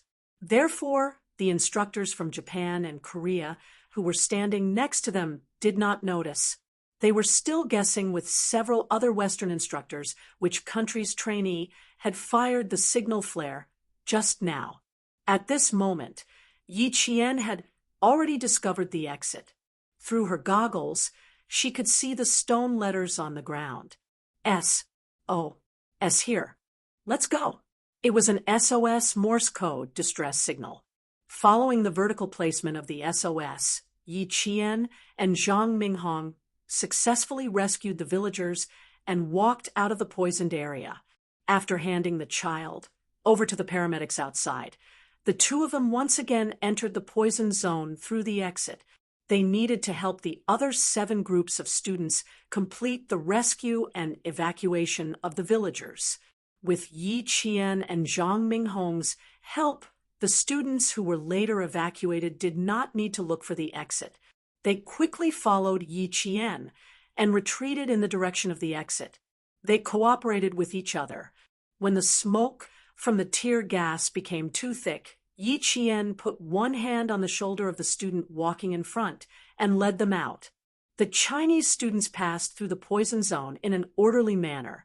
However, the students from a certain Southeast Asian country were carried out by their own students. Chapter 36-39. The student who was actually carried out didn't wear the proper breathing mask. During the rescue process, the mannequins had accidentally hit the breathing mask and inhaled the CN tear gas. He choked and covered his throat with both hands, coughing loudly and crying crazily because of his sudden accident. The other students didn't have time to care about the mannequin. Naturally, they focused on their own students. The radio received their call for help. The rescue personnel, who were fully equipped to prevent accidents, immediately rushed to the location of the student who inhaled the CN tear gas. Fortunately, the other student reacted quickly. He helped the student up and rushed out without delay. He chose to go directly to the entrance so that he could be rescued faster. The instructor of the other country had already rushed over. He looked very anxious, but his eyes were filled with anger. This was a mistake, the biggest mistake. It seriously affected the progress of the entire competition. The breathing mask was not properly worn. The head of the mannequin hit the mask during the rescue and inhaled a small amount of CN. The Malaysian military biochemical soldier explained to the instructor. The student who inhaled the CN gas had red eyes and a burning throat. He had a painful expression on his face. The instructor, whose eyes were filled with anger, took a deep breath and asked if the student's situation was serious. The Korean instructor, Kim Jong, had his hands behind his back. When he saw the student from Southeast Asia make such a big mistake, the corners of his mouth curved into a faint smile. He really didn't mind if more students from other countries made such a mistake. Also, he lifted his gaze slightly and glanced at Li Jinyan from the corner of his eye. If a student on the Chinese side made a similar mistake, it would be perfect and considerate. Li Jinyan felt a faint gaze fall on him. He didn't try to catch the owner of the gaze. This kind of gaze had a certain meaning and was not restrained. He didn't need to catch it to guess who it was. Instructor Li, have your Chinese students ever undergone real tear gas training? A slightly tanned instructor from Southeast Asia asked Li Jinyan. In his eyes, the instructor from China was very cold, so they didn't know how to communicate with him. They always felt that it would be presumptuous of them to say another word. Li Jinyan's face was cold, but his etiquette was always decent and elegant. When he heard the instructor's words, he looked at the instructor and replied calmly and politely, considering the safety of the students, "Our country only has real OC tear gas training after the students enter the army, not CN." His answer made the instructor's face a little dignified. "Our country and China are the same. They only have real OC tear gas training after they enter the army." Just now, I talked to the instructors of several Western countries and learned that their students have real tear gas training twice a semester. Also, they didn't directly tell the students that this training was real tear gas. Instead, they let the students experience it themselves. They let the students who weren't serious about wearing the equipment feel the real power of tear gas so that they can learn a lesson forever. I think our country should also have similar training. Although the students didn't make a mistake in equipment this time, there is no guarantee that there won't be a next time. Just like the students in Xinya, they made such a serious mistake today. The instructor sighed heavily and said with great regret, "It's a pity that they seriously lost points in equipment." Chapter 3640. It was indeed a pity. A bad start could easily leave a psychological shadow that could affect the next round of the competition.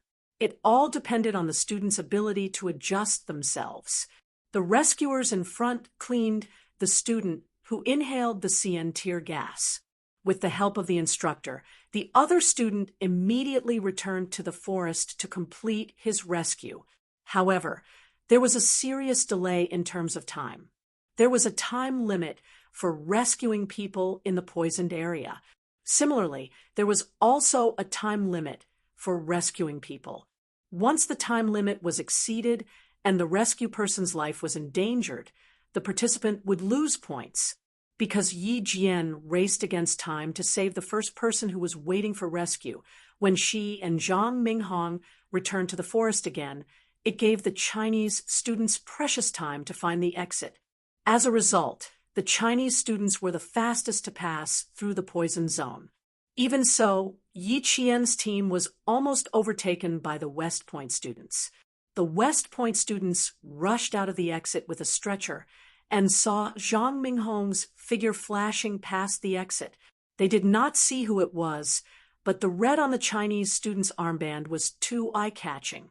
When the red entered their eyes, they thought of the scene where a female student from the Chinese team stood beside the truck and waved their national flag when they were running towards the truck. That dazzling red was branded in their minds. They couldn't get rid of it, and it left an unforgettable memory. Therefore, although they didn't see clearly who it was, the red let the West Point students know who was the first one to come out. Zhang Minghong found the West Point students first. He rushed in and ran side by side with Yi Qian. Due to the breathing mask, he said in a low voice, "I just saw the West Point students. They took about the same time as us. If we don't hurry, we will be overtaken by the West Point students at any time." Because Zhang Minghong also found the West Point students, he instantly felt a sense of urgency. Since they were the first to rescue the first person, they had to be the first to succeed. In this kind of situation, they had to fight for the first place. There was no doubt about it. Let's hurry. As long as we are faster than them, we will be faster too. Yi Qian ran through the maze-like forest. Soon, he and Zhang Minghong met up with Jiang Yang and Tianqin's team. With Zhang Minghong escorting him out, Yi Qian continued to search for and guide the next group of students away from the poison site. The Chinese students did not have any problems wearing protective equipment.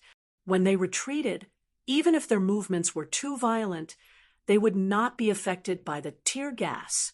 They cooperated with each other in a very disciplined manner and successfully rescued all 8 people who needed medical attention. The head instructor, who was waiting outside, pressed the timer. At the same time, the statistics staff received the time from the Chinese side. Through the cameras set up on the trees and the exit, they could see the cooperation between the Chinese students. This kind of cooperation was not done through orders. Instead, when one student wanted to do something, the other student would naturally do it. Seeing Monfei, the military personnel couldn't help but nod as they watched. Not bad. Their cooperation is very good. All the steps and movements are professional and rigorous. There is no pause or hesitation. This means that they know very well what they should do. Their division of labor is very clear. They have truly achieved cooperation. After the chief instructor saw the Chinese personnel's cooperation in handling the accident, he gave them a very high evaluation. Chapter 3641. The voice of the Monfei military staff came from the walkie-talkies carried by the instructors. They told the instructors of each country, who won first place in the rescue of the poison zone. When they said that it was the Chinese student, there was a few seconds of silence in the area where the instructors were. It was so quiet that the air seemed to stop flowing. Time froze at this moment, and not a single sound came out. There was a buzzing sound. Li Jinyan lowered the volume of the walkie-talkie and replied to the Monfei military chief instructor, and the referee, "China received." It was a very short reply, just like his personality, crisp and direct. There was a round of applause. Some were sincerely happy for the Chinese team's results, while some were secretly surging under the applause. Although the instructor from Korea had clapped hands with the instructors from other countries, his expression had long betrayed his inner thoughts. The smile that was originally still hanging at the corner of his mouth stiffened, and the gaze he looked at them with was somewhat cold. The Chinese student, who he thought least highly of, won first place. The Chinese student was really lucky. As for the level of strength, instructor Jin Zhongzai did not admit that the Chinese student was stronger than the Korean student. He could only think that the Chinese student was luckier than the Korean student, which was in line with their current understanding of the Chinese team. The Japanese instructor clenched the walkie-talkie in his hand slightly, and his eyes were full of darkness. It turned out that the Chinese team won first place in the rescue of the poison zone. He had always thought that the first place would be one of the few world-famous military schools. When did the Chinese military school become so powerful? The military school students they trained were so powerful that they defeated the powerful Western countries in the first competition and won first place directly. Next, he needed to focus on observing the Chinese student. He must focus on observing. After returning to China, the Joint Staff School still needed to conduct a research on the Chinese military school and the Chinese students. While learning from the Western countries, they could not forget to study the Asian countries. The Japanese instructor, who was the opposite of the Korean instructor, acknowledged the strength of the Chinese team. Therefore, his vigilance in his heart was raised to another level. Li Jinyan, who was receiving the applause and congratulations, stood calmly in front of most of the instructors from various countries who were older than him. He was still indifferent and cold. His pure black eyes slightly swept across the foreign faces, and his eyelids slightly lowered a little, politely thanking the instructors of various countries for their congratulations. There was no modesty or politeness. Everything was calm and indifferent, and he did not give the instructors a chance to see through him. The Chinese instructor was elegant, polite, and very mysterious. This was the impression that more than half of the instructors had of Li Jinyan from the beginning to the end of the competition. Yi Qian and the others were also thanking the students from other countries for their congratulations.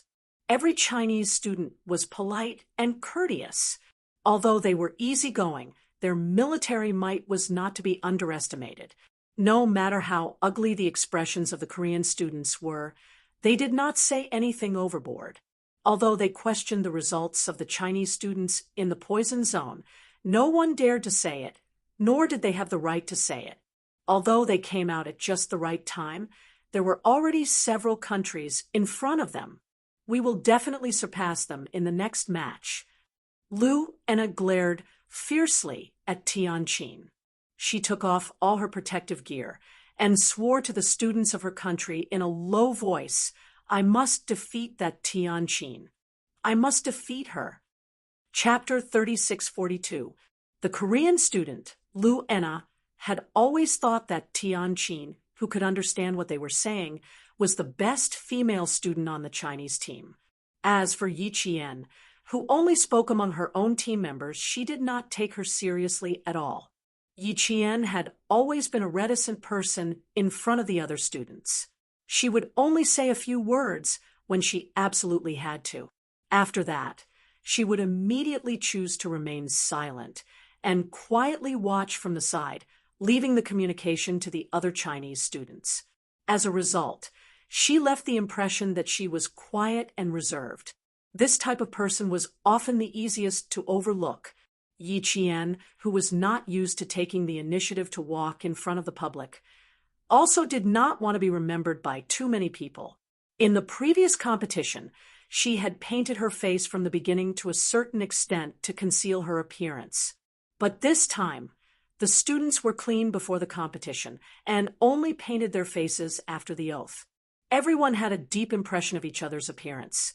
So Yi Qian did not want to be noticed.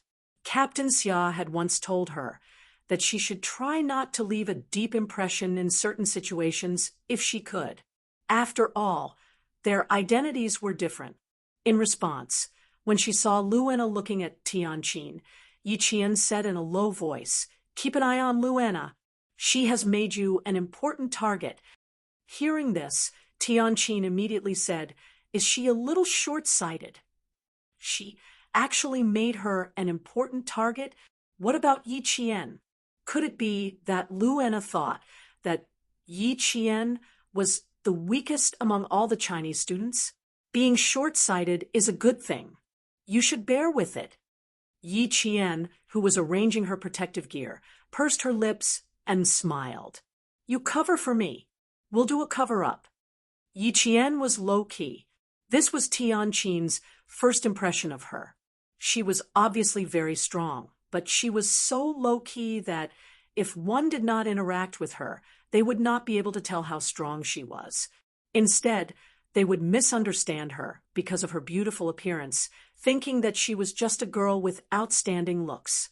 But Lu Enna really had a problem with her judgment. How could she be weak if she could represent her country and school in an overseas competition? Lu Enna was the only one who thought so. Li Shanli, who kept glancing at Yi Qian, lowered her head and whispered something to a male student from her country. Yi Qian did not know what she said, but the male student glanced at Yi Qian a few times with a dark gaze.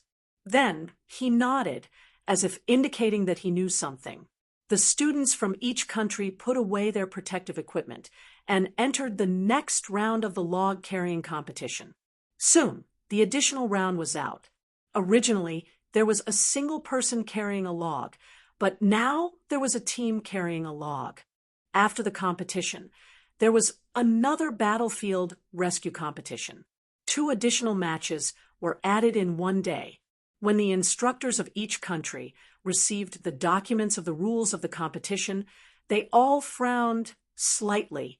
They didn't know if it would affect the competition on the second day, with so much physical exhaustion on the first day. Li Jinyan took a look at the rules of the 2 additional matches. He was still very confident in Yi Qian. During the days of joint training, he and Xia Jinyuan had pushed themselves and their comrades to the brink of death. He was not worried about Yi Qian in the additional matches, but he couldn't help but be a little worried about the other students. Carrying a log for 3 kilometers alone, and then immediately carrying a log for a team to climb a mountain. These 2 events were both very physically taxing. At this point, it would depend on how strong the students' endurance training was. Ordinary excellence was not enough. They had to be strong. When the students from each country found out about the additional matches, their expressions inevitably changed. After Yi Qian read the rules, he smiled and said, At least we don't have to carry logs to find a way out. There's a ready-made path for us to walk on. When the time comes, we can all help each other. Chapter 36:43. No matter how difficult the competition was going to be, or how much energy they had to expend, these were not things that the students from each country could accurately calculate. The only thing they could do was to complete the competition and achieve good results. The poison zone meant that their mental state was unprecedentedly tense, and carrying the logs required the accumulation and explosive power of their entire body. The logs were all solid logs, and the wood was quite hard. Each log weighed 15 kilograms, and they were placed neatly one by one. The students stood next to the logs they had to carry, waiting for the whistle to sound. Everything was ready. Hundreds of students from each country focused their energy and looked straight ahead with determination.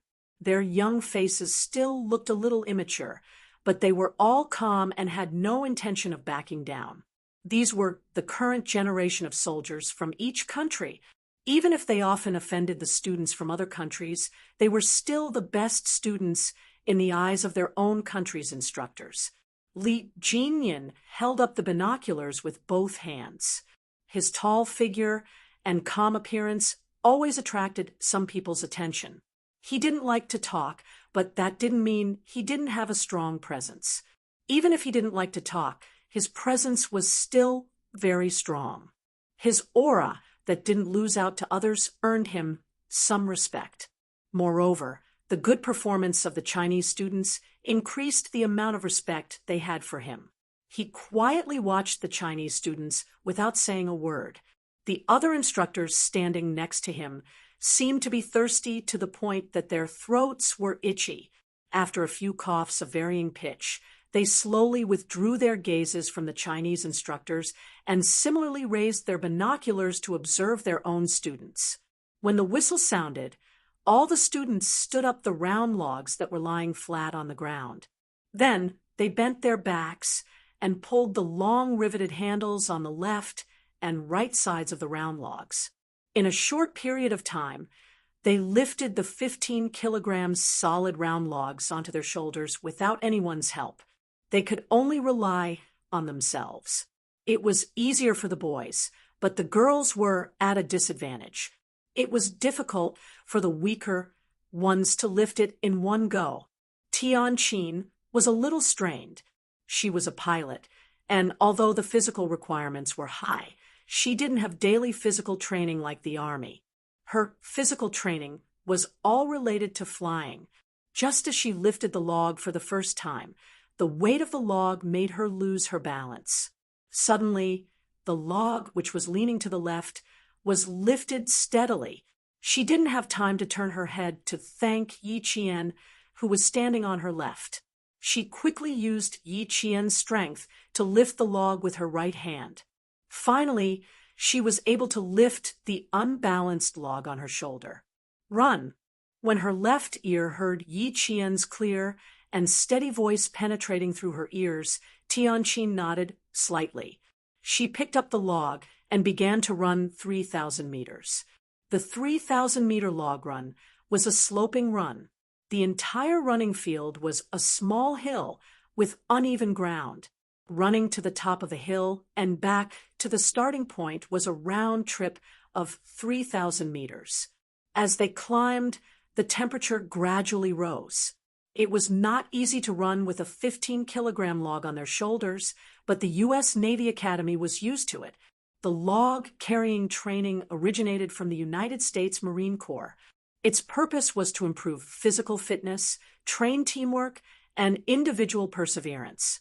The students of the United States Marine Corps Academy treated the log-carrying training as a school tradition. It was a physical training that every student had to go through. Therefore, after years of training, they were naturally stronger than students from other countries. Chapter 3644. The students from the U.S. Naval Academy had imperceptibly increased the pressure on the students from other countries. Although they only sent 4 students as representatives, they cooperated well with the West Point students. Under the leadership of the U.S. Naval Academy students, a group of 16 people maintained the same speed throughout the race. There was no situation where one student had already run to the front and the last student had a long way to go. The tactics used by the American students complemented each other. Most of the students from other countries used the strategy of having the strong lead and the weak follow closely behind. The result of using this strategy was that the strongest would be far ahead while the weakest would be far behind. The gap of a few hundred meters was fine because they still had the stamina to catch up. But when it came to climbing hills, the disadvantage of this strategy was that the students at the back could not see their own students at all. Jiang Yang saw a female student from an Eastern European country almost fall several times while carrying a log. Then he looked at the speed and coordination of the Chinese students. He said to his comrade beside him, "Fortunately, we listened to Yi Qian's strategy and did not let the stronger students run to the front. Otherwise, we would have the same problem as the other countries." Huff, huff, huff. Shi, who was running rhythmically, nodded. His breathing was slightly rapid as he replied, "That's right. Yi Qian's strategy is very useful. We just have to listen to her instructions in the upcoming competition." On the other side of Shi was a student from the Naval Academy. Hearing this, he panted and said, "I finally understand why Instructor Li always asks Yi Qian if she has any better ideas. She is much more reliable than we are. More than reliable. Sometimes she can even make decisions. I really admire her. She is the female student I admire the most." Shi instructed the student to take deep breaths to adjust his rapid breathing rate. He raised his head and looked at the slender figure running in front of him in a group of 8. Tears seeped into his reddened eyes, and there was a deep admiration in his eyes. She was capable of both literature and martial arts and was intelligent and resourceful. After the competition, he had to keep in touch with her. Jiang Yang thought of what happened during the spring festival. When Yi Qian killed someone, he was so scared that his limbs went weak. At that time, Yi Qian was unbelievably calm. Li Xiang secretly said to him, "When Yi Qian killed the target, I kept feeling that it was not her first time. She was too decisive." Li Xiang thought so, and so did he. After spending a few days with Yi Qian, he felt that Yi Qian was very mysterious. He didn't seem like a second-year student at all. He could tell from Instructor Li's attitude. Although they were brother and sister, Instructor Li did not give special treatment to Yi Qian. Because of this, he treated everyone equally. However, Instructor Li would always ask for Yi Qian's suggestions when it came to making decisions and strategies. Then, Yi Qian would often be able to bring up important points that the other students did not mention. Yi Qian might really not be an ordinary student. He's only a sophomore. They were all third-year and fourth-year students. Some of them had been sent to the grassroots level and had participated in many competitions. Some of them had even participated in actual combat exercises before. As for Yi Qian, they would only start to study at a deeper level this semester. Later, when the 3 male students were escorted out of the harbor by her, Yi Qian was in charge of the entire operation. At that time, they all listened to Yi Qian's instructions. That meant that they all subconsciously believed that they should listen to Yi Qian's instructions at this moment. Why should they listen to him? Because Yi Qian was more experienced and stronger than them. Chapter 3645. Jiang Yang, who was running while carrying the log, suddenly tensed up. Why did they listen to Yi Qian's plan? Because Yi Qian had more experience than them? That's not right. During the spring festival, Yi Qian hadn't even officially entered the second semester of his second year. Where did his experience come from? She was able to make these third-year and fourth-year students trust her so much. For some reason, they trusted her. Just like when they were discussing the strategy of carrying the logs, their eyes fell on Yi Jian first, and then they waited for her to speak. At that time, Yi Qian was a little embarrassed and lowered his head. Li Xiang suddenly had the urge to have a good chat with Yi Qian. Suddenly, he heard Shi Luji's voice. Li Xiang, it's time to speed up. Li Xiang was distracted for a moment. Fortunately, Shi Luji reminded him. Li Xiang snapped back to reality. Before his brain could react, he had already started running with his teammates. Tianqin had Yi Qian to carry her. Although there was a gap in physical strength with Yi Qian and other teammates around, the 8 of them could run together. No matter how tired they were, they could grit their teeth and continue running. Don't rush. The main thing is to stabilize your breathing. Don't let your steps grow and shrink. Maintain your current pace and adjust your breathing. Run with us. Yi Qian took care of Tianqin very carefully. This was not an individual competition, but a team competition. If the team took care of each other well, it would be more beneficial to score. If the team only relied on individual running, the team score would be relatively low. Even if the individual scored high, it would not be able to make up for it, because the competition rules specifically mention team work. Tianqin nodded. She could not run and speak fluently at the same time, like Yi Qian. She could only make an sound to show that she understood. Good luck, Tianqin. On the other side of her were students from the Air Force Academy. Yi Qian purposely arranged this in hopes that the students from the Air Force Academy would encourage Tianqin. The starting speed of the Chinese team was not the fastest. Therefore, after running for 500 meters, they were still in the middle position. The ones who were most familiar with the front were the students from Korea and Japan. The students from the 2 countries exerted their strength as they ran and rushed in front of the students from the other Asian countries. But now, the Chinese team had sped up. The students from the Asian countries in front of them were the targets they needed to surpass. The cadets were distributed according to the continents. The countries of Asia, Europe, and North America were all part of a plate. Only 3 continents had sent their own cadets, and the 3 plates were separated. It was no wonder that Japan and Korea wanted to surpass the Chinese cadets. The American students from North America put a lot of pressure on the Canadian and Mexican students, so much so that the first 1,500 meters of the race was very exhausting for the students from these 2 countries. There were more European countries participating, and the strongest was Eastern Europe's Russia, followed by Western Europe's England, France, and Central Europe's France. The strength of the students from these 4 countries was about the same, but because of tactical reasons, the students from Fu Longji Military Academy led the students from their own military academies to run ahead of the Western European countries. Soon, they heard a commotion coming from the students of the Asian countries. Some of the students who were carrying logs turned their bodies slightly and looked over.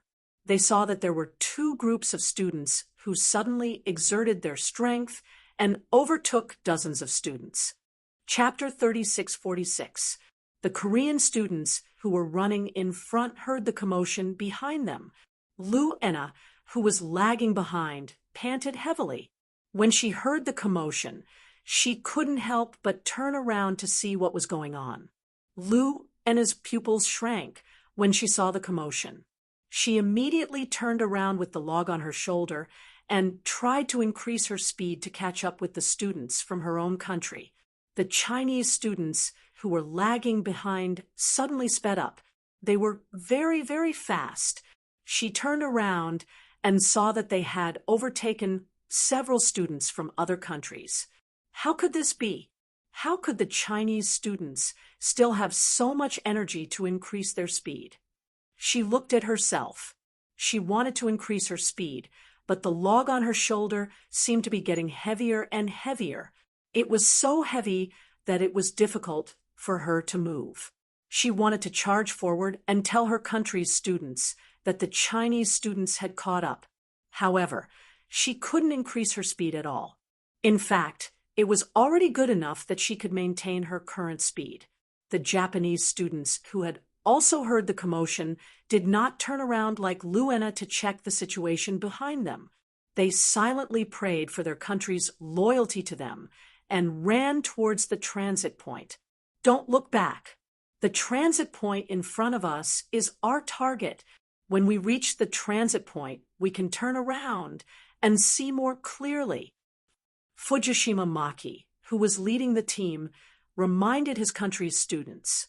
How could they turn around at this time? With the log on their shoulders, they had to turn around if they wanted to see more clearly. Turning around would be a waste of time, and they couldn't afford to waste time. As long as they reached the transit point first and turned around, they would be able to see that many country students had been defeated by them. When they turned around, they would be the victors. Countless "hey" sounds could be heard. The Japanese students, who had always been strict with themselves, followed closely behind the male students even though their shoulders were already red from the weight of the log. The log was too heavy. It was so heavy that it seemed like it would press their legs into the ground after a while. After 1,000 meters, more and more students began to fall behind. More and more students began to walk to persevere. The transit point was set on the top of the hill. The last 500 meters was a 45-degree slope. With the weight of the log, it was extremely difficult to even walk, let alone run. The Japanese students, who were determined to suppress the Asian students, had no choice but to slow down. The two girls were completely behind the boys. Their backs were bent, and they could only walk to the transfer point. Among the scattered lines, the instructors who were using binoculars to observe the situation saw that there were two groups of students who were always in a horizontal line. They were very conspicuous, so conspicuous that many of the instructors couldn't help but use binoculars to observe. They saw that the two groups of students who were originally in the middle were overtaking more and more students. They quickly ran from the middle to the front and didn't stop. They were still rushing forward. It wasn't until the two groups of students left dozens of students from other countries that they slowed down. They must be Chinese students. The red on their armbands is very eye-catching. It should be them. The Chinese students have a very high sense of teamwork. It can be seen from their experience in the red belt that this is higher than many countries. Looks like the Chinese students will have even more exciting performances in this military academy competition. They are very strong. It showed us the strength of China's rising military power. Chapter 3647. The instructors from a few Asian countries stood together, lowered their binoculars, and began to discuss in low voices. The Chinese students were the focus of their discussion. First, they listed out the shortcomings of their own students, then surrounded the Chinese students and discussed in low voices. Japan and Korea belonged to Asia, so the instructors from these two countries were naturally present. Hearing the instructors from several other Asian countries talking about the Chinese students, they kept nodding and praising them. The Japanese instructor, who had put down his binoculars, picked them up again to observe the Chinese students. With this observation, his brows furrowed tightly. It was as if a cold wind had suddenly rushed into his heart on a sunny day. It was so cold that his heart tightened, and his jaw immediately tensed up. He saw that the Chinese students had slowed down again, but the formation of the two groups was still the same. He counted carefully, and there were still 8 people in each group. That was to say, when they were fast, the Chinese students were running together, and when they were slow, they were also slowing down together. It was a bit like scanning through the binoculars and spotting the American team. The American students who were about to reach the transfer point were carrying the same logs as the Chinese students. When they were slow, they slowed down together, and when they were fast, they sped up together. Now, they were about to reach another transfer point together. At this moment, the Japanese instructor held the binoculars so tightly that his knuckles turned white. Among all the participating teams, only the Chinese and American students were moving horizontally. No one was left behind. They were all moving forward and retreating together. Teamwork, the Japanese instructor said in a low voice. He instantly understood where the students from China and the United States were focusing on. It was not individual points, it was team points. The instructor from South Korea was influenced by the language of the instructors from other countries. While he was holding his breath, he kept holding up his binoculars, hoping that his country's students could speed up a little and widen the distance between them and the Chinese team. Unfortunately, the students from their country were scattered all over the place. Even if he wanted to find all the students from his country, he would not be able to do so in such a short time. Through the binoculars, he only locked onto the 5 male students in front of the group. The rest of the students were struggling to carry logs in 2s and 3s. When he saw the last female student, Lu Enna, Jin Zhong's hands trembled. Lu Enna had already fallen behind the Chinese team. Run faster. You still need to run. You can't stop. You can't rest. You can't walk. In the depths of his heart, Jin Zhong roared at the instructor, but unfortunately, Lu Enna couldn't hear it. The American students had already run to their transfer point and received their country's American flag from the waiting instructor. The sudden cheers made the students running behind look over. They saw the American flag fluttering in the wind under the sun, and the cheers of the American students were ringing in their ears. They began to return. He returned with his country's flag. Following Yi Jian's order, the Chinese students once again sprinted for the 100-meter sprint. They had adjusted their breathing and physical strength during the 200-meter sprint. Now, all they had to do was to rush to the transition point and receive their country's national flag from the instructor. Charge! After the short but powerful order was given, the 2 groups of students simultaneously sprinted towards the transfer point. Li Jinyan, who was holding the binoculars with one hand, tightened his grip. At this moment, he was not as calm as he appeared to be. Chapter 3648. They had reached the first crucial point. They had to overtake the Korean students. The Japanese students could overtake them at any time.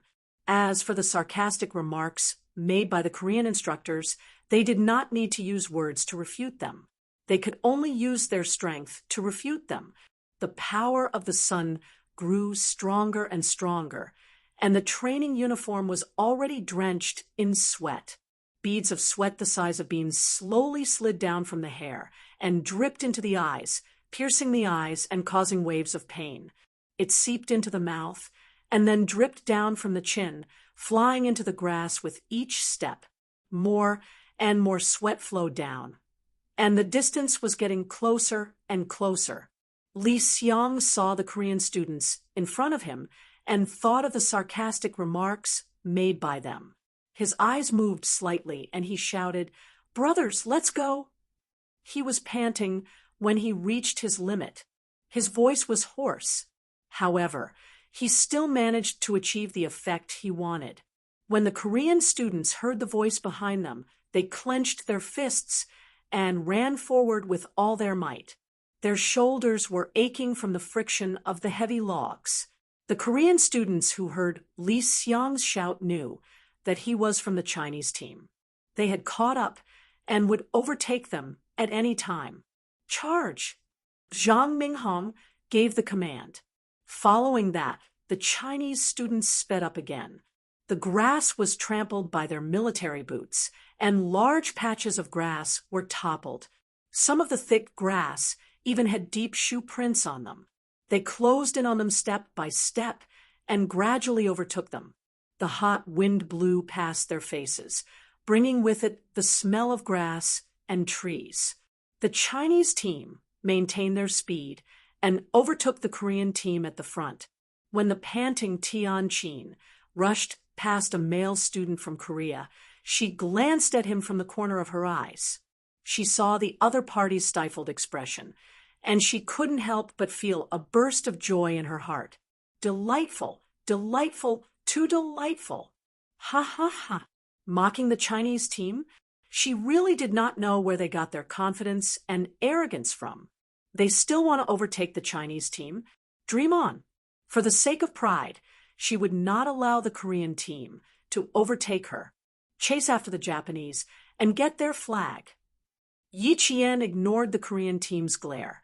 This was how the competition was. Did they think that the Chinese team would go easy on the Korean team? In their dreams. Zhang Minghong glanced at Tianqin. Before the third sprint, he panted and asked Tianqin, "Can you complete one more sprint and show them what you've got?" Who are they? All the Chinese students were well aware of this. When the Korean students who were left behind saw that all the Chinese students had surpassed them, the frustration in their hearts grew bigger and bigger like a snowball, so much so that their expressions became distorted. Don't be discouraged. Keep your spirits up. There are still many matches to come. The male student leading the team saw that his comrade had been affected by the Chinese side. He slowed down, and his breathing became erratic. With a cold look in his eyes, he reminded him in a low voice, "Do you want to lose all the remaining matches? Who wants to lose?" They did not want to lose at all. But now, because the Chinese side, which they looked down on, had won twice in a row, they were furious. There's still 1,500 meters to go. It's hard to say who will win or lose. The leading male student reminded them again, which calmed down the students who were a lot more confused. Lu Enna could only watch helplessly as all the Chinese students overtook her own country. Her eyes were red from sweat and burning with rage. It's them again. It's them again. Why is it them again? Chapter 3649. Lu Enna was furious. She couldn't stand the fact that a student from a country she looked down on had surpassed her own. She was furious, and she couldn't accept it. She didn't believe that a military school student from a poor country could be so powerful. In a country where even food, shelter, and transportation were poor, how good could their military school students be? She refused to believe it. Lu Enna was determined to compete with the Chinese students. She carried the log with difficulty and used all the strength in her body to chase after the Chinese students. In front of them, the Japanese students heard the footsteps behind them. All the students' faces became more and more serious. They were very close. If they didn't sprint, they would be overtaken by the Chinese students. Li Jinyan loosened his clenched fists. There was a faint smile on his thin lips that no one could see. Yi Qian led the students to overtake the Japanese. 50 meters, 40 meters, 30 meters, 20 meters, 10 meters. Soon, the Japanese students had overtaken 2 students. 9, 8, 7, 6, 4. They had successfully overtaken them. The Japanese students lost in the 45-degree slope sprint. They watched the instructor hand the Chinese students a bright red flag that made their pupils shrink. With the help of the instructor, the red flag was inserted on their shoulder straps. The wind blew the bright red flag, and all the Chinese students looked up. They could not free their hands to salute the flag, so they could only salute with the most solemn eyes.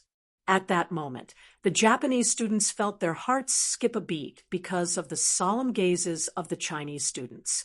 They only wanted to defeat the Asian countries, but they didn't think about whether the Chinese students would defeat the Asian countries, especially them. Their countries had a feud with the Chinese students, so the Chinese students must want to defeat them the most. They had successfully overtaken the Japanese by 4 meters. Li Jinyan heard the Japanese instructor, Hirano Ling, sigh. He sighed because his country's students had been overtaken by the Chinese students. Suddenly, Hirano Ridge of Japan thought of a book called The Long Battle, The Korean War in the Eyes of the Americans. In the book, there was a passage that the Allied soldiers were most afraid of hearing the sound of the China Volunteer Army's charge bugle call. When I heard the sound of the bugle call, I felt that this was clearly a Chinese funeral. When I heard the bugle call, I felt that this was clearly a Chinese funeral.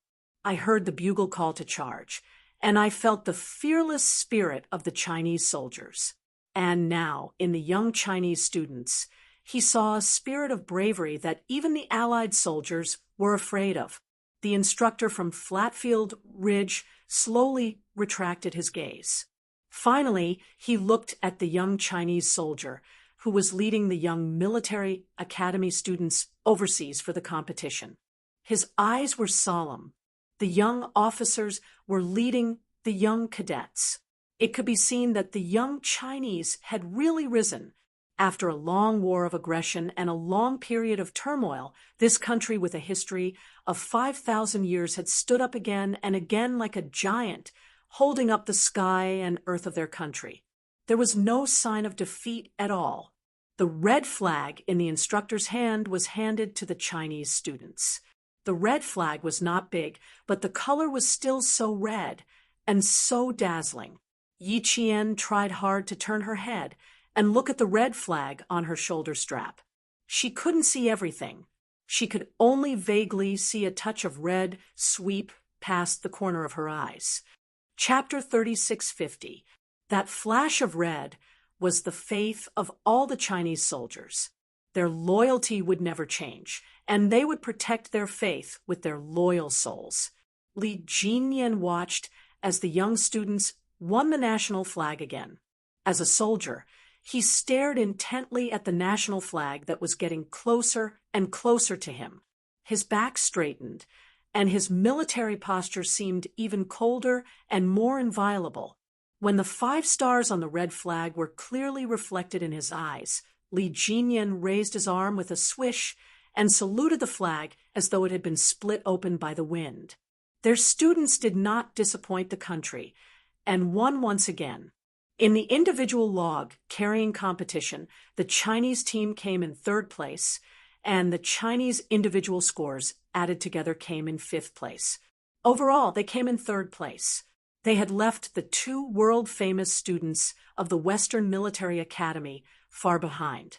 At this moment, the Chinese students' faces were overflowing with smiles. They had not even wiped off their sweat when they looked at the young instructor who had been silently watching them. Even from a distance, they could feel the gratification in the instructor's eyes. The students did not have time to rest. Next up was the log carrying competition.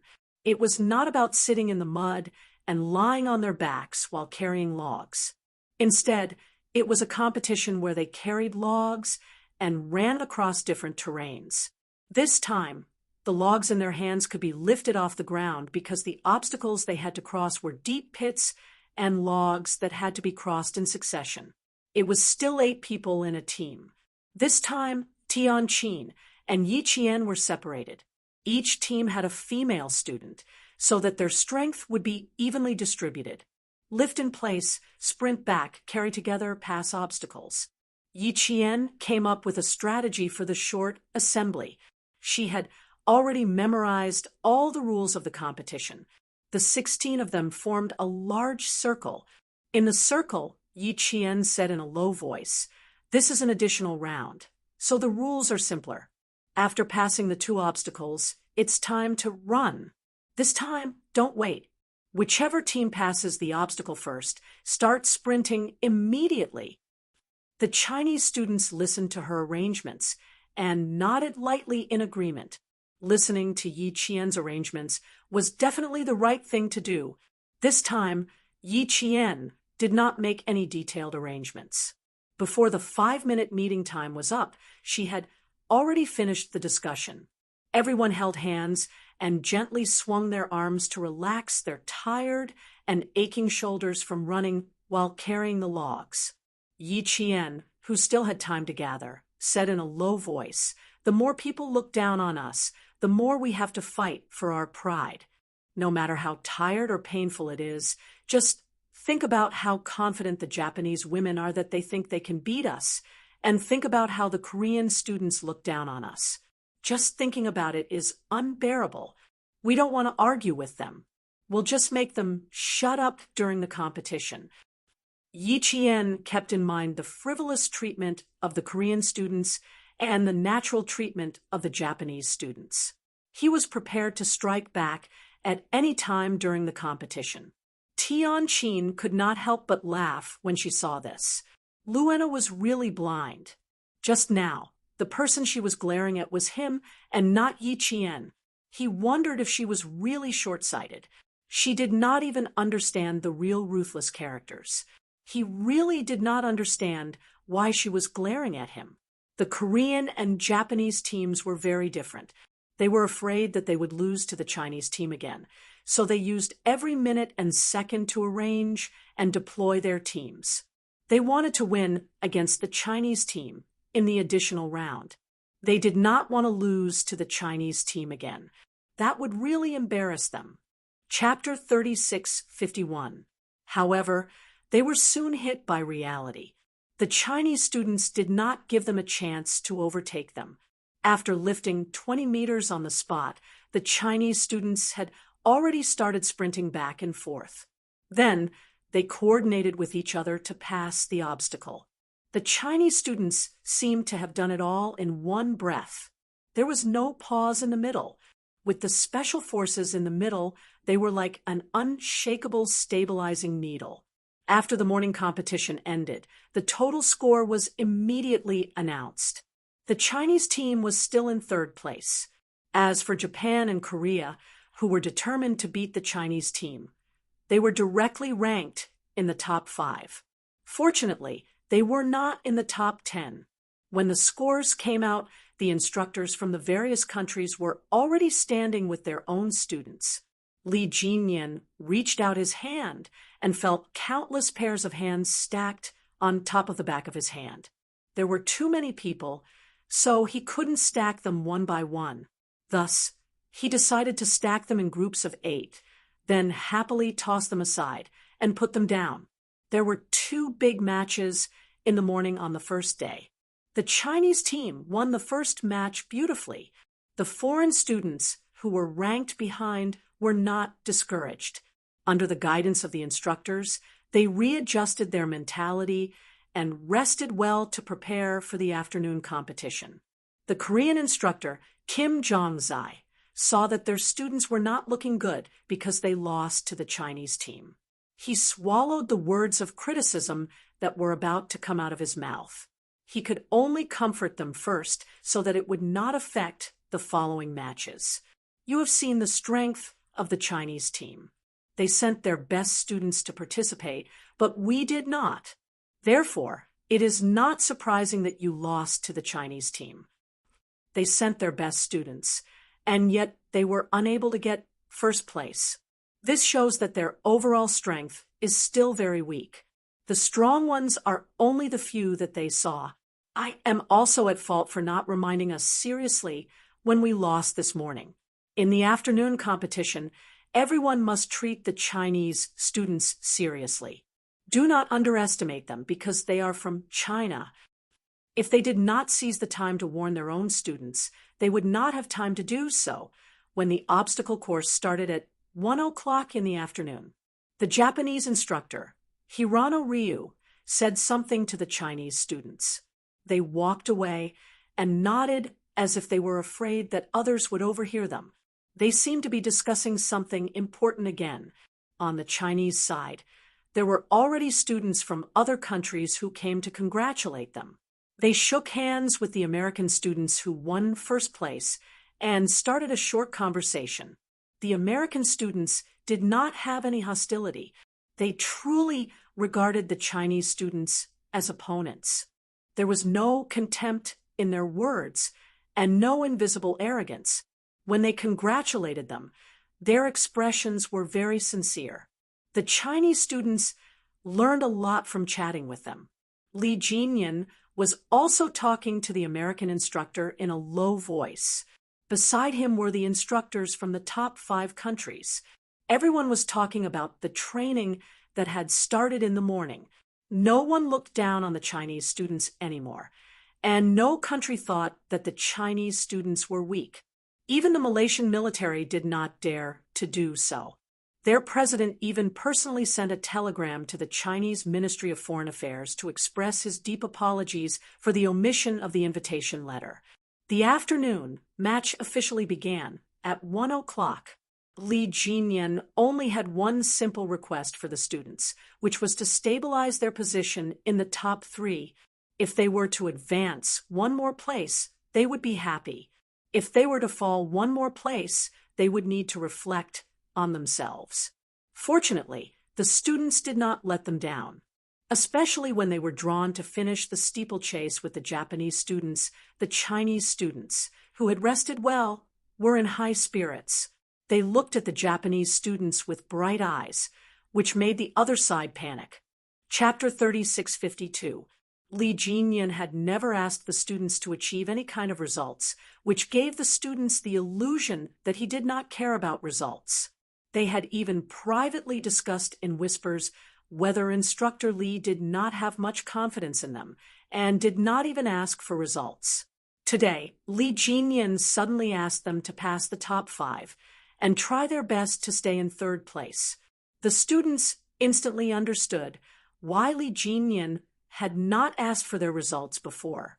He had waited until the competition this morning to see the strength of the students from each country before making the request.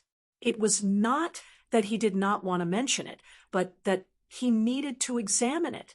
Li Jinyan did not even need to spell it out. The students already knew what he was thinking.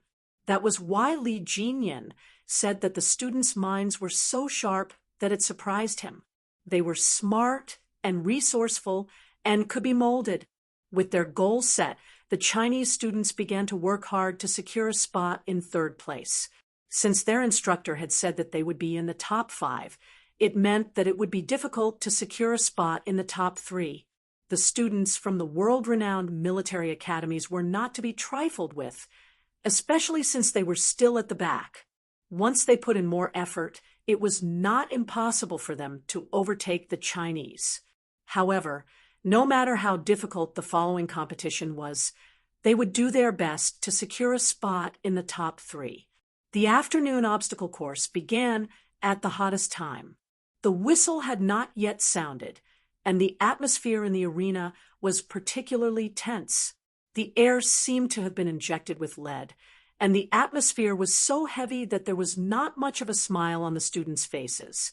Yi Qian raised her arm. She unconsciously made a gesture that Xia Jinyuan would do every time before he went on a mission. She gently kissed the national flag on her armband. This was the belief that she shared with him. The whistle sounded, and the students from each country galloped on the arena. This was a competition without an audience, and also a battlefield without smoke. The students from each country were fighting for the glory of their country, sweating to their heart's content, and using their own strength to surpass their opponents. The Chinese students, who had even been left out of their invitations by Monfei, had been holding back from the beginning. Now that they had the opportunity, how could they miss it? They had come bearing the glory of their country, and they had to fight. They are too fast. There is no way to overtake them. That female student, the one who doesn't understand our Korean language, she is the best student on the Chinese side. She has surpassed many people. Faster. Don't let the Chinese students overtake us too much.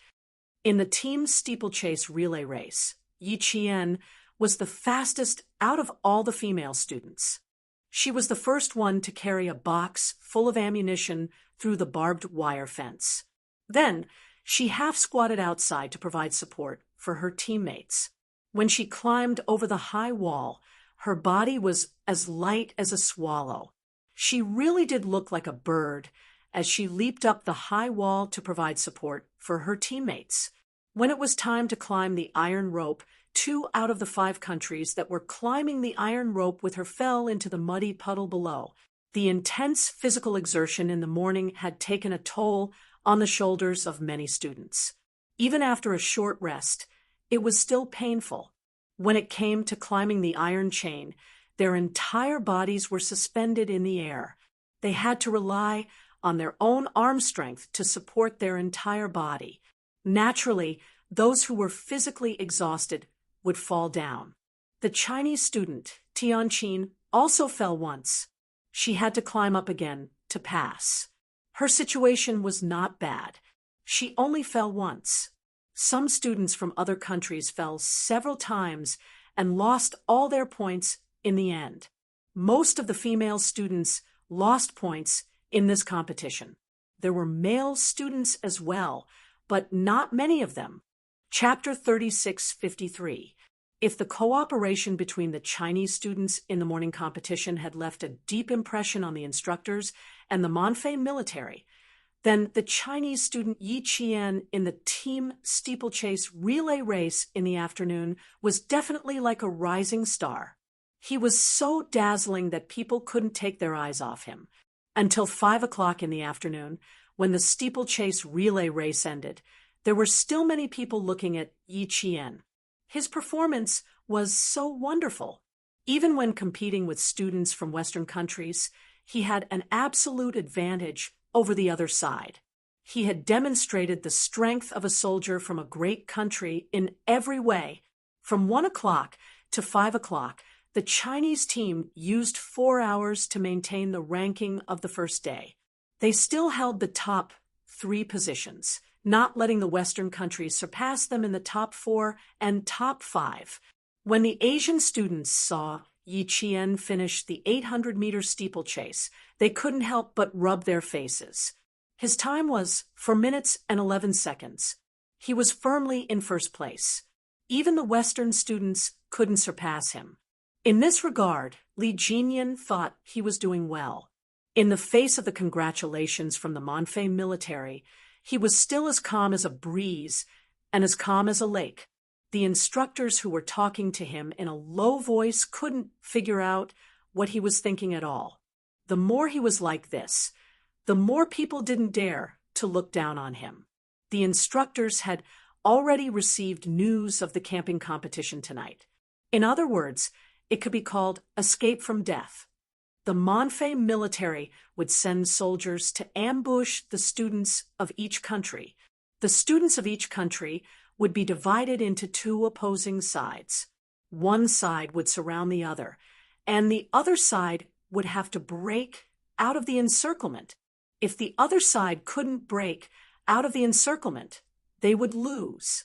If the other side broke out of the encirclement, they would lose. The opponents would be randomly assigned by the computer. Once the 2 sides were assigned, there was no possibility of changing them. This time, there was no division between Asia, North America, or Europe. All the teams were randomly assigned. Kim Jong-il from Korea narrowed his eyes when he saw the opposing country on the instructor's computer screen. The Korean students were up against the Chinese students. When the instructor standing behind him saw the 2 national flags on the computer screen, he sighed softly in his heart. To be honest, they would rather compete with the Western students than the Chinese students. This was because they would feel embarrassed and their faces would burn. They would even subconsciously avoid looking at Instructor Pham. The instructor from Singapore looked at the Korean instructor sympathetically. In the end, because the Korean instructor stood in front of the computer for a long time and did not leave, the instructor from Singapore said in a low voice, "If you have any questions, you can ask Monfei military." Questions? Instructor Jin Zhong, who was standing beside the computer, pondered for a moment when he heard this. Then he said in a low voice, "Can I raise a question and reapply?" "It cannot be changed." The Singaporean instructor quickly replied. He was really afraid that the Korean instructor would go to the Monfei military again. There is a detailed explanation. You can read it carefully. Just let the Korean students fight against the Chinese students. Don't let the other Asian students feel pressured. The instructor continued, "We all hope to see Korea win and defeat the Chinese students." Instructor Jin Jong's expression stiffened slightly. It sounded like they were not optimistic about Korea. Even the words hope were full of perfunctory. Instructor Jin Jongzai, who had turned away from the computer, pinched his eyebrows as he felt a headache coming on. They actually went up against the Chinese students. Could the Chinese students really win? Chapter 3654. The gold seed instructor from Korea had a headache because of the competition at night. Previously, he had thought that they were mediocre and could be easily defeated. However, reality had ruthlessly told him that he had been overthinking things. In fact, the results of the Chinese students today were enough to make him, an instructor, feel a chill in his heart. There was nothing more frightening than this.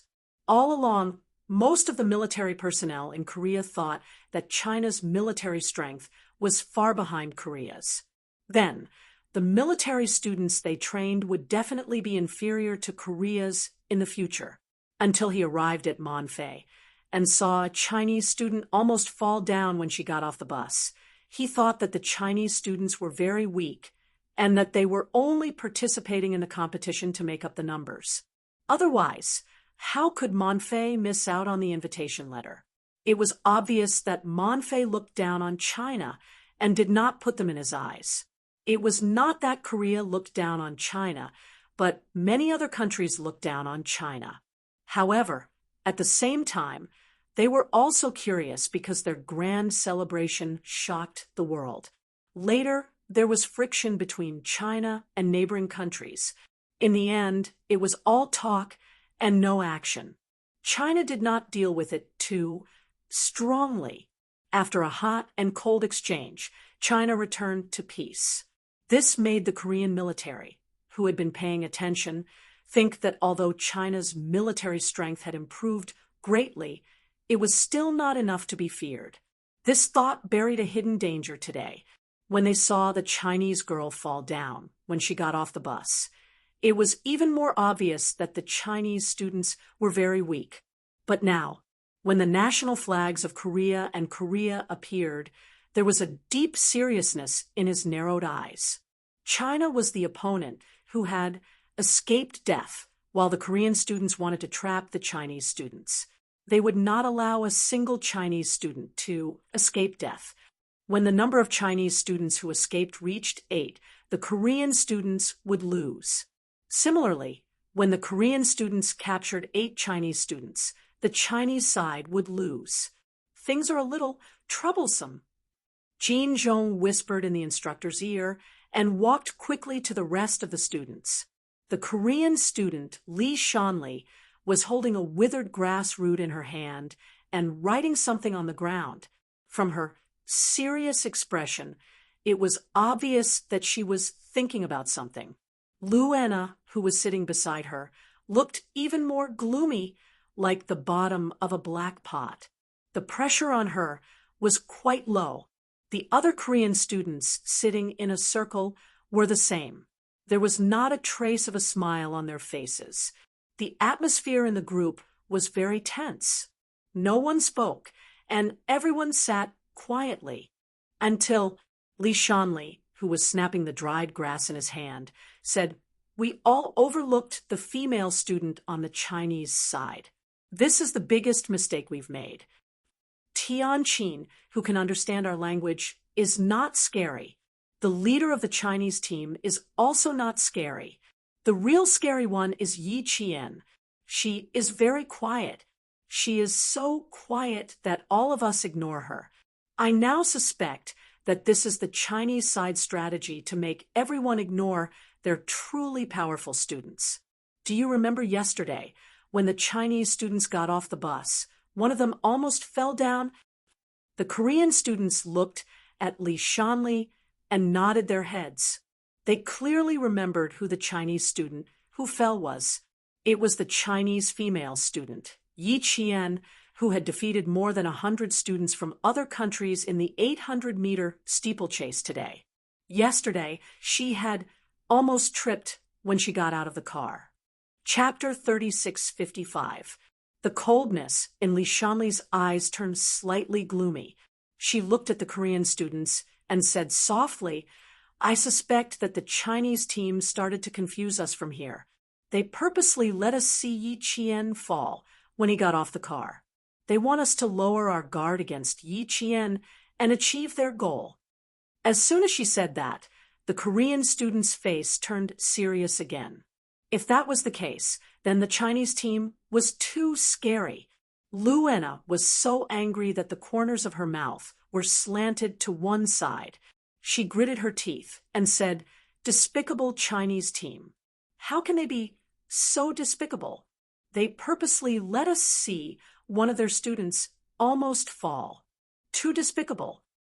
At this moment, the Korean students had completely forgotten about the mocking laughter they let out when they saw Yi Qian almost fall when he got off the car. The Chinese team students are very arrogant. We need to let them know that if they are too arrogant, they will definitely fall miserably.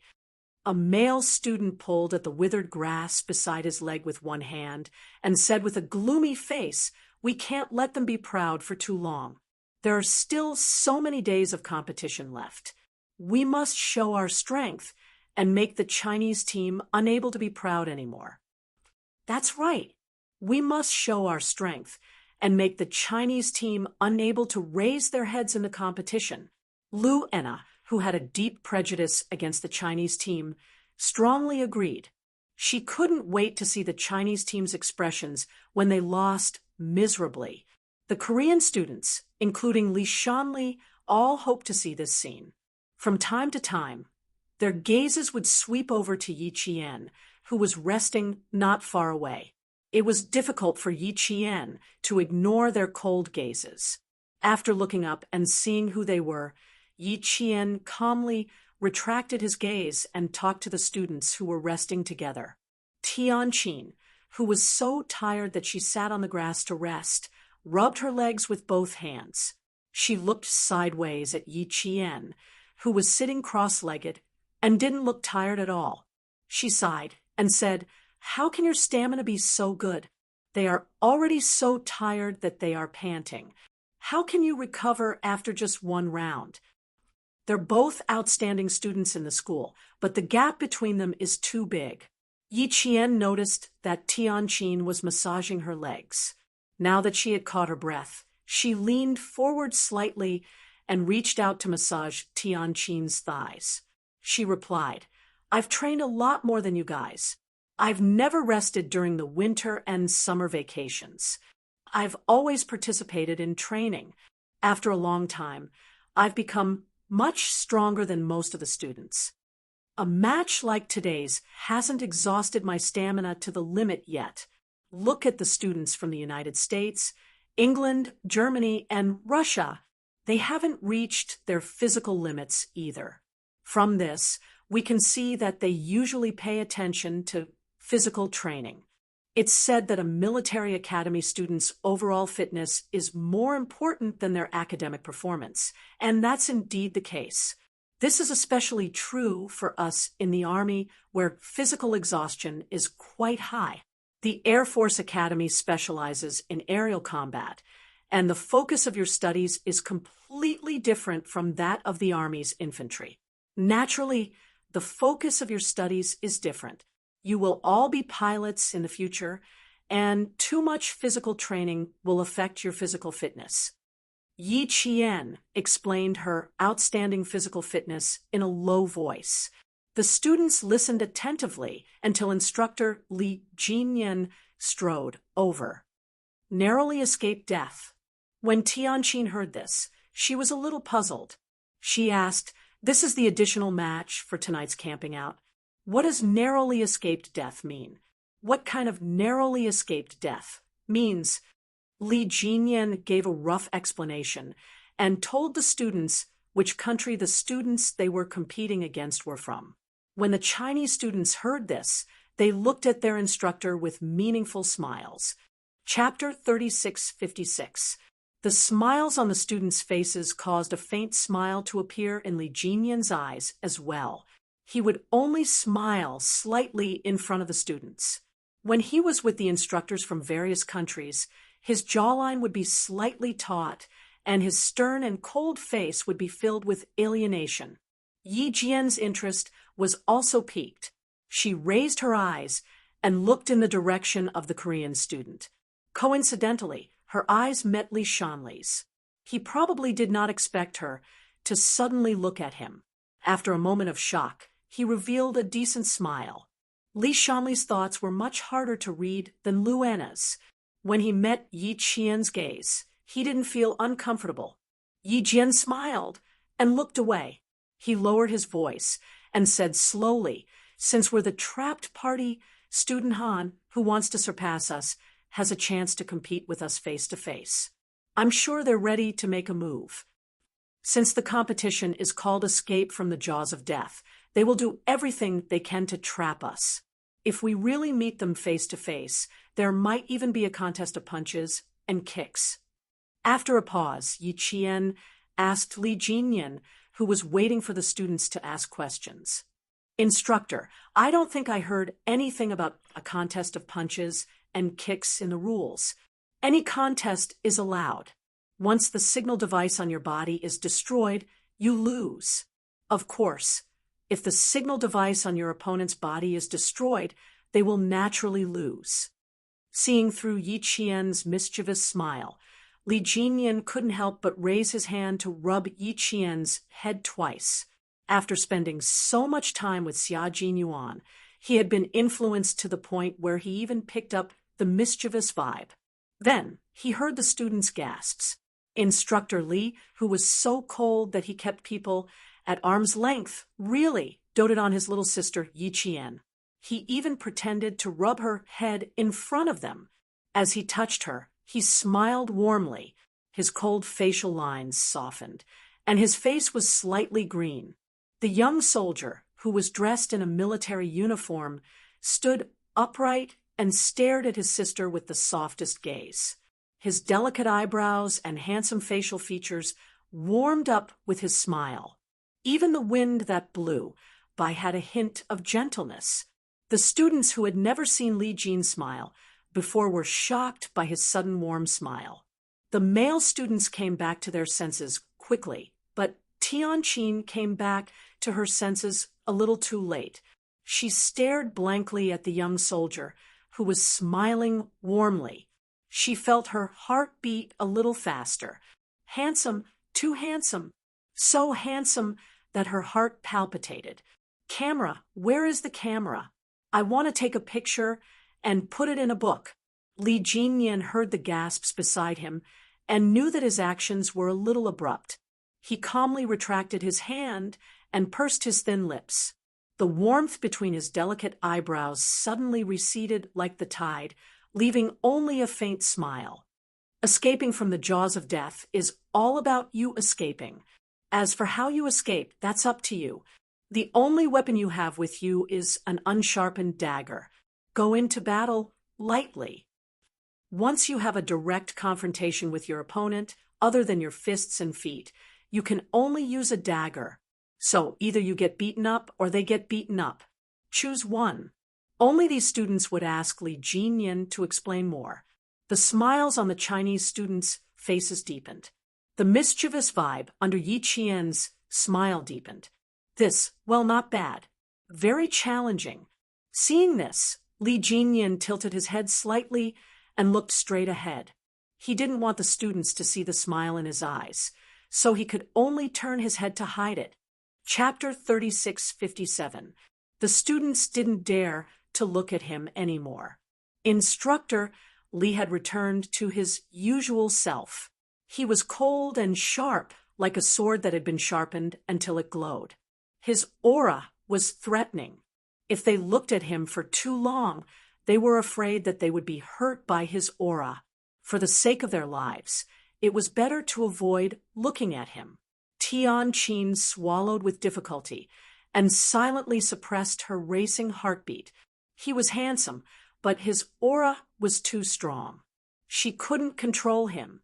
Standing in front of him was like standing between a giant and a small ant.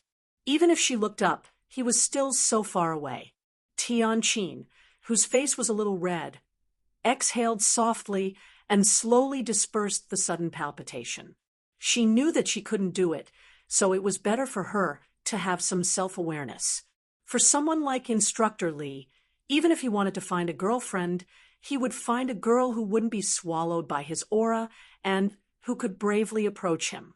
For someone like her, who didn't even dare to breathe in front of him, forget it. Li Jinyan, who looked away, didn't realize that his momentary warmth had caused a female student's heart to palpitate. He didn't join the students' discussion.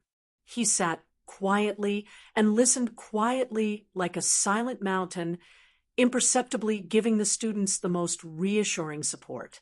Since they're going to use their fists and feet, I'm sure they want to take the opportunity to fight with us.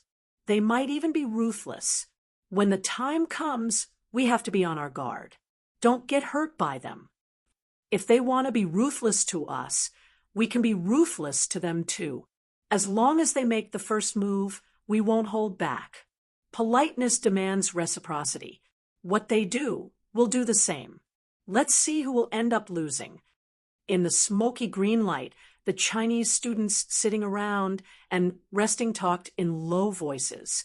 When they laughed, they slightly lowered their voices to avoid giving others the impression that they were proud and arrogant. It was better to keep a low profile in order to secure the top 3 on the first day. Yi Qian and Zhang Minghong talked in low voices. Zhang Minghong was the team leader. If she had any ideas or suggestions, she would definitely talk to him first before saying them. After the two finished talking, Zhang Minghong clapped his hands lightly. The students who were talking and laughing in low voices immediately quieted down. Next was the tactical arrangement. They couldn't talk about anything unrelated to the competition. When it came to the tactical discussion, Li Jinyan, who was sitting with the students, stood up. You guys discuss among yourselves. I'll go take a walk nearby. He left all the initiative to the students and did not participate in the entire process. Coming out to compete was also a rare opportunity to train. Since it was a big competition between the students, as an instructor, there was no need for him to participate. It was up to them to decide for themselves. He calmly stood up and left. Several students couldn't help but look up and ask him, "Instructor, aren't you going to give us some advice?" Li Jinyan, who had already taken a step forward, stopped when he heard this. He lowered his gaze slightly and looked at the male student who had asked the question, then at Zhang Minghong and Yi Qian. His gaze returned to the faces of the students, and the corners of his mouth curved slightly. He said, "What advice do you want me to give?" "It's about how to defeat the Korean students. How should we cooperate with each other throughout the competition? That's all." The male student who spoke shifted his, and looked at Wang Yao expectantly.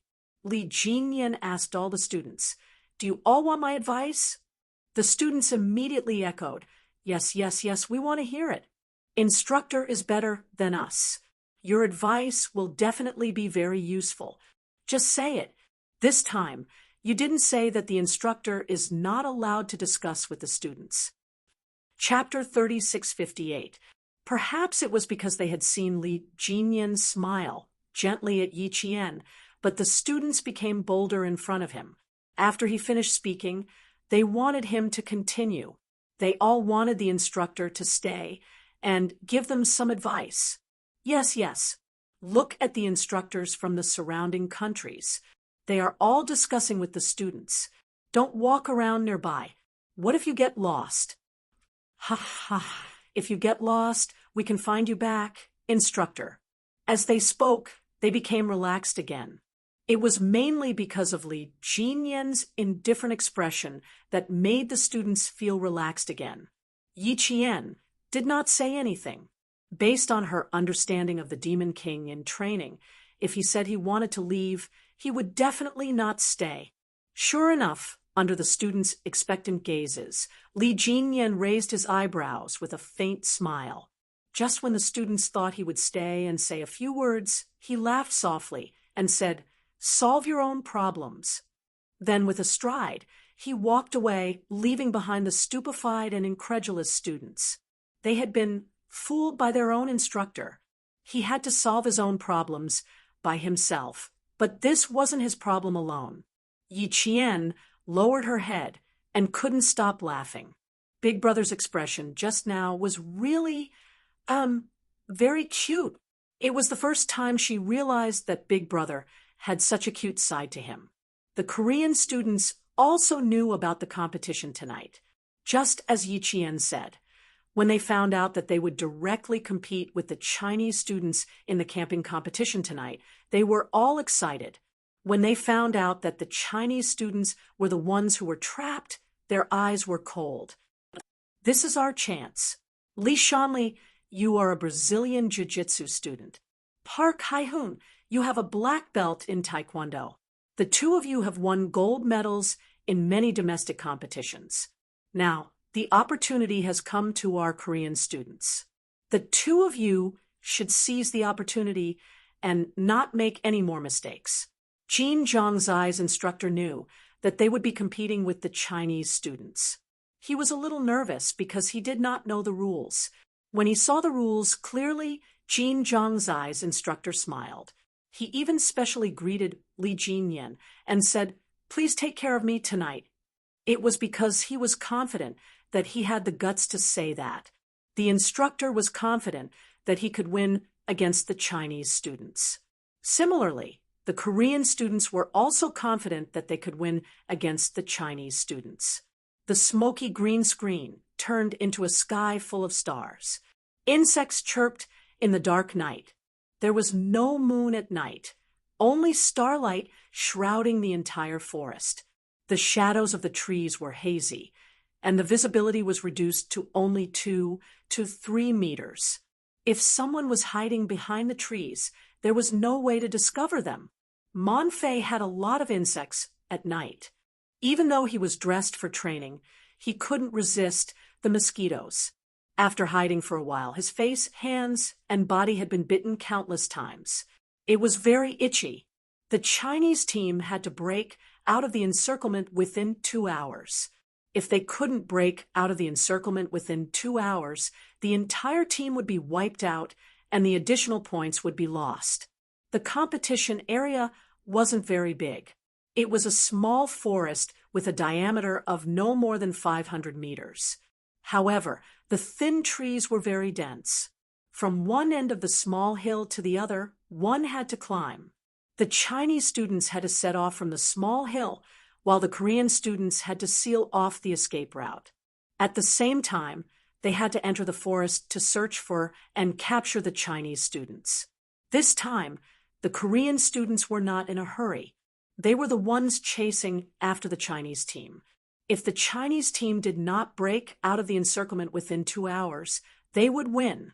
At this time, the Chinese team should be anxious. Chapter 36:59. 2 hours was not tight, but it was not loose either. The 16 students from the Chinese team had already snuck into the forest and moved forward. Their footsteps were light, and they moved forward slowly. Their military boots stepped on the fallen leaves silently. They did not have any tools to help them move at night. They relied on their own eyes and ears to see and listen to their surroundings. This time, Yi Qian did not bring Tianqin with him. She would definitely be the focus of the Korean students in the competition in the afternoon. Bringing Tianqin with him would be a burden to her. Moreover, it was more suitable for her to fight alone in this kind of operation.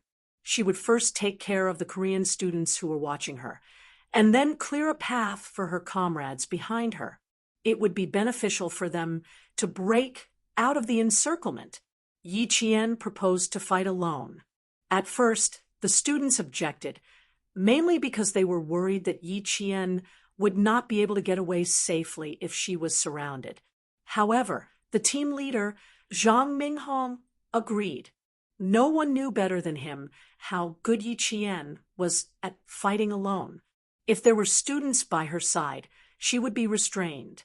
With his agreement, Yi Qian was able to move alone. She moved very quickly. In 20 minutes, she had already entered the hinterland, which was the first line of defense of the Korean students. The forest was very quiet, and they could not sense anyone's presence. Yi Qian hid behind a tree, with 2 stones in her hands, and threw them in a certain direction. At the same time, she shook the trees beside her to create the illusion that there were 2 people walking side by side. The Korean student, Li Shanli, clenched her fists. Her pretty eyes were cold. The Chinese students were coming over. How fast? Were they not worried that the Korean students would cross the line of defense and ambush them? Did they think that the Korean students did not have the guts to cross the hinterland to ambush them? Thinking of this possibility, Li Shanli's face flashed with anger. She, who was hiding behind a tree, leaned out gently, using the direction of the movement she heard as a coordinate. She searched as far as she could. Her partner was a male student. He was already slowly making his way towards the direction of the rustling leaves. His movements were very light, and in order to not make any noise under his feet, his speed was relatively slow. Only when there was no cover would he speed up and sweep past them.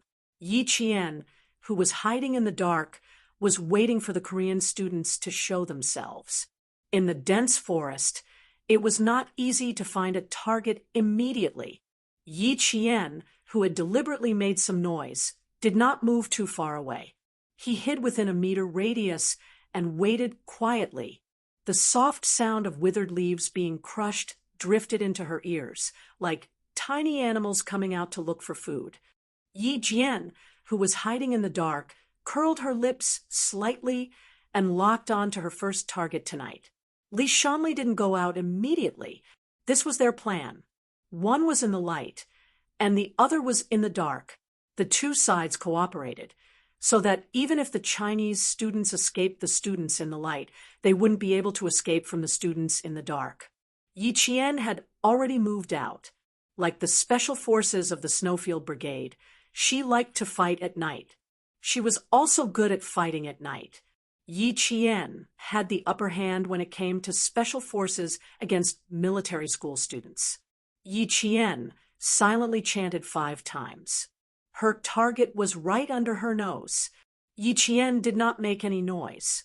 Like a slithering snake, she reached out with the dagger in her hand from behind the target. Although the dagger was not sharpened, the blade was still made of stainless steel. The cold blade silently pressed against the fatal part of the Korean student's body. The Korean student's body froze, and he suddenly felt a chill run down his spine. If this was a real battlefield, then, at this moment, his throat would have been slit. Chapter 3660. The dagger was already at his throat. According to the rules of the competition, the Korean student had died. Yi Qian turned off his signal device and left silently without saying a word. The signal device was destroyed and a Korean student died. Instructor Kim Jong-jae's face darkened.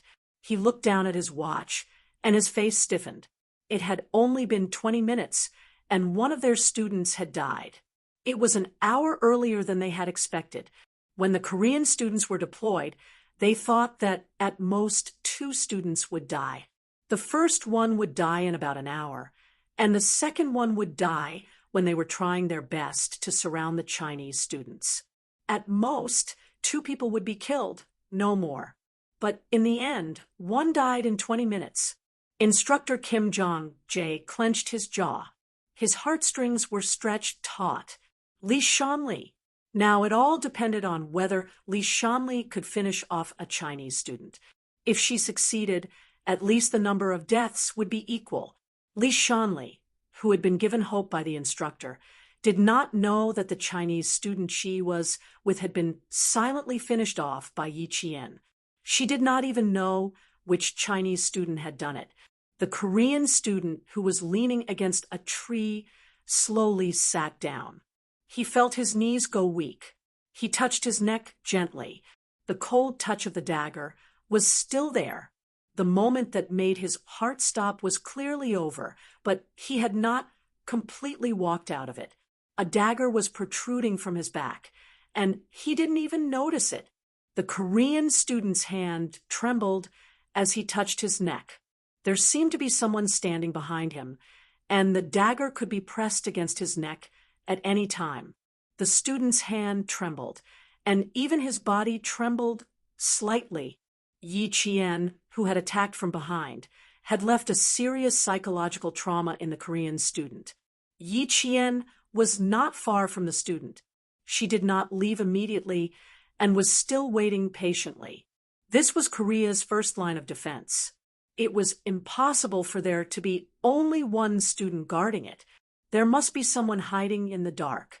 Her previous two actions did not attract the opponent's attention. It was clear that she was a student who could hold back her anger. Waiting was not Yi Qian's style. After some thought, she raised her hand and took a few branches. She pressed the branches tightly and then immediately released them. Swish, voila. In the quiet forest, there seemed to be someone walking lightly. The sound of leaves rustling and a gasp of shock drifted into Li Shanli's ears. Li Shanli, who had been dormant for a long time, narrowed his eyes slightly and finally moved his feet. Little by little, he walked in the direction of the swaying leaves. Swish, swish, the leaves were still swaying, as if someone was slowly walking forward. Li Shanli held the dagger horizontally in his hand and slowly crept towards his target, who had accidentally shaken the tree branch. Yi Qian, who had been paying attention to what was behind him, finally saw a black shadow pass through the bearing branches, approaching him step by step. Yi Qian stopped in her tracks and dodged to the side. She took the initiative to approach her target. Li Shanli, who was chasing after him, was quite cautious. When she realized that the leaves in front of her had stopped rustling, she immediately stopped moving forward and quickly hid, secretly observing her surroundings. Once she was within range, Yi Qian would not give her another chance to hide. By the time Li Shanli sensed that something was wrong, Yi Jian was already within reach of him. She immediately launched an attack. Chapter 36:61. This time, the sneak attack on Yi Qian did not succeed immediately. Li Shanli, who had learned Brazilian Jiu-Jitsu, reacted quickly. She grabbed onto a tree branch with one hand and raised her leg to kick.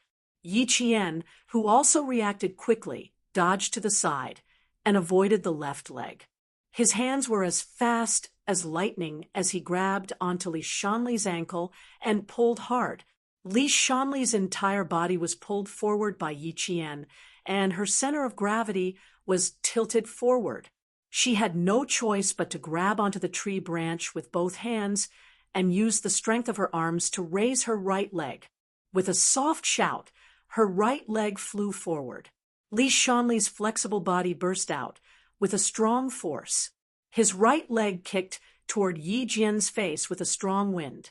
Yi Jian quickly loosened her hands and dodged twice to avoid Li Shanli's foot attack. At this moment, Yi Qian knew that Li Shanli had extraordinary skills. The two of them stood opposite each other. After a brief exchange, Li Shanli finally realized who had ambushed her. She had guessed correctly. The best of the two female students on the Chinese side was not Tianqin, who could understand their language, but Yi Qian, who was easy to overlook. From her performance in the afternoon, it was clear that Yi Qian was the best. He was even better than the male students on the Chinese side. Yi Qian, she called out softly in broken Chinese. Then, as if she had thought of something, she suddenly turned her head to look for the male student who was with her. She and Yi Qian had made such a big commotion, but she did not see the male student who was with them. Li Shanli's heart sank. One of the Korean students had died. My partner has died, right? She did not give up and continued to ask Yi Qian. Although her English was fluent, her Korean accent was very strong. You purposely made a commotion in the beginning to lure us into a trap, right? Yi Jian felt that there was no need to answer this kind of question. Death in battle was death in battle. Could it be that you wouldn't be deaf in battle just because you asked? She didn't know the meaning of the question. Li Shanli saw that Yi Qian did not answer. Her eyes flashed fiercely. She gritted her teeth and scolded, "What you did was very despicable." He had to answer, even if he didn't want to. "First of all, you guys are hiding here to ambush us, while we are moving stealthily. I took care of my opponent, and this is what I should do. It has nothing to do with being despicable. Don't find excuses for your own incompetence. All is fair in war. You are lacking in strength, so how can you blame others for being despicable? Moreover, why are you hiding in the dark and waiting for us to walk right into your trap? Isn't that even more despicable?" It seemed that the Korean students had a common problem. They liked to have double standards. They were strict with others and forgave themselves. Li Shanli sneered as he stared at Yi Qian's vague silhouette in the dark. He clenched his fists and said, "You Chinese people have always been cunning. You even pretended to fall from the car to make us lower our guard. You're despicable." "I was just carsick. When I got out of the car, I lost my balance and almost fell. You actually thought that I deliberately fell in front of you just to make you let your guard down. Miss Li Shanli, you really know how to flatter yourselves. You think that China is a poor country and that all the students are weak. Now, I'll return the same words to you. In our eyes, your strength is just SOSO. Why do you need to make us spend so much effort?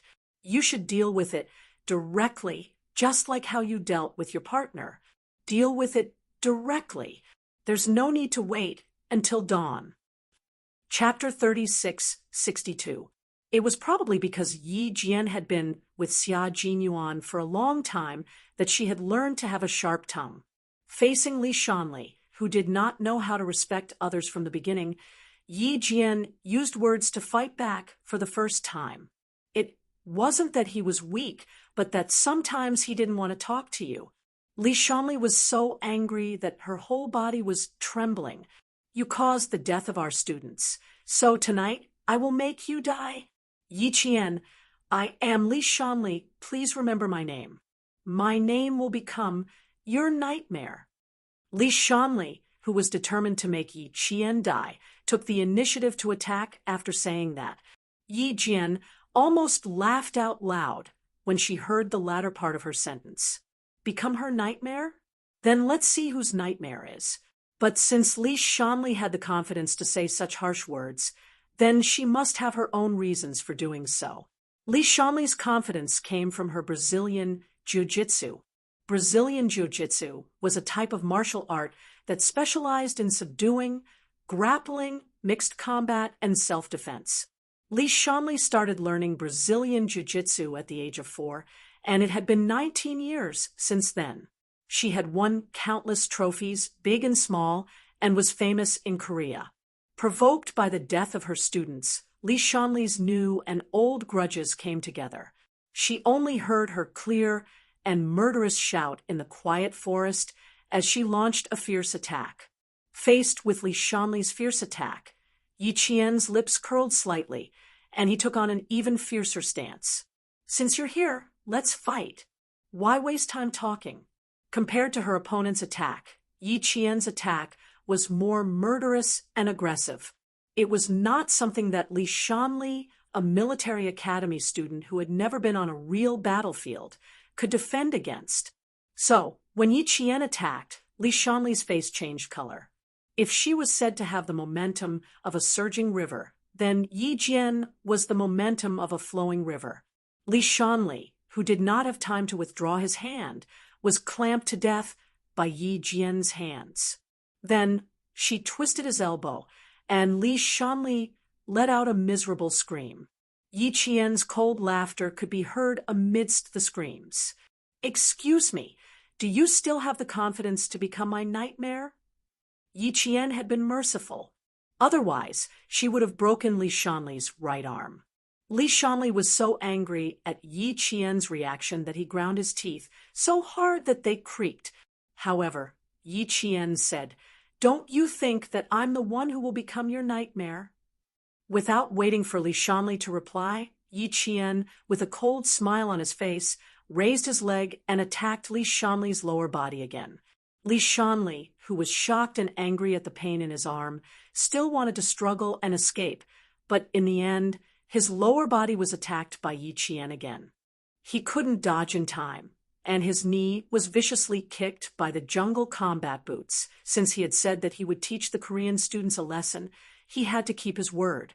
It was a competition, so there had to be a winner and a loser. Then, he would rely on his own ability to win. Li Shanli, whose calf was in so much pain that it felt like it was about to break, had no chance to use his Brazilian jiu-jitsu. Yi Qian's close combat was all about taking lives. There weren't too many fancy moves, only fierce and fatal. Li Shanli's Brazilian jiu-jitsu was completely useless in front of her. Oh, that's not right. It was more or less useful. He was able to nimbly dodge Yi Qian's initial killing move. Unlike the Korean student who was defeated, who only realized it when the dagger was at his neck. After destroying her signal source, Yi Qian finally released his grip on her and smiled. A flower in a greenhouse is more suitable to stay in a greenhouse. You don't know the immensity of heaven and earth when you go outside. You think you're invincible in a greenhouse, and you can continue to be invincible outside. Chapter 36:63. Li Shanli, whom they had placed their greatest hopes on, and who would definitely take out at least 2 Chinese students, had died just like that. The entire time was no more than 5 minutes. Instructor Kim Jong-sai could not believe that Li Shanli had died so early on. When he saw the signal disappear, his first reaction was to think that there was a problem with the signal receiver. He immediately called for a technical soldier from Monfei to come over and check what was going on. The technical soldier, who was called, overlooked at it again and re-established the signal receiver. Then he said, "Seriously, there is no problem. The participating student has indeed died. It was not a problem with the signal receiver, nor was it a problem with the system. It was just a normal death." The speed of the death made Instructor Kim Jong-sai's face turn green and white. It was very interesting. Previously, he had even specially walked in front of Li Jinyan and said, "Please take care of me tonight." In fact, the underlying meaning was, tonight, the Korean students would definitely ask the Chinese students for advice. They would definitely win against the Chinese students.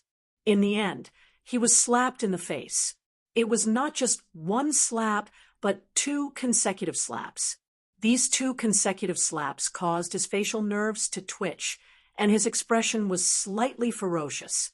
Li Shanli had died in battle, and none of the Chinese students had died in battle. Instructor Kim Jong-sai's face was ashen as he stared at the flashing signal. Now, it was Park Hae-sun's turn. It was all up to him. Instructor Kim Jong-sai could not believe that Li Shanli had died so quickly. Li Shanli herself could not believe it either. When Yi Qian destroyed her signal, she was completely stunned. How could this be? She actually lost? She lost to a Chinese student, and she lost so quickly. Not only did she lose, but she was also ruthlessly mocked by the Chinese student she looked down on. It made her lose face. Li Shanli clenched her fists so tightly that her fingernails almost pierced into her palms.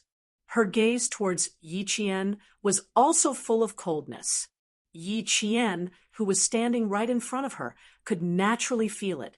Therefore, she really could not stand this kind of people who thought that it was right and proper to criticize others. They thought that everything they said was right. But when others used the same words, the same attitude, and the same tone to speak to her, she could not stand it and felt that she was being insulted. "Miss Li Shanli, do you still remember what you said when we met yesterday?" Yi Qian suddenly blurted out a string of words in Korean. After he finished speaking, Li Shanli, whose eyes were filled with coldness, felt his chest tighten. Yesterday, she had said, the Chinese female students are very pretty, like the porcelain in the display case. You can't touch them, you can only look at them. That was to say that the Chinese students were weak and could be defeated with a gentle touch. But today, Yi Qian had repeated her words word for word. Li Shanli knew that what he had heard tonight was just the Chinese students returning the compliment. Our country has a saint who says, "Don't do unto others what you don't want done unto you." Miss Li Shanli, you disrespected our students first and even showed contempt for our country. Then, don't blame us for being rude. Compared to how you humiliated our students before, I'm just returning the favor now. This is already the magnanimity of the Chinese side. Please remember, if you want to compete in a fair and square competition, don't look down on others and say things that don't know the immensity of heaven and earth. You think that you have the right to look down on others, but do you know that in our hearts, what you've done is shameful? Finally venting the anger that had been bottled up in his heart yesterday, Yi Qian no longer paid any attention to Li Shanli, who was as stiff as a rock, and disappeared into the night. Chapter 36-64. Li Shanli was already dead, but there were still 14 students left. Based on the number of dead people, they still had to deal with 6 more students. There were still 24 minutes until the rendezvous with his comrades. Yi Qian rushed toward the rendezvous point. Yi Qian, who walked like a cat strolling along the roof, left Li Shanli's line of sight. The rustling of branches could be heard, first getting closer and then further away until it could no longer be heard. Li Shanli, who was holding her twisted elbow, stood in place expressionlessly. Her gaze was fixed in the direction Yi Qian had disappeared, and she did not look away for a long time. It was only when the male student Yi Qian had defeated came over that Li Shanli snapped out of her daze. She moved her body, which had not moved for a long time, and turned her head to look at the student whose silhouette was gradually coming into view. Li Shanli waited until the student was right in front of her before she asked softly, "How did she find you just now? Why didn't I hear your warning at all?" If she had heard the warning from the male student, she would not have been so careless. She would not have been so careless and lost to Yi Qian so quickly. She would not have lost so miserably. When the male student heard this, he first raised his head to look at Li Shanli, then lowered his head and smiled bitterly. When I noticed her, the combat dagger in her hand was already pressed against my neck. She reached out from behind me, and I did not notice at all. I think we were all wrong. The Chinese students are really not weak. It is not shameful for us to lose to them. The instructor also made a mistake in his judgment. He thought we could win this round against the Chinese team. It will be very difficult to win against the Chinese team. I think it will be very difficult for us to win against the Chinese team in individual and team competitions. They are not as weak as we thought. Our previous thinking was wrong, completely wrong. There is a story in the Chinese team. It says that there is a frog in a well. When it looks up, the sky is only as big as the mouth of the well. Therefore, it has always believed that the sky is only as big as the mouth of the well. We are the frogs sitting in the well. We have no idea how big the sky is outside. We need to understand the Chinese team correctly. If we don't, then we will always live in the well. The male student's words made Li Shanli even more silent. After a while, she pursed her lips and remained silent for a while before saying, "You're right. Right now, we're like the frog in the well. We think we're very powerful, but in fact, we're just a joke in the eyes of others." They had no intention of becoming a joke. The 2 Korean students, who had been dealt with by Yi Qian, stood where they were, reflecting on their own actions. Li Shanli, who felt that he had been humiliated, was also reflecting on himself. They were both top students in school, so they were quick to recognize their mistakes. They were also brave enough to admit their mistakes. However, Luana was different. Until now, she still didn't feel that she was wrong. She still thought that she was right. Their Korean students were the best. Therefore, when she saw Yi Qian, her first reaction was not to think that Yi Qian had killed 2 Korean students. Instead, she mocked him and said, "You came here secretly because you didn't dare to alert our students, right?" This was the only explanation that could explain why Yi Qian would appear in front of her like this. It was also the only way Luana could continue to maintain her arrogance. Meeting Luana was purely a coincidence. Yi Qian heard the sound of footsteps in front of him and slowly approached. Then he saw Luana, who had not hidden herself well, and was looking up at the stars. She still had the leisure to look at the stars during a competition. Her mental fortitude was very strong. Chapter 36:65. The reason why Luana was able to look at the stars so leisurely was because she thought that with Li Shanli in front of her, she would be very safe. It was so safe that she would have no problem looking up at the stars. While she was looking at the stars, she bumped into Yi Qian, who had already finished off the 2 Korean students. Naturally, she would die. However, Luana did not think that she would die. After asking the question, she pulled out her dagger and stared coldly at Yi Qian. "It's no use sneaking over here. Once you're here, don't even think about going anywhere." Her words made Yi Qian laugh involuntarily. To be honest, she could not understand why the Korean students thought so highly of themselves and raised themselves up time and time again. In the end, they fell down again and again. Yet, they were not afraid of falling and continued to raise themselves up even after falling down. They had no intention of reflecting at all. It was as if what they said was not important. What was important was that they wanted to feel comfortable and to put on a brave front. Other things were fine. Occasionally, they would say a few words to make themselves look better. It was understandable. What she could not understand was that they could do this in a competition. Could it be that they had been living off the lies of others in the past? Was that why they could continue to lie to themselves when they were outside? Laughing involuntarily, Yi Qian also pulled out his dagger. He raised his eyebrows slightly and smiled faintly. "All right, then let's see who can stay and who can't go anywhere." "Of course, it's you who can't go anywhere." Luana's face was full of mockery. "Who else do you think it is?" Yi Qian, who was paying attention to the movements around him, did not want to waste time talking nonsense with her. He simply took the initiative to attack. Dealing with Luana was much easier than dealing with Li Shanli. Luana was fighting like a textbook. Her movements were solid and precise. She also had speed and strength. It was just that she did not know how to be flexible. She only used this move and that move. She was completely following the textbook. Once she used the previous move, he would know what her next move would be. It was this kind of move that made Yi Qian's eyes filled with mockery. He had thought that it would be very powerful, but in the end, it was just SOSO. Luana's dagger was blocked by Yi Qian's dagger. Their daggers were like a cross. No matter how hard Luana tried, she couldn't pull her dagger back. Her expression stiffened as she pursed her lips. She raised her leg and kicked Yi Qian.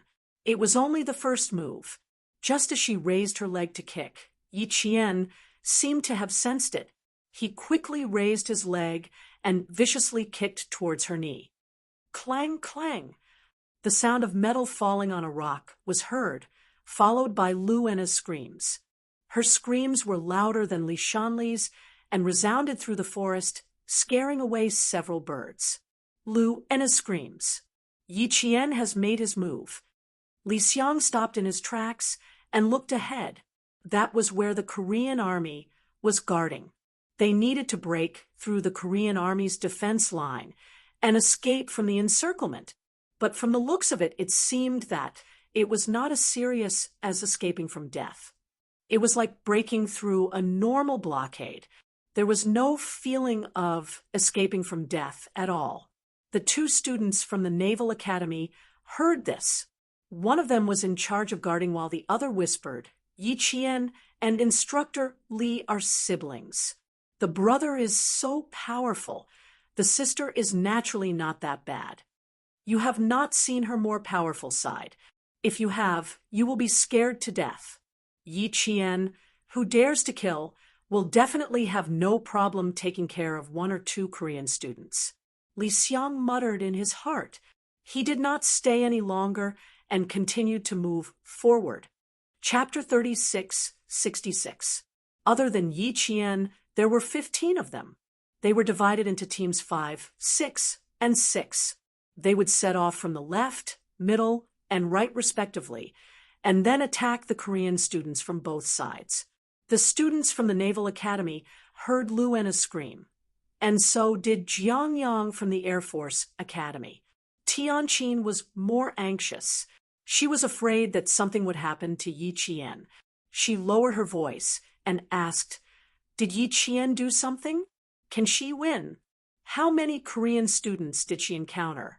We should hurry over and support her." She asked a series of questions. She didn't dare to stay for a moment.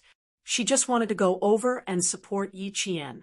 The students from the Air Force Academy and Yi Qian were moving along the same route. It would be faster for them to go over and support her. Jiang Yang saw that she was so anxious that she wanted to run, so he quickly pulled her back. "Don't worry. Yi Qian can handle it by herself." She could have killed Luena without letting her scream, but she let her scream.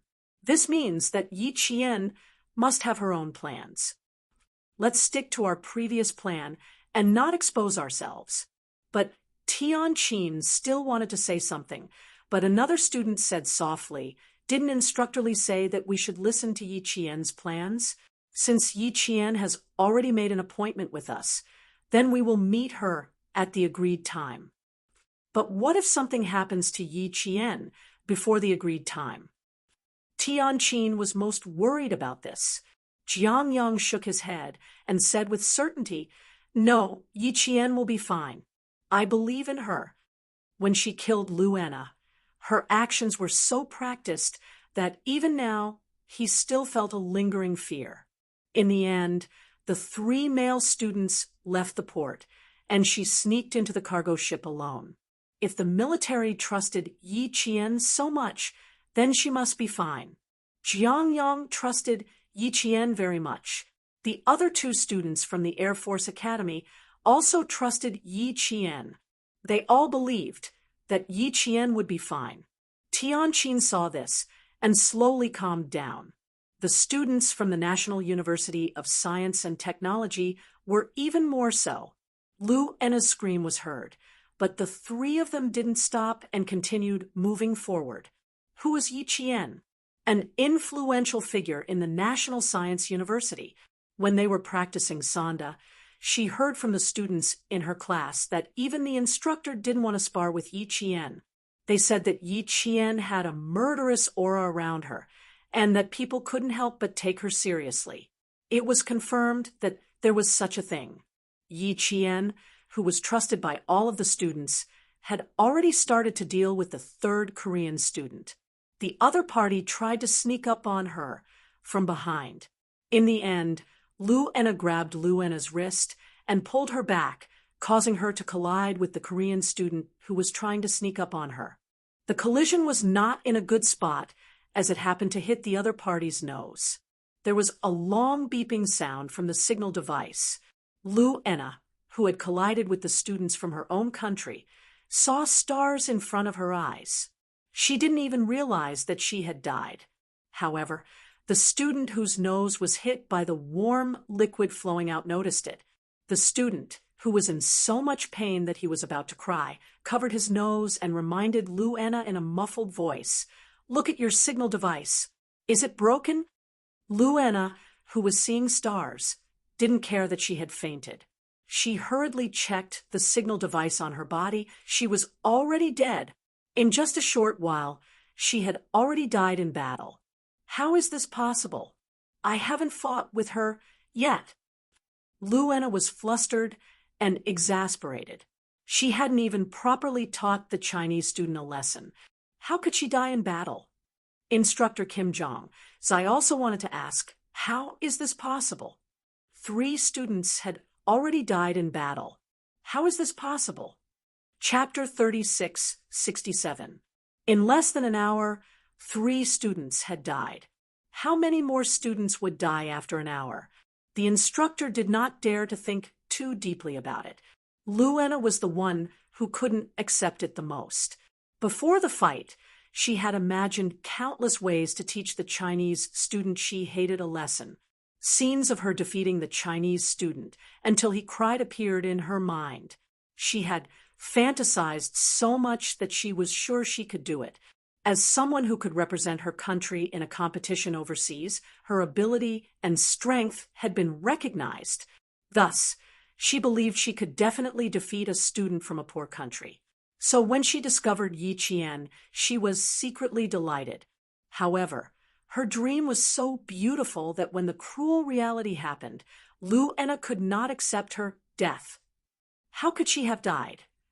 The Chinese student should be the one who died. She was so angry that she stomped her feet. Meanwhile, the male student who had failed to sneak an attack on Yi Qian was alarmed. He had been hiding in the dark, waiting for an opportunity to make his move. He wanted to wait until the Chinese student and Lu Anna's team were in a stalemate before he made his move. If the 2 of them attacked together, they would definitely be able to kill one of the Chinese students. But he quickly realized that his thinking was too simple. It was not that they had killed the Chinese student, but that the Chinese student was about to kill Lu Anna. Realizing that the situation was not right, he could no longer hide and quickly came out to help. A sneak attack from the back should have succeeded. That was what he thought, but the result was not what he expected. Lu Anna was killed, and his nose was bleeding. It was so painful that he could not even open his eyes. Lu Anna was so angry that she kept muttering, "Impossible, impossible." How could it be impossible? The truth was right in front of her, so what was impossible? At this moment, Lu Anna still remembered that they were in the middle of a competition, unable to accept reality. She could only suppress the anger in her heart and say to the male student, "I was careless. Be careful. Don't give her another chance to advance." "I'll try my best." The male student, who had not recovered from the pain in his nose, nodded gently. He would definitely try his best, but he could not guarantee that he would succeed. She had discovered his sneak attack and killed Lu Anna in passing. Her movements were so fast that he did not even have time to react. With such skills, he did not have much confidence in winning. Lu Anna, on the other hand, believed that her country's student would definitely win. "You can beat her. She's just a Chinese student. We can definitely beat her." Lu Anna, who thought that her death was due to carelessness and carelessness, continued to maintain the confidence that her country's students would definitely win. But soon, cracks appeared in this confidence, and their instructor, Jin Zhong's confidence in the instructor has been cracked. The first 3 students died one after another, and before he could catch his breath, another student's signal source went out. The 4th Korean student had died. Jin Zhong was so angry that he almost vomited blood. What's going on? What was wrong with their country's students? For people had died in less than an hour. What the hell were they doing? Were they all sleeping? Jin Zhong, who was so angry that he almost vomited blood, had an ugly expression on his face. The instructors of the surrounding countries all took a few steps away from him. 4 Korean students had been killed by the Chinese team in less than an hour. Could it be that they were the first group to have a winner? Yi Qian raised his foot, picked up the dagger that he had accidentally stepped on, and handed it to the fourth Korean student, who had died. You can't lose the dagger. You have to take it back. Otherwise, you will lose points again. Chapter 36:68. The student had been pushed down by Yi Qian, and his hands were pinned behind his back. He probably used too much force. When Yi Qian bent down to pick up the dagger and returned it, the Korean student had yet to get up. Of course, it was also possible that he felt embarrassed and wanted to wait for Yi Qian to leave before getting up. He did not reach out to take the dagger. Yi Qian raised his eyebrows and threw the dagger to the side. Not going to take it? What? Did he still want her to coax him? What are you doing? An angry shout suddenly rang out. Lu Enna, the student who had been killed, had rushed out, ignoring the competition rules. She had been angered by Yi Qian's action of throwing the dagger away. He dashed over and blocked Yi Qian's path. "Pick it up," he said. Lu Enna, who was full of anger after losing, was using this as a pretext to make a fuss. She thought that she would definitely defeat the Chinese student, but in the end, she didn't win, and the other male student also didn't win. The anger in Lu Enna's heart grew bigger and bigger, so big that she threw the competition rules aside. Yi Qian looked at her coldly.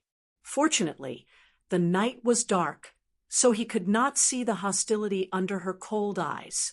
Otherwise, it would have scared him. Although the hostility in her eyes could not be seen clearly, Lu Enna could not help but shrink her shoulders when she sensed the cold aura emanating from her.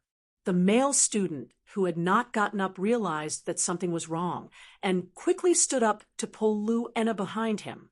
He bowed and apologized to Yi Qian. "I'm sorry, I'll pick up the dagger myself." "She threw your dagger, so she should be the one to pick it up. Why are you apologizing?" Lu Enna rushed out recklessly and even pointed at Yi Qian, saying, "She did something wrong.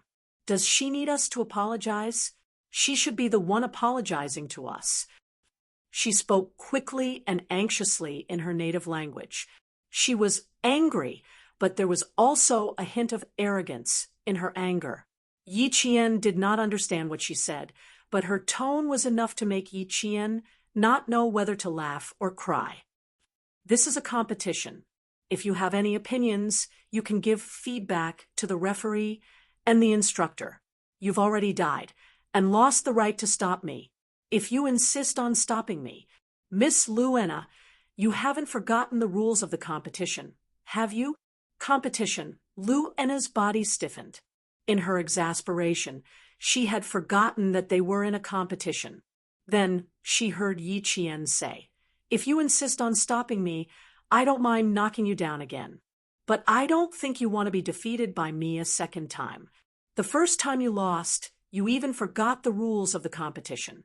The second time, I'm afraid you'll go crazy." The Korean male student was really worried that Lu Enna would not be able to take it and rush out. He quickly pulled her behind him and grabbed her wrist tightly. He lowered his voice and said, "Yi Qian is very powerful. We can't beat her. We don't have the right to stop her. Right now, only the two of us should be dead." As she spoke, she heard the sound of footsteps and low voices coming from the forest. Lu Enna could tell who was talking, and her eyes lit up just as she was about to raise her voice. Her mouth was covered by the male student beside her. "Don't make a sound." The male student was frightened by Lu Enna's action of standing on tiptoe and raising her neck. They were already dead, so they could not say a word. If Lu Enna really shouted, she would implicate the other students and cause them to die as well.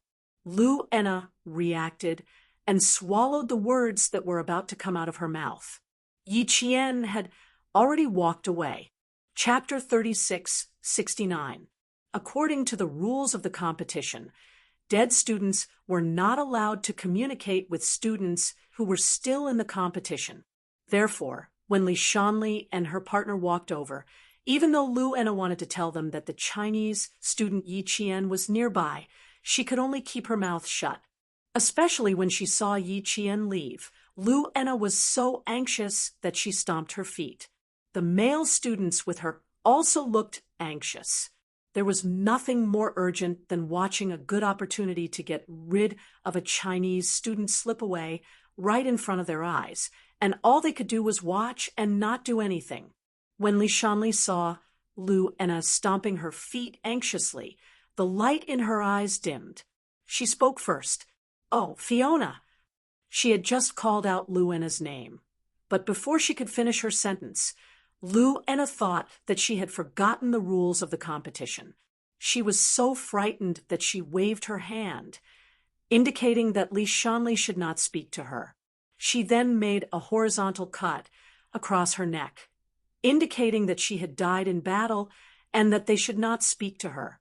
Li Shanli and Lu Enna came from the same military academy, the same class, the same dormitory, and had a good relationship. Li Shanli immediately understood what she meant. Li Shanli pressed the corner of his mouth and said, "Like you, I died in battle." Yi Qian, from the Chinese team. It was difficult to say what he wanted to say. It was like opening his wound again. Li Shanli closed his eyes and took a deep breath, then closed his eyes again and said with difficulty, "Both Minjun and I died in battle. Oh, Fiona, both of us are now like you, dead in battle." "What?" Lu Enna's eyes widened in disbelief. "Shanli, what did you just say? You said that both you and Che Minjun were defeated by Yi Qian? Is that so? Is that so?" "Yes, both Minjun and I were defeated by him." Lu Enna repeated herself bitterly. She had no choice. Her father was a high-ranking general in the Korean military. Even if she did not want to mention it, she still had to tell Lu Enna. It was like a thunderclap that exploded directly above Lu Enna's head. She was completely stunned.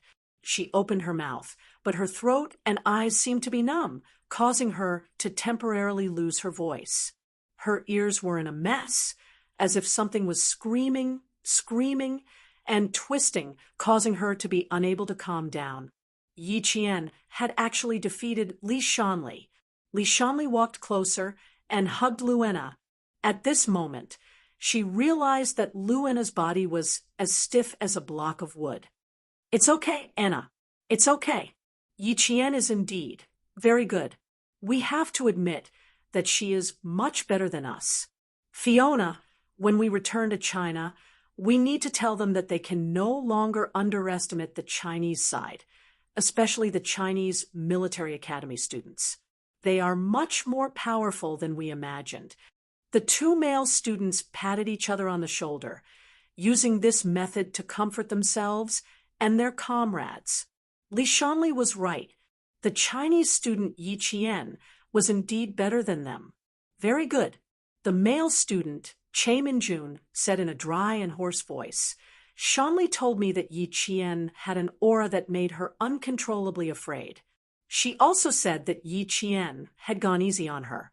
Otherwise, her right hand would have been fractured by now." The male student who had ambushed Yi Qian sighed softly and said, "It was the same for me. Both my hands were locked behind my back. If I used any more force, my shoulders would have been dislocated."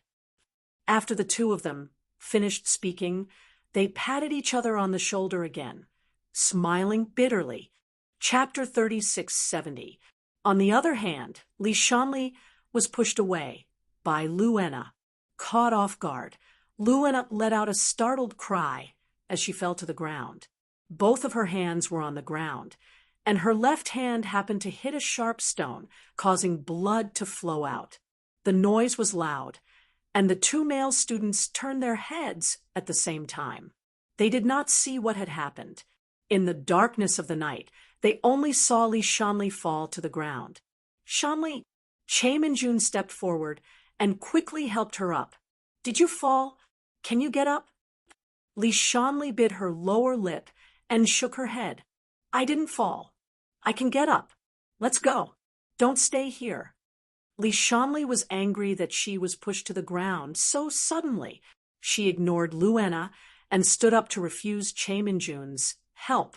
She rubbed her right hand and slowly walked out of the forest. Didn't she sneak over? Why are you the ones who were defeated? She's just a Chinese student. How good can she be? How good can she be? How good can she be? Can she be compared to us? She can't be compared at all. Why did she defeat you? It's because you didn't do your best. Why didn't you do your best to defeat her? Why didn't you teach her a lesson? Tell me, why didn't you teach her a lesson? Are you scared? Are you guys scared? Only Lu Ena's sharp questioning could be heard in the dark forest among the 4 defeated Korean students. The other 3 had already accepted the fact. However, due to family reasons, she could not accept the fact no matter what. She even thought that Yi Qian won because the students did not do their best. The male student standing beside her could not take it anymore. He said coldly, "Why didn't I see you defeat the Chinese student? Yi Qian defeated you in less than 3 minutes. What right do you have to say that we didn't do our best? Lu Ena, what right do you have to talk about us?" Li Shanli, who was walking out of the forest, stopped. She did not turn around. With her back facing Lu Ena, she said softly, "Ena, go back and ask the commander. We also want to know why the Chinese student is so strong. Xianyu, don't ask Fiona anymore. Let her go back and ask the commander herself. We've already tried our best. They had already worked very hard, but the Chinese side was far stronger than them. No matter how hard they worked, they could not change the situation. This time, they had to admit defeat. Lu Ena, who refused to admit defeat, did not follow them. She glared at the male student beside her and said fiercely, "Jin Xinyu, you go with the 2 of them. I want to see our students defeat Yi Qian with my own eyes. Park Hai-sun is right in front. He will definitely defeat Yi Qian." Lu Ena herself did not realize that the only person who could defeat Yi Qian was Park Hai-sun, the most powerful student among them. On the other hand, the Chinese students, who had split into 3 groups, had already approached the last line of defense of Korea and started to fight. Li Jinyan quietly looked at the signal source representing the Chinese students. It had already been an hour and 5 minutes. 5 Korean students had died, while 0 Chinese students had died. When 8 people from the other side died, the Chinese side would win. The other 10 or so Korean students were hiding very well. He could not rule out the possibility that some of the Chinese students would die. However, with Yi Qian around, she would definitely pull them out one by one. The next hour would be the most exciting part of the escape from death. He was looking forward to it. Chapter 3671. The Chinese instructor, Li Jinyan, was looking forward to the next exciting performance of the Chinese students. However, the Korean instructor, Kim Jong-jae, was already worried. The strength of the Chinese students showed him how big the gap was. There were still 55 minutes left. He could only hope that the Chinese students could hide well and not be found and killed one by one. They had already lost enough face. He hoped that there would be no more. If all of them were found by the Chinese students, he also hoped that the Chinese students could do their best to compete with the Chinese students. That way, even if they lost, they would lose in a slightly better way. Escape by the skin of teeth was mainly to test the individual physical fitness of the students. Close combat was also a type of physical fitness. Choosing to compete at night was to test the students' psychological behavior. It was to see if the students' courage and ability to adapt on the spot were strong. The courage of the Chinese and Korean students was not bad, but their ability to adapt on the spot was obviously worse than the Chinese students. Their individual physical fitness was also weaker than the Chinese students. From this, it could be seen how big the gap between the 2 countries' military school students was. The instructors of the other countries saw it and remembered it in their hearts. Before the first day of the competition ended, they had a very deep impression of the Chinese students. It overturned their previous impression of the Chinese students and gave them a new understanding of the Chinese students. The Japanese instructor had been paying attention to the match between the Chinese team and the Korean team. When he saw that the Korean team had lost 4 students to the Chinese team in less than an hour, the Japanese instructor's face was tense. He was so serious that it was as if the dead students were from his country.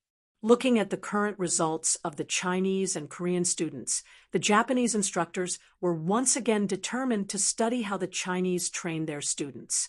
Another signal source disappeared. Instructor Kim Jong-jae couldn't help but take off his military cap and scratch his hair with one hand. Another student had died. 1 hour and 14 minutes. A total of 5 students had died, while the Chinese students continued to have 0 deaths. The difference of 0 to 5 was only between the Chinese and Korean teams. In the competition between the other countries, even if one side had lost 5 students, the other side would have lost 3 students. As a result, the competition between the Chinese and Korean students was even more closely watched by the instructors of the other countries. From time to time, they would look over to see if there were any new developments. When they saw that the 7th Korean student had died, several instructors sucked in a breath of cold air. 7 Korean students died, and the Chinese team still has 0 deaths. This is unbelievable. Is there something wrong with the signal device? An instructor from Asia was surprised. He walked to Jin Zhongzai's side and kindly reminded him, "You can ask the Monfei military technical soldiers to come and see. The disparity is too big. It's hard to believe." Korea's military strength was not weak, so how could their country's military academy students be weak? He couldn't accept the current state of the game. "Monfei, the military technicians have already checked it. There are no problems." A dark-skinned instructor from Qin answered, "I can only say that the strength of the Chinese students is very strong." Since it had already been checked, there was naturally no problem. Instructor Jin Zhongzai didn't want to communicate with anyone at this moment. Even if the 2 instructors from Asia took the initiative to talk to him, he didn't want to speak. They had lost the entire match without losing a single person. On the other hand, it was very likely that the Chinese side would have 0 casualties. Such a disparity made him feel a burning pain in his face. Chapter 3672. However, things were far from that. The staff of the Monfei military came over and told instructor Jin Zhongzai with a very cold face that a female student from Korea had stopped a non-deceased student from moving forward when she was already dead. This was a serious violation of the competition rules. Based on the judgment, Korea would be deducted 10 points. If there was a next time, all the scores would be directly returned to 0, and they would not be allowed to continue participating in the competition. If losing to the Chinese team made instructor Jin Zhongzai lose face, then the words of the Monfei military were like an invisible slap on his face. Instructor Jin Zhongzai wished he could find a hole to hide in. Hearing this, the instructors of the other countries all looked over. It was not the look of a good friend or a cold shoulder, but a look full of faint ridicule. Losing to the Chinese team was nothing. Everyone had seen the strength of the Chinese team, but directly violating the competition rules and stopping the Chinese team from moving forward when the Chinese team was already dead showed that there was a problem with the student's character. Instructor Jin Zhongzai's face had already turned green and white. In the face of the warning of the Monfei military, he could only lower his voice and said, "Seriously, I will definitely deal with this matter properly. There will never be a similar situation again." Being disqualified, then it was not just a small loss of face, but a loss of face for Korea in the whole world. Lu Enna did not know that her actions were being monitored by the Monfei military. After getting rid of Li Shanli and the other two, she suppressed the anger in her heart and ran through the forest alone, rushing to the last line of defense of the Korean team. When she was about to reach the last line of defense, the sound of fighting came from the dense branches. It was not just one place, but several places. Lu Enna, who finally caught up, suddenly brightened up. With a happy face, she pushed aside the branches and stepped on the fallen leaves to walk quickly. The night was dark, and the forest was pitch black. Lu Enna could only see a vague outline within a meter. She was afraid that she would fall, so she could only speed up instead of running. The Chinese students had already started fighting with the Korean students. After Lu Enna, Li Shanli, and 3 others died in battle. Another 3 died in battle. 16 against 9, the Chinese team had a great chance of winning. They only needed to knock down 1 more Korean team to win. The remaining 9 Korean students were facing the advancing Chinese students.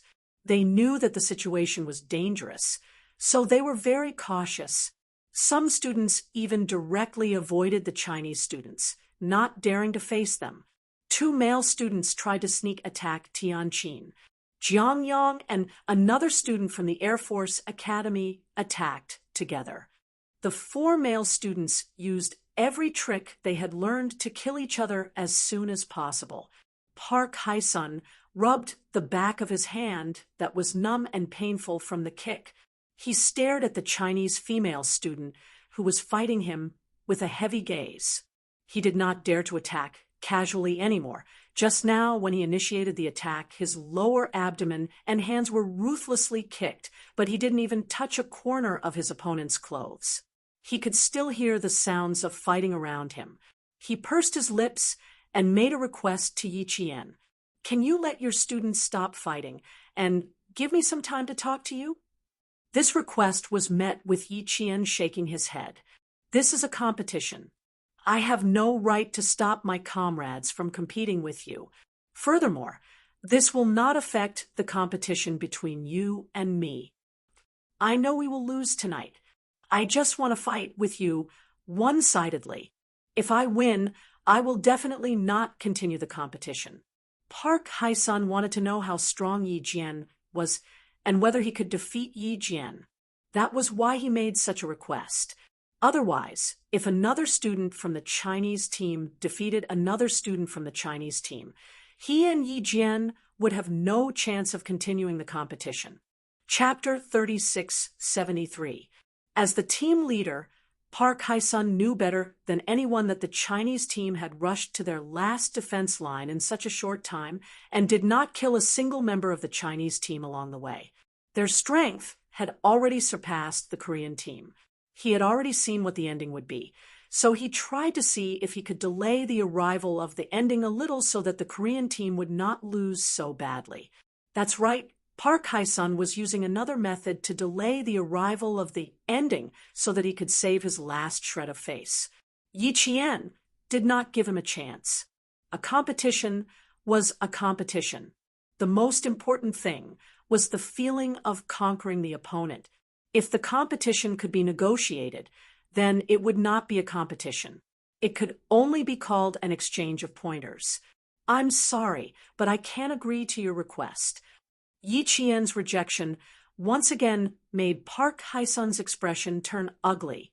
He thought that he had already lowered his head, but still did not receive any forgiveness. His voice turned colder. "Do you think you can definitely win against me?" "Why can't I think so? Do you think you can still win against me?" Facing the inexplicable arrogance of the Korean team, Yi Qian did not endure it like yesterday. What else could he endure when he was already in the competition? If there was a grudge, he would take revenge on the spot. He would not let it pass the night. Yesterday, when he had just arrived, he had been bitten before even entering the Monfei military camp. Now that he had a chance to return the favor, how could he miss it? If he missed this opportunity, there might not be another one.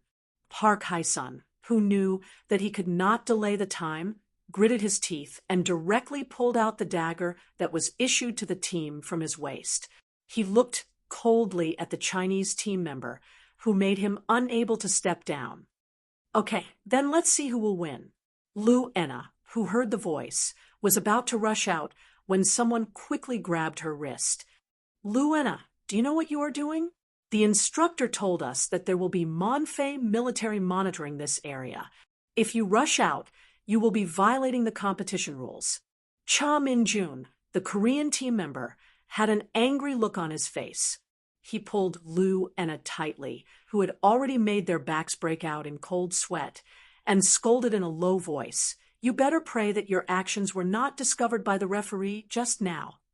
It's impossible to be discovered. Let go of me. Park Hae-sun and Yi Chien are going up against each other. I must see him beat up Yi Chien until he begs for mercy."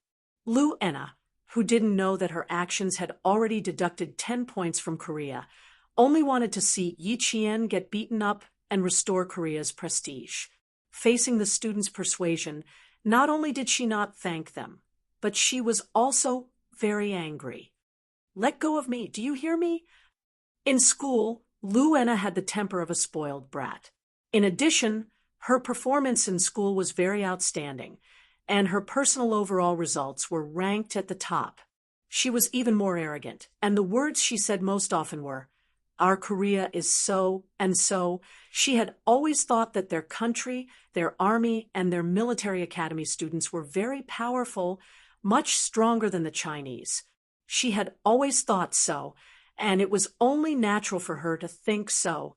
However, today's repeated defeats had destroyed Lu Enna's self-righteous sense of superiority. Therefore, she was now anxious to get back all her sense of superiority, and the way to get back her sense of superiority was she needed to see Yi Chien defeated to prove that Korea was indeed stronger than the Chinese. Her anxiety was not known by others. Now that she was stopped, Lu Enna was anxious and angry. She forcefully shook off the hand that was grabbing her wrist. "Cha Min-jun, let go of me. Do you hear me? Don't you want to see Yi Chien defeated by Park Hae-sun?" Chapter 3674. The last sentence really touched the hearts of the Korean students. They really wanted to see Park Hae-sun defeat Yi Chien and see Yi Chien admit defeat on his face. Cha Min-jun slowly loosened his clenched fists. His tense jaw moved slightly as if he was considering it. Li Shanli's eyes flashed as he glanced at him, then at Lu Enna. He was also tempted. She knew that she was defeated by Yi Chien and admitted that Yi Chien was strong. But if she had to accept the truth, she couldn't do it. Also, Lu Enna wasn't wrong. She also wanted to see Yi Chien defeated by Park Hae-sun, because she had defeated Park Hae-sun before. If Park Hae-sun could defeat Yi Chien, then she could definitely defeat Yi Chien. This defeat was purely an accident. Li Shanli, who was tempted, bit her lower lip. She didn't say anything. This meant that she also wanted to go and take a look. The male students were more determined than the female students. Kim Hyun-woo, who was hiding behind the tree, saw that Li Shanli didn't say anything. He quickly whispered, "If Park Hae-sun defeats Yi Chien, then we will also know. Why must we go?" Lu Enna glared at the people behind the tree. She then gritted her teeth and said, "She defeated you, me, Sunri, and Hyun-woo. She defeated the four of us alone. You feel good? Don't you want to see how Park Hae-sun avenges us?" The competition rules only state that dead students are not allowed to interact with non-dead students. They don't say that spectators are not allowed. Sunri, don't you want to see? Think about how you were defeated by her. Cha Min-jun, think about how you were defeated by Yi Chien. Did you really bow down to her? I won't. Even if I, Lu Enna, am defeated by Yi Chien tonight, I will never admit that I'm worse than her. We are Korean military students. I will never bow down to a military student from a poor country. I must see with my own eyes how she is defeated by a military student from our country." These provocative words finally made Li Shanli whisper, "Let's go and take a look. Don't say anything and watch secretly." The rules of the competition didn't say that you can't peek. However, on the other side, Li Xiang pinned a Korean student to the ground and ended the match. The signal source went out, and the referee announced that the Chinese side had won the match. When Kim Jong-un saw the score of 8-0 in front of the instructor, he didn't know how many hairs he had on his head were torn off by him. They lost. Korea lost. They lost in the hands of a student from a country they looked down on. Tonight, South Korea still did not win. What about the rest of the competition? Could they still win against the Chinese side when they were representing their country? At this moment, instructor Jin Jong had some doubts. Li Jinyan was not surprised by the results. Yi Qian had defeated 4 of them by himself, while the rest of the students had defeated 4 of them together. Not bad. He was satisfied with the results. 2 Malaysian military personnel walked over hurriedly. One of them walked towards instructor Jin Jong, while the other walked towards Li Jinyan. After whispering a few words, the instructors from the other countries saw the instructors from the other countries leaving with the Malaysian military personnel. The Chinese instructor was still all right. Although his footsteps were big, he was still calm. However, the Korean instructor's footsteps were hurried and messy. It was as if something big had happened. At this moment, the battle had reached its climax. Many instructors were staring at the military handsets, staring at the signal source that belonged to the students from their country. The Korean and Chinese instructors suddenly left with the Monfei military personnel. They couldn't help but raise their heads and look over.